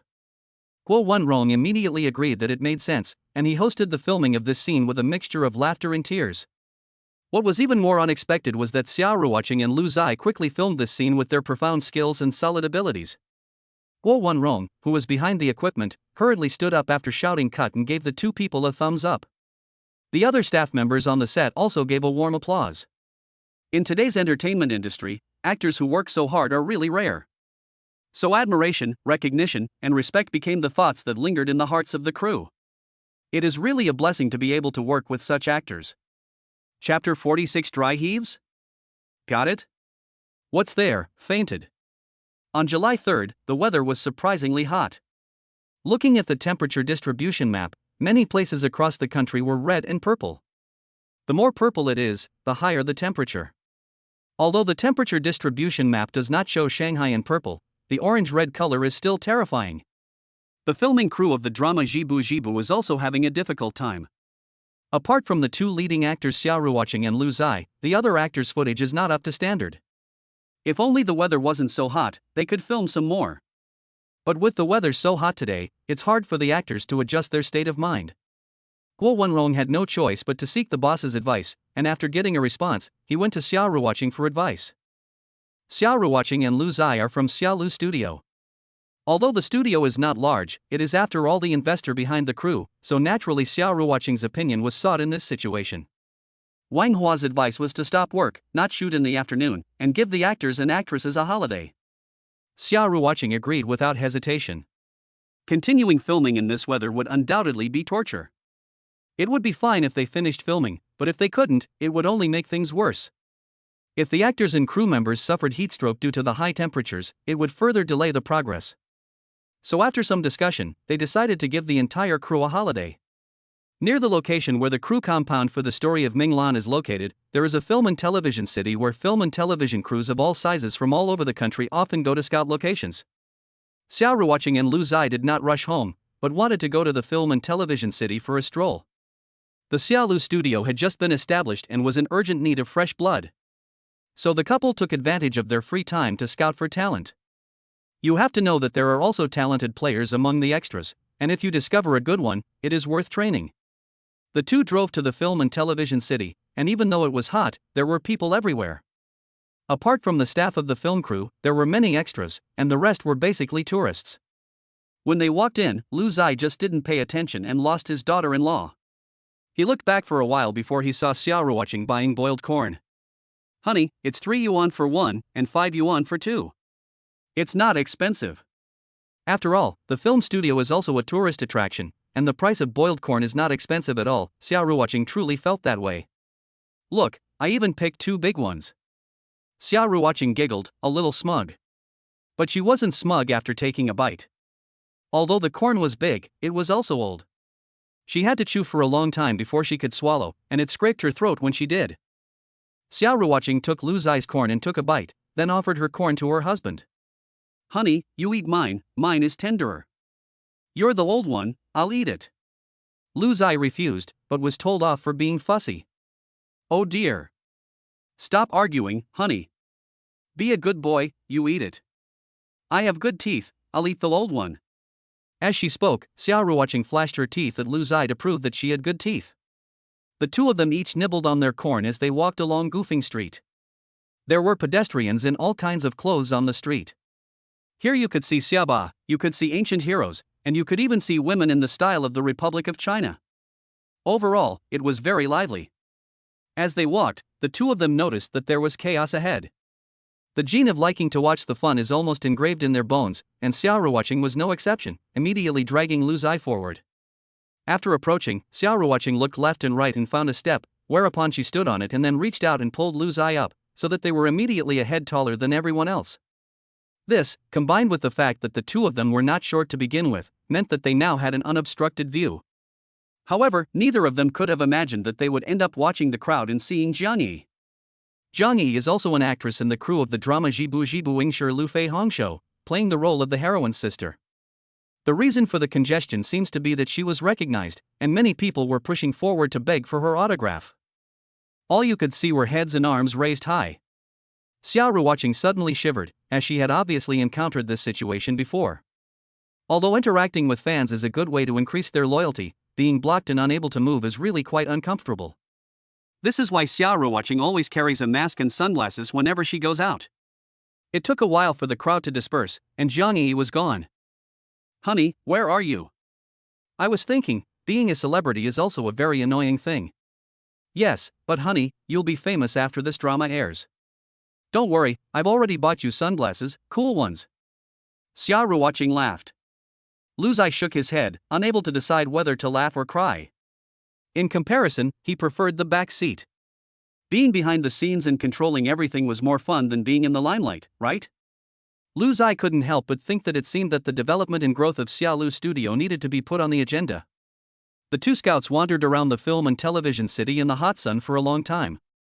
But they didn't see anyone with talent, only a lot of listless people. It's understandable. With the scorching sun overhead, they didn't want to think about anything, not to mention the fact that some film crews didn't even want to prepare water for the extras, let alone cooperate wholeheartedly. After all, not all film crews are as easygoing as the crew of Jibu. Jibu should be green and thin and red and skinny, which would take a holiday if the weather got too hot. Some production team leaders would rather let the actors suffer together than let them rest. Although it doesn't seem to affect the production much, it seems that seeing the actors rest is even more unbearable for them than losing money. After a perfunctory tour of the film studio, Xiaoruoqing and Lu Zai went home dejectedly. The doorbell rang, and Shishi ran to open the door. Seeing the figure in the monitor, the little guy was very surprised. He obviously didn't expect his parents to come back so early today. However, when Shishi opened the door, she saw her mother leaning against the wall, as if she wasn't feeling well. "Mom, what's wrong?" Shishi asked anxiously. The elderly couple Huang Yulan and Huang Yulan, who also didn't expect their daughter and son-in-law to come back so early, also got up and walked over. Coincidentally, they saw Xiaoruoqing, who was nauseated and dry heaving. Huang Yulan was suddenly a little happy when she saw this, and hurriedly came forward. "Qingqing, are you pregnant?" Upon hearing this, Xiaoruoqing immediately understood what pregnant meant, and then felt her face turn red, so she hurriedly waved her hands to defend herself. "No, Mom, I'm just carsick." "Ha? Carsick?" Mom thought. Huang Yulan coughed awkwardly and quickly turned around to leave. "I remember there is Huashan Jingqi water at home, just wait a moment." Upon hearing the words Huashan Jingqi water, Xiaoruoqing's already not so good complexion suddenly became even more unpleasant. Seeking advice, what time of day is it convenient for everyone to read every day? Carat. Chapter 47, This is shocking. In broad daylight, he actually did this to his fan. No. Honey. Oh. Xiaoruoqing's two small hands waved rapidly, as if she could go faster, she could refuse the Huashan Jingqi water. But obviously it wasn't that easy. Humph. Stinking husband. Xiaoruoqing grunted. In her mind, her originally handsome and valiant husband had now become stinky. She saw Lu Zai, who was holding the Huashan Jingqi water, step closer and closer, and Xiaoruoqing on the bed was also forced to the corner.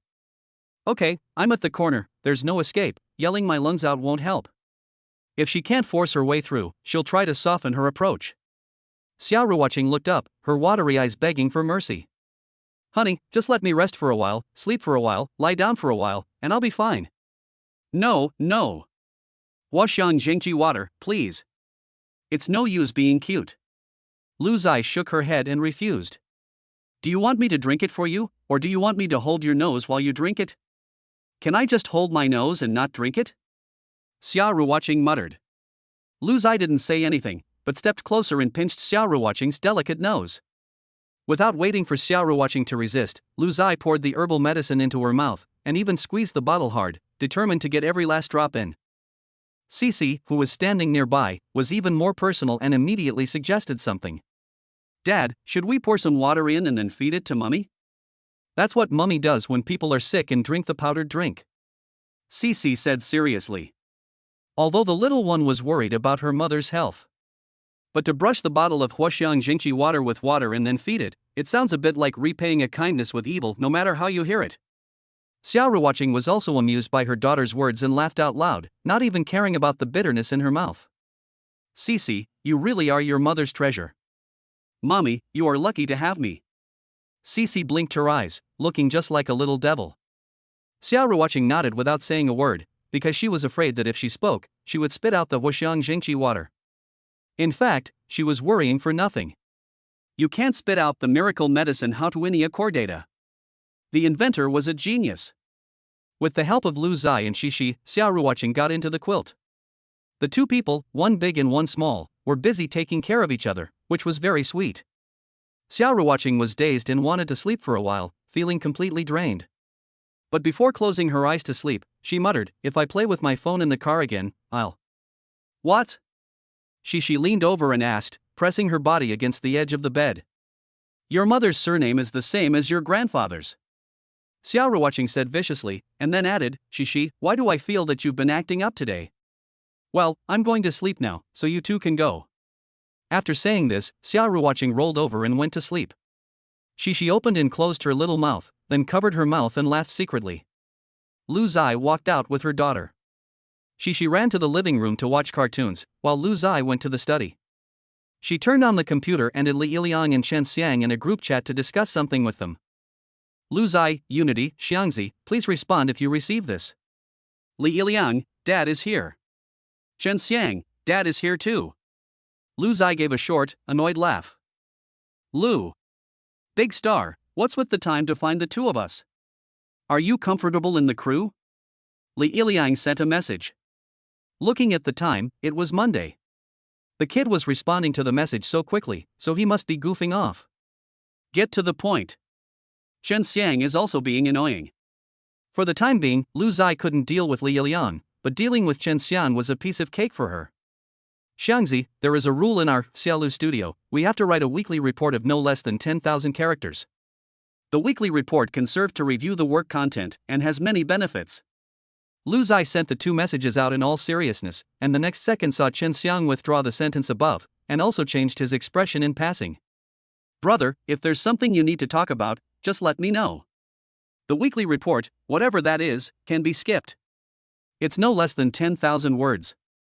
I can count the number of times I've been to the office on one hand so far, and there's no work to be reviewed. Okay, no more messing around, I need to talk to you two about something. Lu Zai directly initiated a voice call and threw out the question of how Xiaolu Studio should recruit people. As the old saying goes, two heads are better than one. Lu Zai plus Chen Xiang plus Li Iliang equals king of ideas. It was like this when they were at university, they couldn't come up with a result even after discussing things seriously for a day and night. But if they discussed things while driving in a non-serious manner, their ideas would blossom. Lu Zai's approach of seeking advice from the two was really out of the box. Li Iliang even exited the voice call, saying that he would talk about it in the car so that his colleagues would not hear any indecent conversations and affect his image. Li Iliang, recruitment, man or woman? Female artists, it's convenient for your sister-in-law to manage.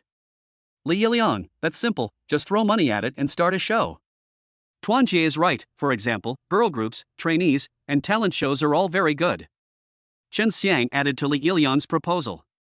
Lu Zai felt that it did make sense, and it would kill two birds with one stone, and incidentally help Chen Xiang get the team for Chen Xiang 630 together. Xiangzi, then I'll leave this task to you, and you come up with a detailed plan for us. Okay. Chen Xiang didn't demur, and agreed directly. You can be rude when joking around, but this matter obviously involves the future development of Xiaolu Studio. As a member, Chen Xiang naturally can't be frivolous anymore and must take it seriously. Lu Zai smiled, knowing that by finding the two of them, the problem could really be solved. Afterwards, the three of them chatted for a while about Lu Zai's work on the film crew, which they all found novel. Okay, then I wish you early fame and an early annual income of millions, Lu. Ha, what a harsh curse. Unity, you don't know that my boss can move more than just millions with the flick of a finger? Get out. Lu Zai hung up the phone with a laugh.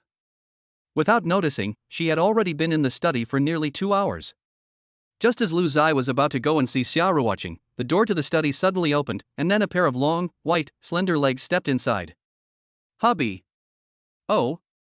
I was just about to come and see you. Are you still feeling unwell? No, my dear, I'm fine. Look at this. With that, Xiaoru watching pushed her phone over. Lu Zai looked at it intently and saw a Weibo post. The headline read, "This is shocking." In broad daylight, Zhang Yi actually did this embarrassing thing to her fans. Has the UC shocking department been born? Chapter 48, A Gentleman with a Soul of Steel. Xiaoru watching. Looking at the title of the article, Lu Zai couldn't help but frown, and he had no urge to click on it. But other people might, otherwise the article wouldn't have had 100,000 views. What's wrong? Lu Zai asked in return. Because they were all filming in the cast of Jibu, he was not unfamiliar with the female artist Zhang Yi. Occasionally, Zhang Yi would enthusiastically greet the two of them.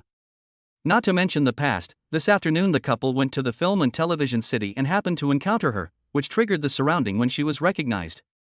But it's only been a few hours, and Zhang Yi has already appeared on the hot search? This article was definitely published by Paparazzi, and it says that Zhang Yi is a diva. Hubby, look, the word suspected is used very cleverly. Although the article says it is suspected, netizens don't think so. You have to understand that netizens' judgment is easily influenced by articles like this. Even if the author says suspected, in the eyes of netizens it may become fact. This piece of information has made it to the top of the trending list, and I guess a lot of people have already believed it. Xiaoruwatching, who was very experienced, slid the article to the bottom. Sure enough, there were already many indiscriminate comments in the comments section accusing Zhang Yi. The real-time comments were like a carousel of pictures, one after the other, and it was no wonder that the heat was getting hotter and hotter. The incident happened suddenly, but Zhang Yi also responded quickly and issued a statement to clarify at the beginning of the incident. But as the protagonist of the incident, her remarks and statements will only seem pale and weak, because no one will believe it at all, and they will just think of her as a bad artist who was playing the diva and high above everyone with no respect. Lu Zai took the phone and read the article carefully. As Xiaoruwatching said, whoever published this article is definitely a paparazzi, someone who usually does this kind of thing.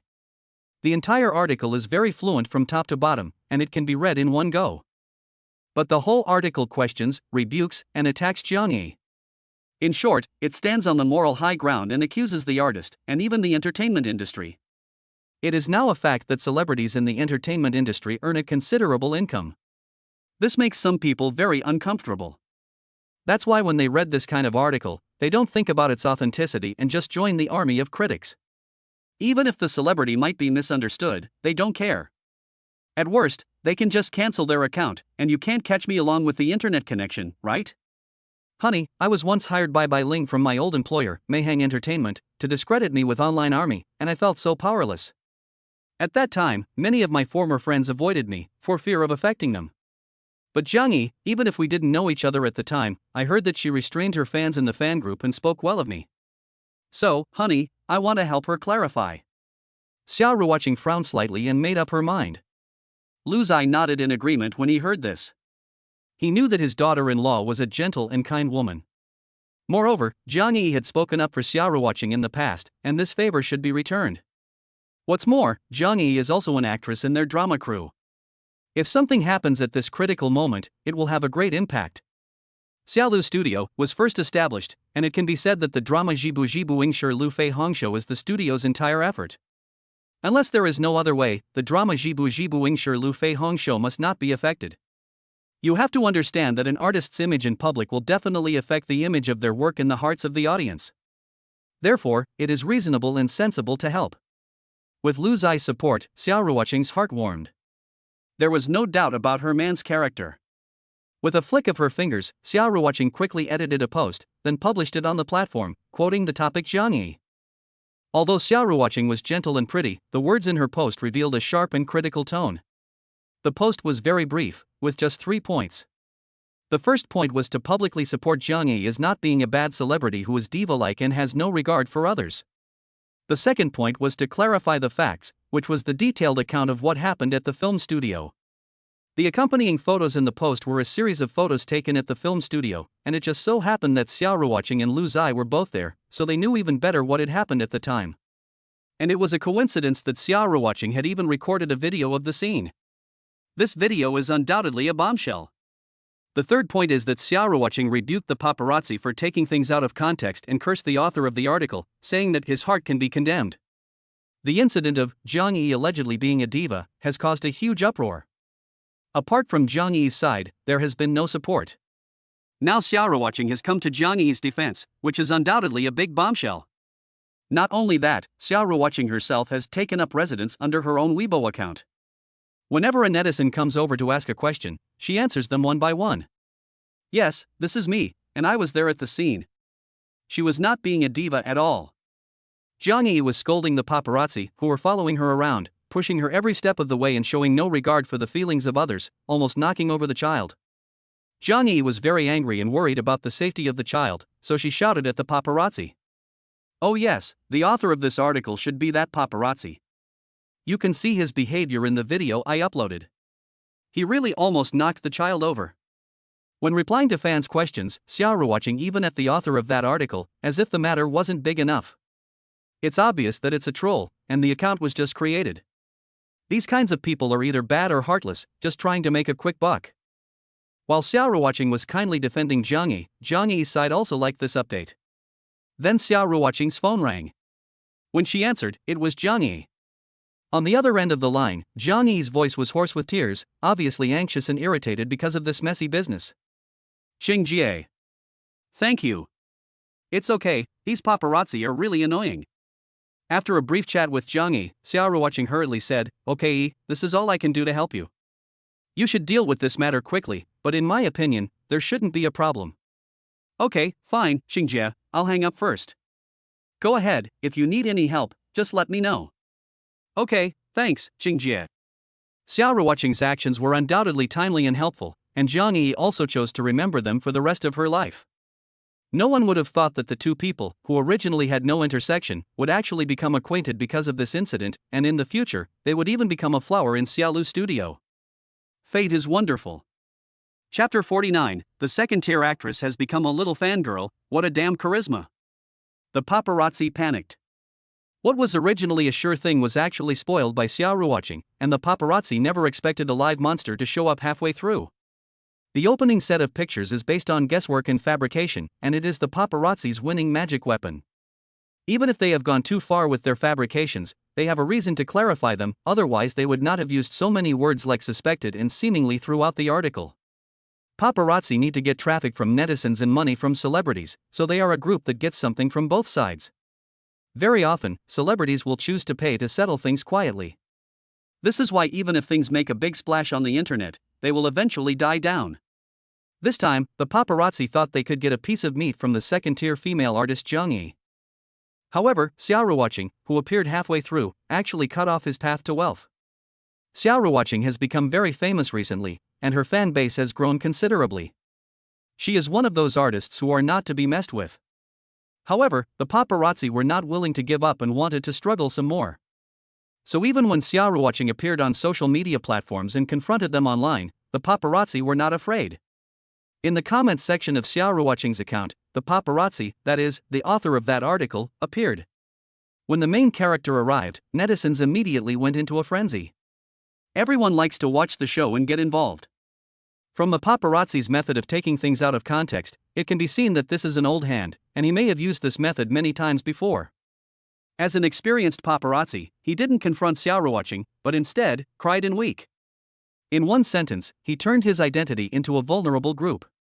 You celebrities are all high and mighty, looking down on us ordinary people. After this remark, some netizens who like to stir up trouble actually echoed it. Yes, celebrities become arrogant after they become famous and look down on everyone. This is a good word to use. I have seen celebrities treat their assistants like servants. It makes me so angry, they are really intolerable. Stars are lofty stars that we ordinary people can only look up to. There were more and more similar comments. The paparazzi's ability to incite public opinion was really well deserved. The big and small ones took turns, and they actually had to rely on their own strength to reverse the public opinion? However, Xiaoruoqing was obviously not someone to be trifled with, and she questioned directly. May I ask if what you said is related to this matter? Artists are different from entertainers. It is true that there are morally corrupt people, but paparazzi are no better than these unscrupulous entertainers. Just as Xiaoruoqing was confronting the paparazzi in court, one of her fans, an IT expert, directly queried the paparazzi's IP. And concluded that the few people who were jumping for joy in the comment area and inciting public opinion were the paparazzi's trumpet. Once this evidence was presented, the paparazzi immediately logged out and ran away. The public opinion also fell on one side. What Xiaoruoqing didn't expect was that the paparazzi was so decisive. However, Xiaoruoqing still said to the IT expert fan that she should not do this kind of thing again in the future. After all, it is illegal, but she still thanked the little girl very much. The little girl also said that she would not do it again, but instead took the opportunity to urge for more and wanted to hear Xiaoruoqing's new song. After all, Xiaoruoqing was not the person involved, it was Zhang Yi. Now that the paparazzi who published the article attacking Zhang Yi have had their accounts deleted and run away, the matter can be considered over. It's just a matter of waiting for Zhang Yi to collect enough evidence and hand it over to the police. Afterwards, the film crew also had directors and artists come forward to help Zhang Yi clarify the situation. But their arrival was more like icing on the cake, far less precious than Xiaoruoqing's timely help. This is the way the entertainment industry works. Zhang Yi didn't really care, but she was grateful for Xiaoruoqing's kindness. Stars and entertainers are public figures. They need to project a positive and healthy image. So even if the paparazzi are deliberately smearing them, even if they make up stories and distort the facts, it will still have an impact on the entertainer. Just as Jiang Yi was about to submit her application to leave the crew of the story of Ming Lan, a turn of events occurred. Another victim has come forward. To be precise, it was a mother and daughter. The girl was the child in the video who was almost pushed over by the paparazzi, and her mother was very anxious when she found out that Jiang Yi had been falsely accused and smeared as a result. She posted a statement about what had happened as soon as possible, but it was never noticed. It wasn't until the paparazzi deleted their account and ran away that the woman's statement came to light. In this way, netizens all knew that Jiang Yi had been wronged. In an instant, all the negative effects on Jiang Yi disappeared, and instead, she was called a caring goddess by netizens. Not only that, but Xiaoruoqing, who had come to her aid, also gained a wave of fans because of this incident. Even if gaining fans was not her intention. But still, many passerby netizens became her fans because of Xiaoruoqing's righteousness and kindness. It was also a case of unintended consequences. Time flew and it was the next day, and the weather was still hot. But compared to yesterday, it was significantly cooler, at least it wouldn't delay the filming schedule. Xiaoruoqing and Lu Zai were, as usual, the first artists on set. Next to arrive was Jiang Yi. Jiang Yi rushed into the film crew compound, and the first thing she did was find Xiaoruoqing, who was acting opposite Lu Zai. "Sister Chang." Jiang Yi called out with deep feeling, looking at Xiaoruoqing, unable to hold back the tears in her eyes. "Sister Chang, thank you so much." Xiaoruoqing's hand was tightly grasped by Jiang Yi. It was only at this time that she noticed that the corners of the latter's mouth had aphthous ulcers, apparently caused by her anxiety. "It's okay. No, Sister Ching, when this period of busyness is over, I have to treat you to a nice meal, and you can't refuse me." "No problem." Jiang Yi happily took Xiaoruoqing's arm and chatted. She looked like a little fangirl. In the end, Jiang Yi even patted her chest and promised that in the future, whenever Xiaoruoqing needed help, she would do her best to help and never refuse. You have to understand that Xiaoruoqing's actions in this incident, which were like sending charcoal in the snow, were seen by millions of netizens. If in the future Xiaoruoqing needs something and Jiang Yi turns a blind eye, she will definitely be criticized by thousands of people. It would not be an exaggeration to say that she would lose her reputation. Jiang Yi really likes being with Xiaoruoqing now. They eat together, take naps together, and even go to the bathroom together. In contrast, Lu Zai, the official manager, seems superfluous. And it was during the lunch break that Jiang Yi told Xiaoruoqing something important. "Ruoqing, my contract with my current agency is about to expire. I want to go to your Xiaolu studio. Do you want me?" Jiang Yi said, blinking playfully. The agent had no idea about this at all, it was Jiang Yi's personal decision. "Don't ask, just that I really want to work with Qingjie." To convince a second-tier star like this, Xiaoruoqing's charisma is really not small. Chapter 50, an old drama veteran can change faces quickly. "Of course, you can, my dear sister." Facing Jiang Yi's request, Xiaoruoqing was of course happy. After all, Xiaolu Studio was a newly established studio, and what it needed most was fresh blood. What's more, Jiang Yi was still a fairly famous artist, and her joining was undoubtedly a good thing for Xiaolu Studio. And Jiang Yi never imagined that her decision would benefit her for the rest of her life. She would even be grateful from time to time that she had joined Xiaolu Studio. It is a common understanding that stuntmen are sometimes used during filming. The crew prepares stuntmen for some of the main actors to film some shots that do not require them to show their faces, or are more difficult and dangerous. Xiaoruoqing was assigned a stuntman by the crew. However, Xiaoruoqing has always been rigorous in filming and has never let the stuntman take the lead. When filming with the crew, even for difficult shots, Xiaoruoqing would try her best to film them herself, let alone the current production The Story of Ming Lan. A stunt performer succeeds or fails by the word stunt. Without a certain stroke of luck, they may have to remain stunt performers. Xiaoruoqing knows the hardships of being an actor, and even more clearly the difficulties of being a stunt performer. Seeing that the stuntman the film crew had prepared for her had never been used, Xiaoruoqing felt sorry for him. So, during the evening break, Xiaoruoqing and Meng Xiuxue found the stuntman Wu Lingshan. Wu Lingshan was surprised and a little surprised that Xiaoruoqing had found her, and then she was overjoyed. However, things did not go as planned. Xiaoruoqing did not come to Wu Lingshan to ask her to double for her in some difficult shots, but to apologize. "Lingshan, I'm really sorry, because of me, you can't work." As she spoke, Xiaoruoqing looked at her assistant, Meng Xiuxue. "Xiuxue, I don't have my phone with me, so later you can add Lingshan's contact information for me." If you get the chance in the future, please help Lingshan out a little, as a way for me to make amends. The reason Xiao Ruoqing found Wu Lingshan now was because she had heard some news. Because she did not use a body double, Wu Lingshan would face being fired. In order to prevent Wu Lingshan from losing her job, Xiao Ruoqing deliberately sought her out and even asked Meng Xiaoxue to help arrange for Wu Lingshan. Wu Lingshan was deeply moved by Xiao Ruoqing's kindness. Originally, Wu Lingshan thought that Xiao Ruoqing would be just as unruly and arrogant as the big stars she had met before, with no regard for anyone. But Xiao Ruoqing was not like that at all. On the contrary, she was very down to earth on the set and gentle with everyone. It was precisely because of this that the crew members willingly called Xiao Ruoqing Teacher Xia. This Teacher Xia was not only recognition, but also a hint of respect. Such an honor is only enjoyed by some of the old drama veterans in the crew. It can be seen that Xiao Ruoqing is very respected in the crew. After chatting with Wu Lingshan, Xiao Ruoqing and Meng Xiaoxue went to Lu Zai to prepare to go home. On the way, Meng Xiaoxue wanted to say something but stopped, so Xiao Ruoqing took the initiative to ask. Xiaoxue, are you curious about why I helped Wu Lingshan? Meng Xiaoxue nodded hurriedly. She was the assistant, and she was embarrassed to ask directly. If Xiao Ruoqing said it out loud, she didn't deny it either. Likewise, Lu Zai, who was driving, also wanted to know what was going on. After all, even Xiao Ruoqing herself had said that it was better to put aside compassion in the entertainment industry, and things like that. As early as when I knew that the Stuntwoman was Wu Lingshan, I had investigated. Wu Lingshan, a very resilient girl. She has been practicing martial arts since childhood and is a real fighter. I have also seen many of her Stuntwoman scenes and they are really good. So I think she is a good talent. The reason she is still working as a stuntwoman is because of bad luck. If you help her, she may ask for your help in the future. Xiao Ruoqing said softly, and her wise gaze was reflected in the rear-view mirror. Put simply, Xiao Ruoqing's help for Wu Lingshan is an investment. There is indeed a risk with investment, but if you invest in the right place, the rewards can be very great. This is why every day, thousands of investors go to the stock market. Ultimately, it's all the same. Just as Xiao Ruoqing and the other two were driving home, Wu Lingshan went to her auntie Song Qing's house.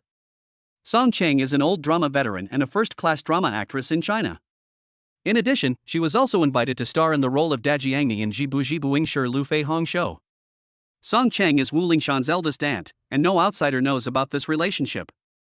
As Wu Lingshan's eldest aunt, Song Qing has wanted to help more than once, so that her niece can save some trouble in the entertainment industry.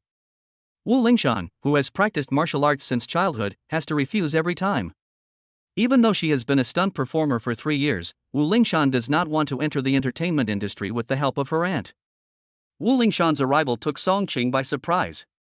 She thought her niece had thought it through and would accept her help, but after asking, she realized that she was as stubborn as ever. Lingshan, you're not just here to chat with your aunt, are you? Song Qing asked tentatively. Wu Lingshan shook her head, and after a moment of thought, she said, Auntie, Teacher Xiao Ruoqing is looking for me when I get off work. Upon hearing this, Song Qing's eyes immediately grew wary. Without waiting for Wu Lingshan to say anything else, she started to vent her anger. Xiao Ruoqing? What does she want with you? Does she want you to take her place in a difficult scene? Or a risky scene? I told you, the world is going to hell. Nowadays, people think they're big stars, but they won't put up with any hardship. If everyone's like that, the entertainment industry will be finished sooner or later. Has Xiao Ruoqing bullied you? Don't look at her as the lead actress, but if she really dares to bully you, I'll do whatever it takes to get you justice. Song Jing really protects her niece. Wu Lingshan looked at her auntie, who was sputtering with anger, and for a moment she couldn't decide whether to laugh or cry. Taking advantage of the moment when her auntie was gulping down some water to soothe her throat, she hurriedly explained. Auntie. No. You've misunderstood Teacher Xia. Misunderstood? What's going on? Soon, Wu Lingshan told Song Qing, the veteran actress, about the reason Xiao Ruoqing had sought her out and what she had said to her when she got off work in the afternoon. The more Song Qing listened, the wider her eyes grew. In the end, her attitude took a 180-degree turn. I told you, Xiao Ruoqing is a beautiful and kind-hearted girl, a good person. Streaks of black lines appeared on Wu Lingshan's forehead. Auntie, that's not what you just said. Chapter 51, the name Lu Jinsi is so hard to write. The veteran actress is a veteran actress indeed, changing her face at will. Song Ching just rolled her eyes and denied it on the spot. What? What did I just say? You just said that I have been saying that Xiaoru watching is a good kid, haven't I? Wu Lingshan was shocked, supporting her forehead and nodding her head. Yes, you are right. Just joking. Song Chang and Wu Lingshan sat on the sofa chatting about Xiaoru watching. Not only because of Xiaoru watching's attitude towards Wu Lingshan, Xiaoru watching's performance in the crew was really beyond words. In the end, Song Qing bluntly said, if there were more entertainers like Xiaoru watching in the entertainment industry, the atmosphere would be much better. She then added, if it weren't for your stubbornness and your desire to enter the entertainment industry, I would never have agreed to anything you said. Wu Lingshan heard this and laughed, walked up to her auntie and put her arm around her shoulder. Since Xiaoru watching is so determined, I will help her out in the future if she needs it. No one else dared to say anything about Jiang Yi, but Xiaoru watching spoke up for her, which was really good. Wu Lingshan smiled. Not long ago, she was still complaining about teacher Xia, but at this moment, she saw him as a good boy in her eyes. After a period of time, Xiaoru watching and Song Cheng had more and more scenes together in the drama crew. Both of their acting skills were very good, so during filming, their interactions were also very vivid and lively, often earning praise from the director and crew members. Xiaoru watching was also a little puzzled. For some reason, she felt that teacher Song Cheng was very friendly towards her. It was very clear, and it wasn't an illusion. In fact, Xiaoru watching was right. Because Song Ching had said many good things about Xiaoru watching to others in the crew. The crew members had also heard the veteran actor's comments about Xiaoru watching, saying that she was a good kid. Although it was strange that Song Chang would use good kid to evaluate Xiaoru watching, it showed one thing: Song Chang was very optimistic about Xiaoru watching. As a result, Xiaoru watching's status in the crew has risen again. After all, even Song Ching and a group of other veteran actors have expressed absolute recognition of Xiaoru watching, which is undoubtedly a testament to her talent. If you're goofing off, time will pass slowly. But if you're fully immersed in your work, you won't feel the passage of time. When she came to her senses, the crew of The Story of Minglan had already been filming for a month. In that month, apart from the usual 1 day off per week, there was only 1/2 day off on a particularly hot day. So director Guo Wenrong applied to the 2 directors above for 2 days off. Machines can keep working, but people can't, so it is necessary to take proper breaks. After a good rest, you can return to work in a better state, and the results will be significantly improved. And so, the crew of Jibu took a 2-day holiday. Just thinking about not having to go to the set early the next day made Xiaoru watching feel relaxed. Filming is work, but there aren't many people in the world who like their work, right? So when Guo Wenrong came to ask if he could take 2 days off, Xiaoru watching agreed without much thought. On the way home, Xiaoru watching was happy as a child. The windows were open, and the warm breeze made her feel great. Honey, tomorrow I'm going to sleep until I naturally wake up. If I haven't woken up, don't wake me up. Okay. Lu Zai readily agreed. What he didn't say was that if he really rested, he might not be able to sleep when it was finally vacation time, and he might even wake up early. After returning home, when Shishi learned that his parents didn't have to go to work tomorrow, the little guy was also overjoyed. You have to know that it has been a month since Shishi started summer vacation at kindergarten. To put it simply, this month has been boring. While mom and dad are at the film set, the little one is left at home with grandma and grandpa. Huang Yulan and Xiao Lianhua are not local Shanghainese, and don't know much about the city, so they don't dare to take Shishi out to play. As a result, Shishi spent the whole day at home watching TV, playing with her phone, and practicing her handwriting. It's time to talk about it. Although Shishi is still young, her handwriting already has a certain elegance to it. Over the past month, Shishi has successfully learned to write her name. However, at the beginning of the practice, the little one didn't stop complaining about the name her parents gave her, Lu Jinsi. The reason for the complaints was that the name Lu Jinsi had too many strokes and was very difficult to write. Xiao Lianghua and Huang Yulan were also at their wits' end when they tried to teach Shishi to write her name, because the couple discovered that the easiest part of their granddaughter's name was actually the surname Lu. Although they really wanted to complain, Shishi eventually ran out of steam. After all, Lu Jinsi is still her own name, so she might as well just deal with the difficulty of writing it. So with the help of her grandparents, Shishi began to practice writing her name. The first time she wrote her name, the 3 characters took up 2/3 of the page. After she finished, Shishi noticed that the 3 characters in her name were all bigger than each other. Especially the character 11, which was 2 or 3 times bigger than the other 2. Xia Lianhua and Huang Yulan couldn't help but laugh and cry when they saw their granddaughter's name. If she doesn't practice, her name alone will take up half the exam paper when she takes her exams in the future, right? Fortunately, she is persevering. The little one also knows that if she can't even write her own name well, she will be teased. So she practices writing her name very hard. Finally, after filling dozens of A4 sheets, she finally got her name down. The A4 paper shows very clearly. The first few sheets still have a large font. But the further back they go, the smaller the font becomes, until it finally looks like Chinese characters. After writing her name, she set her sights on the newspaper. She didn't care if she knew the words or not, she just wanted to write. Unexpectedly, she discovered that she actually really liked practicing her handwriting. After she expressed her love of practicing calligraphy, Lu Zai and Xiao Ruoqing, the parents, thoughtfully bought their daughter a box of copybooks. If she practices a few pages a day, it will take more than half a year to finish the copybooks. If she practices just 1 page a day, she will probably not finish until next summer. How can you not consider it parental love to satisfy your child's interests? Chapter 52 is the little pink basin for washing underwear? At dinner time every night, Shishi's little mouth never stops. She nibbles on the ribs while muttering about where she wants to go tomorrow. It's been more than a month since summer vacation started, and Shishi has been cooped up at home all day, which is driving her crazy. Fortunately, tomorrow her parents don't have to go to the film set, so Shishi is naturally very excited. She had been thinking about where to go and what to do for a long time. However, after mumbling for a long time, she still hadn't made up her mind. It wasn't until just before going to bed that Shishi came to her parents' room, and it looked like she had an idea. Xiao Ruoqing had put on a facial mask and looked like a female ghost, leisurely leaning against the bed and crossing her legs. "Bauer, have you thought about it? Where are we going to go tomorrow?" "Mom, I've thought about it. Let's go shopping tomorrow." "Go shopping?" Xiao Ruoqing was a little puzzled because she knew that her daughter really didn't like going shopping, just like herself. Every time the mother and daughter went shopping, they would decide beforehand what to buy before going. With a purpose, they didn't have to spend too long shopping. The reason for this is that neither mother nor daughter like shopping, they find it tiring and boring. Meng Xiaoxue is even surprised that Qing is different from other women, that she doesn't like shopping. Knowing that her daughter doesn't like shopping, but now she is proposing to go shopping, Xiao Ruoqing is naturally a little puzzled and curious. "Shishi, don't you usually not like shopping?" Lu Zai also spoke up. Upon hearing this, Shishi nodded and admitted that she didn't like shopping. But after a moment of contemplation, the little one spoke up, "I want to go and pick out some clothes for Grandma to wear." "Dad, Mom, it's hot in the house. It's cool when the air conditioner is on, but Grandma doesn't like it and feels unwell after a while.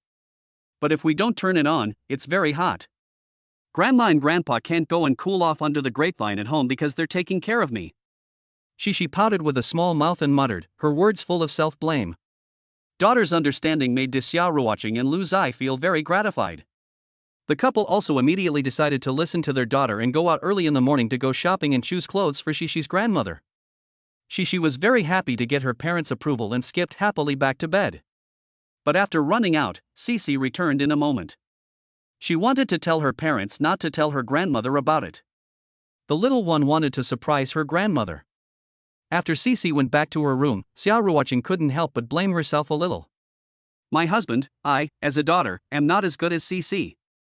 I didn't know that our mother would feel uncomfortable in the air conditioning." Xiao Ruoqing placed a hand on her forehead and sighed. "It's also my fault." Lu Zai comforted her, "Luckily, our Shishi is sensible and made amends for both of us." Yes." After removing the facial mask, Xiao Ruoqing went to bed. She had originally wanted to play with Lu Zai, but unexpectedly, he grabbed her Giorgio and she couldn't move. There was nothing she could do, so Xiao Ruoqing could only cover her skirt and then get into the covers. Since she didn't need to go to the film set tomorrow, Xiao Ruoqing wanted to take advantage of the night to have some fun. But the truth was, after playing with her phone for a while, she fell asleep. The phone slipped from her hands and almost landed on her face. Luckily, Lu Zai was quick and caught it before it hit her, otherwise Xiao Ruoqing, who had just fallen asleep, would definitely have been woken up. A quick glance at the clock showed that it wasn't even time to remove the mask yet, but Xiao Ruoqing had already fallen asleep, and her breathing had become even and regular. Filming on a drama set is no easier than working in an office. Especially when the couple are playing the leading roles. There are lots of lines and scenes together, and even during lunch breaks they are still thinking about the script and their lines. With such a combination of mental and physical exertion, even an Iron Man would get tired. Not long after Xia Ruoqing fell asleep, Lu Zai felt drowsy. When sleepiness hit, Lu Zai threw his phone aside, put his arm around Xia Ruoqing's waist, which was as small as a handful, and then fell asleep. Perhaps he was too tired. He didn't dream all night, and he just felt his mind go blank. Not only that, but it felt like he had just lain down, but when he opened his eyes, it was already bright outside. When Lu Zai opened his eyes, she was lying on top of him. The little one was not wearing pajamas, but was fully prepared to go out. Lu Zai subconsciously looked at his daughter-in-law next to him, and sure enough, she was gone. Where's your mom? Dad, why are you so attached to mommy? You've only just opened your eyes, and you're already asking where mommy went. Don't worry, Dad, she and mommy will be waiting for you. Mommy is doing the laundry for Dad. Lu Zai's first action upon waking was to look for his daughter-in-law. She pretended to be dissatisfied, but still told him where Xia Ruoqing had gone. Lu Zai couldn't help but laugh, rubbed his daughter's little head, and then took out his phone to check. It was almost 9 o'clock. Well, it turns out that I was the one who slept the longest and the deepest. I didn't even know when Xia Ruoqing got up and left. Okay, Dad will get up now. While Lu Zai finished washing up and changed clothes, Xia Ruoqing returned with the laundry basin. Without asking, she knew that the reason for going to the bathroom outside to wash the laundry, rather than in the bathroom attached to the bedroom, was definitely to avoid waking him up. Thinking about this, a warmth swept across Lu Zai's heart. The way she looked at Xia Ruoqing also became much gentler. Lu Zai walked over and tried to take the laundry basin from Xia Ruoqing, planning to help hang the laundry. However, Xia Ruoqing dodged and refused to let him touch it, and even refused to get up. No need, dear, I can do it myself. You go and get changed. Give it to me, I'm tall. She's not short either, she can reach it. Xia Ruoqing unconvinced raised her hand to try, but she didn't touch the lifting frame. The determined her quickly raised her toes and raised her hand again, and this time she touched it. Look. Silly girl, Lu Zai smiled fondly. Then, while Xia Ruoqing wasn't looking, he picked her up, pot and all, and set her aside. After that, Lu Zai took charge of putting the clothes on the hangers. Xia Ruoqing was responsible for handing them to him. The couple worked together, not tired, chatting and laughing, very warm and happy. It wasn't until they were about to hang the last few clothes that Xia Ruoqing refused to hand them to Lu Zai again, insisting on hanging them up herself. Lu Zai looked into the basin in puzzlement. It turned out that there was a small pink basin in there, and the pink basin contained underwear and panties, still with lace. I just bought it, and I'm just washing it together, honey, what are you looking at? Chapter 53, My father is rich, very rich. After a simple breakfast, Lu Zai and her family of 3 went out. Meng Xiuxua had also been given the day off, and went to visit a friend last night. The family of 3 had a clear goal in mind, so since they were going to buy clothes, they went directly to the shopping mall. After arriving at the clothing store, she also personally tried on the clothes, wanting to pick out suitable clothes for her grandmother to wear at home. The requirements were simple: the clothes should not be too thick, as they would be hot to wear, and they should be skin-friendly and of good quality, otherwise grandma would not feel comfortable wearing them. So she went from the first floor to the third floor, went to the top floor to buy a bucket of popcorn, and then went from the third floor back to the first floor. Fortunately, hard work pays off, and she successfully found a few clothes that met the requirements. 2 old-fashioned colors, no. 2 flashy colors, no. In the end, she decided to buy 2 items, which were just right. Cici was satisfied when she took the bag from the salesperson. Then the family of 3 left with a spring in their step, without saying a word about browsing around some more. When Lu Zai and the others walked out of the shopping mall, many male compatriots cast envious glances. Coming into the mall with a girlfriend is a matter of life and death. You'll feel the pain of a dead leg in a minute. Before getting into the car, Lu Zai received a phone call. Xia Ruoqing and she had been waiting in the car for a long time before Lu Zai came up. As a result, the 2, one big and one small, became curious and came over together. Hubby, who is it? Dad, what's up? Looking at the mother and daughter, who looked exactly alike in their curiosity, Lu Zai suddenly felt a little helpless and had to give a truthful account. It was Mao Jian Xiang Shu calling. Before we moved here, I wrote a novel, which has been updated regularly and has achieved quite good results. The novel website called to buy out my novel. After Lu Zai finished speaking, Xiao Ruoqing suddenly understood. She knew that her husband wrote novels because she often saw him tapping away at his phone to type. Sometimes, when he was busy on the set, he had to go home and stay up late to type. But Xiao Ruoqing felt so bad for him that for a while she didn't have the heart to ask for his novels for fear that it would make him even more tired. After all, filming during the day, writing novels at night, and then having to work to pay the bills, it must be very tiring. Buy out? Yes, the novel website wants to spend 30 million to buy out all my manuscripts. Upon hearing this, Xiao Ruoqing's eyes widened, and she was also surprised to see her mother's reaction and covered her mouth in shock. Although she didn't know how much 30 million was. But since her mother was shocked, she was sure to be shocked too.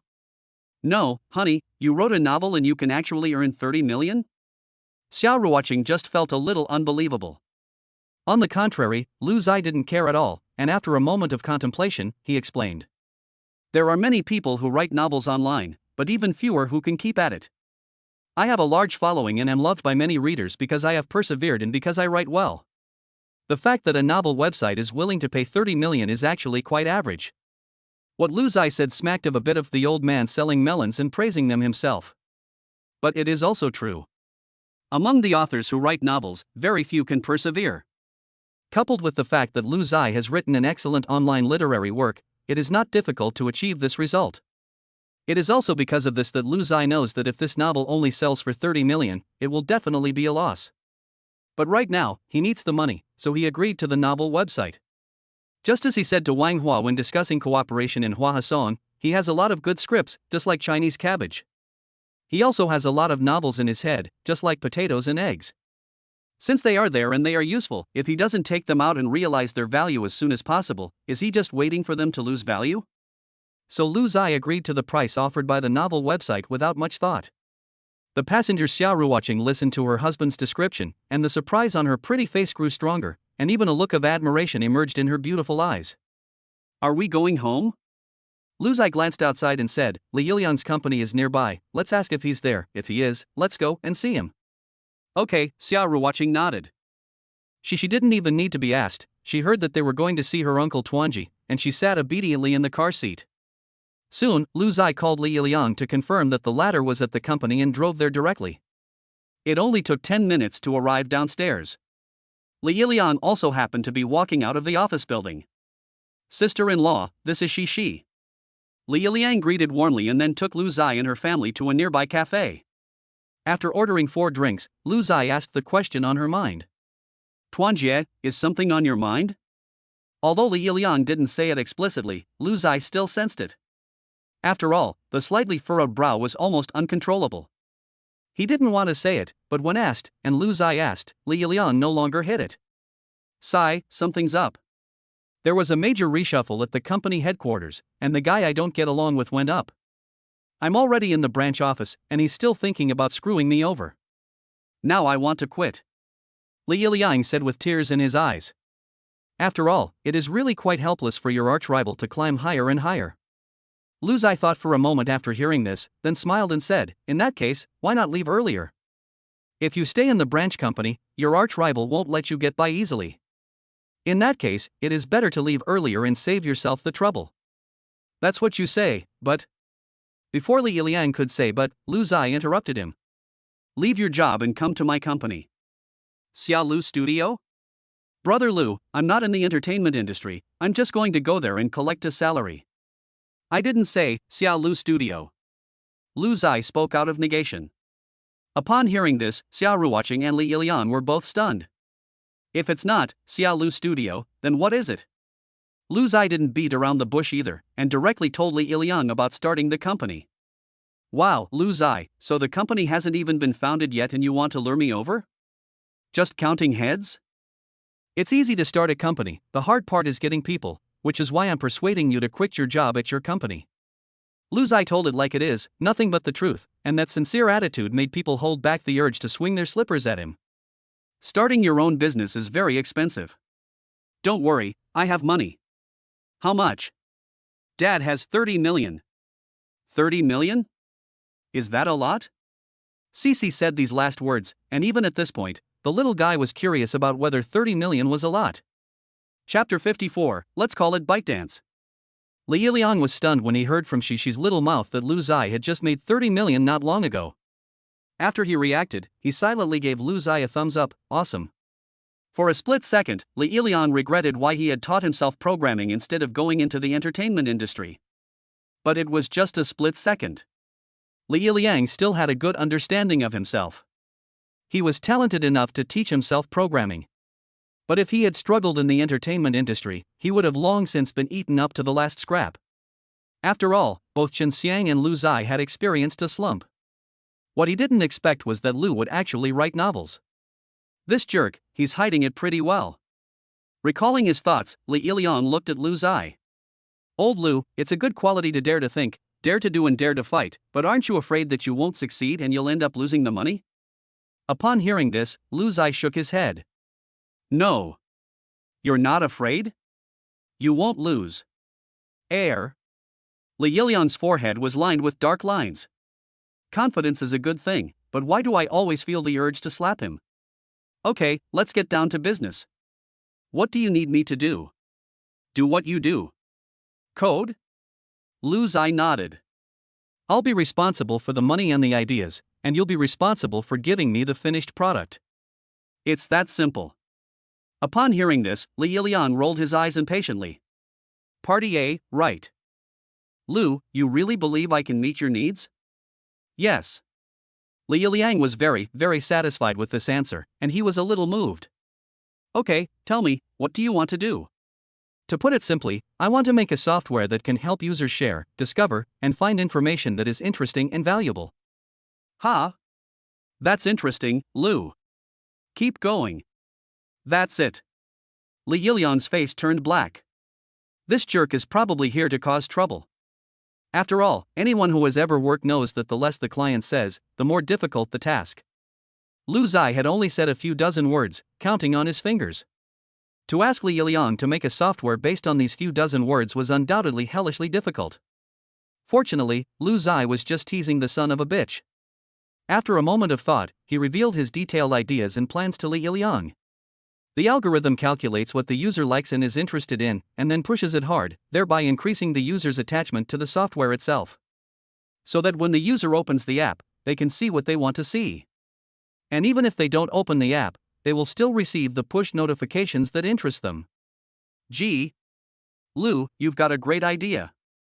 Li Yiliang is, after all, a professional, and after a brief conversation with Lu Zai, he had a general direction and idea, and also a general idea of what to do next. And then he was a little impressed with Lu Zai. On the one hand, he admired his vision, and on the other, his courage. After all, the biggest social media platform in China was definitely Weibo. As an established social media platform, it had a very large number of users. But even so, Lu Zai actually wanted to get a piece of the action, and that kind of courage was not possessed by the average party. Furthermore, in Li Yiliang's opinion, Lu Zai's idea was very novel. The thought that he might actually be able to compete with Weibo made Li Yiliang feel a surge of excitement. Lu Ge, what should we call the software? Have you thought of a name? Li Yiming asked.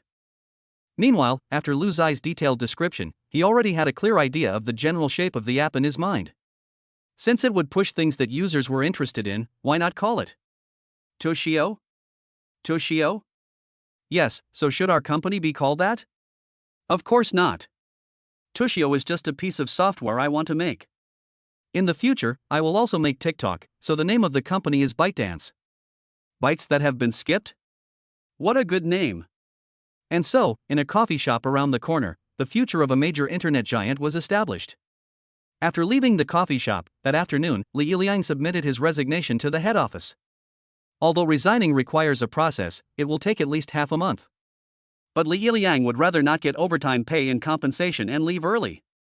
Without waiting for the personnel department to notify him, he left with his personal belongings. After Li Yiliang left, several colleagues contacted him. They usually got along quite well, so after seeing him leave, they called to ask what was going on. Li Yiliang didn't hide anything and told his colleagues the reason directly. By the way, he also added a few embellishments, with the aim of poaching talent. His arch-rival had risen through the ranks at the head office, and Li Yiliang had every reason to believe that the people at the branch office would not have an easy time. So, out of consideration for his colleagues, he told them the truth. By the way, he and Lu Zai's ByteDance were in urgent need of talent in this area, and if they could poach a few, it would save a lot of trouble. Sure enough, with Li Yilian's bloody personal experience as a boost, two colleagues were tempted on the spot. When they parted ways at the coffee shop, Jiang Sikan had already told Li Yilian that the employees must be treated well, otherwise they would not be able to stay. After all, it was a newly established company, and if they could not keep the people, it would be difficult to move forward, and it would delay the follow-up work. Therefore, the treatment that Li Yilian promised his colleagues was also very generous. In this way, it was only a matter of time before they successfully poached talent. On the other side, Lu Zai and his family of 3 also returned home. It was hot outside, and without air conditioning, they would sweat after just a few steps, and the stuffy heat made it hard to breathe.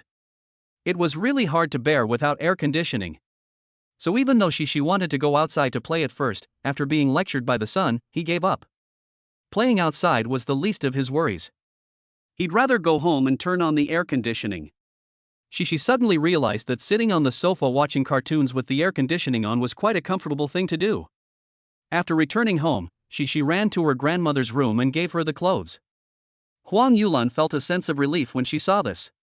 She had not been complaining when trying on the clothes, and it had not been in vain to dote on Shishi. Shishi loved hearing this, and her little head tilted slightly as she giggled. Lu Zai went to the study to register for ByteDance. Xiao Ruoqing held half a watermelon and used a spoon to scoop out the flesh into balls. She wasn't eating it herself, but wanted to give it to her husband later. Unfortunately, Shishi came over with a toothpick. Xiao Ruoqing scooped out 2, Shishi ate 1, and left 1. Chapter 55 Xiao Ruoqing, Diet? Then I'd rather quit. With previous experience of founding Xiao Lu Studio, Lu Zai was very handy when registering ByteDance. Everything that needed to be done was done. What needed to be done, including but not limited to registering the logo, was also done to avoid any disputes in the future. Lu Zai spent a while in the study, thinking of everything he could think of, and doing it all. After eating the chilled watermelon balls brought by his wife and child, Lu Zai had to go out for a while to submit some documents offline. When Huang Yulan and Xiao Lianghua heard that Lu Zai was going out, they also simply packed up and followed him out to go to the market. Shishi naturally wouldn't miss this opportunity. By the time his grandparents had finished packing, the little guy was already standing in front of the door, fresh and lively, just waiting to go out. Xiao Ruoqing, on the other hand, would never want to go out in this weather. It's so much more fun to stay at home, watch TV with the air conditioning on. But just as Xiao Ruoqing was lying on the sofa watching TV without a care in the world, her phone rang. Looking at the caller ID, she saw that it was Jiang Yi. Suspicious, Xiao Ruoqing answered the phone. What she didn't expect was that Jiang Yi actually wanted to come to her house. When she heard this, Xiao Ruoqing felt a sudden nervousness, but then she thought, why should she be nervous? So she agreed. After hanging up the phone, Xiao Ruoqing looked around the house, and it was very clean. This is the advantage of having parents, you don't have to worry about hygiene. The main reason is that the old couple are idle at home all day, so they find something to do. Xiao Lianghua can mop the floor 3 times a day, and it's so clean that it's almost like a mirror. Jiang Yi lives not far from here. It's only a 20-minute walk, and the doorbell rings. Through the peephole, Xiao Ruoqing sees the delicate girl Jiang Yi standing outside the door. As soon as the door opens, Jiang Yi throws herself into Xiao Ruoqing's arms and calls out enthusiastically, "Sister Chang." Ever since that incident, Jiang Yi has treated Xiao Ruoqing like a sister from the bottom of her heart, without any ulterior motives. Jiang Yi is a kind girl, unlike some other female stars in the entertainment industry. Naturally, Xiao Ruoqing is also happy to be friends with Jiang Yi. After entering the house, Jiang Yi asked in a low voice, "Sister Chang, is teacher Lu not home?" "Well, she's gone out to run some errands, but she'll be back later." Wow. It's no secret in the crew about the relationship between Xiao Ruoqing and Lu Zai. From Xiao Ruoqing's bold announcement on the show singer to the two of them being inseparable, everyone in and out of the crew believes that they are husband and wife. And Xiao Ruoqing has never avoided anything and always answers questions. This is the case right now. Jiang Yi was asking about Lu Zai, so naturally she had to answer. Xiao Ruoqing warmly entertained Jiang Yi, cutting the watermelon and getting the soda, not treating the latter as an outsider at all. But Jiang Yi looked at the watermelon and soda on the coffee table, her heart tangled and complicated. She wanted to eat and drink, but she was afraid to. Her outstretched hand touched the plate with the watermelon on it, and then she withdrew it. "What's wrong, Yi?" Are you afraid of the cold? Xiao Watching asked softly, thinking that Zhang Yi had her period. Unexpectedly, Zhang Yi shook her head, unable to laugh or cry. Sister Qing, I dare not eat or drink. I've been dieting recently. Dieting? Xiao Watching was taken aback, and then looked up and down at Zhang Yi in front of her. Zhang Yi was very thin, not at all fat, and had nothing to do with dieting. But then she thought about it and understood. After all, the internet says that losing weight is a lifelong topic for women. This is especially true in the entertainment industry. Not just Zhang Yi, but basically every female celebrity is strict about what they eat. But this kind of thing is beyond Xiao Watching's understanding. Because she really can't understand why someone would still want to lose weight even though they are already skinny as a rail. What's more, she hasn't eaten any staple foods for years. Just thinking about it makes Xiao Watching feel suffocated. For Xiao Watching, who is a foodie, if she is not allowed to eat this or that, then she would rather leave the entertainment industry and go to the shit entertainment industry. Zhang Yi dares not eat. Xiao Watching didn't dare say anything, although she was opposed to dieting from the bottom of her heart. But in the end, Xiao Watching still couldn't help but kindly remind her a few things. Your health is the foundation of the revolution. Dieting is quite unnecessary. The worst that can happen is that you exercise more to burn off the extra calories. As she spoke, Xiao Watching picked up a piece of watermelon and began to eat it, looking elegant and beautiful. Of course, this was because Zhang Yi was there. If there had been no one else around, Xiao Watching would have been eating it with gusto. The watermelon on the plate was very sweet, and the air had a faint sweet smell. Seeing Xiao Watching's contented expression as she ate the watermelon, Zhang Yi's heart fluttered. But the word diet was just too heavy, weighing her down. Sister Qing, don't you spit out the seeds when you eat watermelon? Huh? Why do you have to spit out the seeds? Xiao Watching didn't answer, but instead asked a question. But although the question was asked by Zhang Yi, she didn't know how to explain it, and instead stammered, "It's just that, since I was little, everyone in my family who eats watermelon spits out the seeds, not even leaving one behind." After stammering for a while, Zhang Yi laughed, feeling that she had been a bit nosy to ask such a question. Xiao Watching didn't care, but instead waved her hand generously. "It's too much effort not to spit out the seeds. It's only because you're here that I'm eating in small bites and trying to watch my image. If I weren't in front of you, I would have already started eating in big bites and wouldn't have to worry about spitting out the seeds." Xiao Watching spoke her mind freely, without any airs or graces, which made Zhang Yi look at her with admiration. After Xiao Watching finished a piece of watermelon, Zhang Yi laughed and said, "Sister Qing, I suddenly envy you." "Envy me? Why?" "Because you, Qingjie, are not bound by the identity of a star. I can see that you are very happy every day, unlike me, who wears a mask every day. I'm not sure anymore which face is my original appearance." After saying this, Zhang Yi shook her head with a wry smile. And she really envied Xiao Watching from the bottom of her heart. But despite her envy, Zhang Yi also knew that she could not break free from the shackles, at least not yet, so it was just empty envy.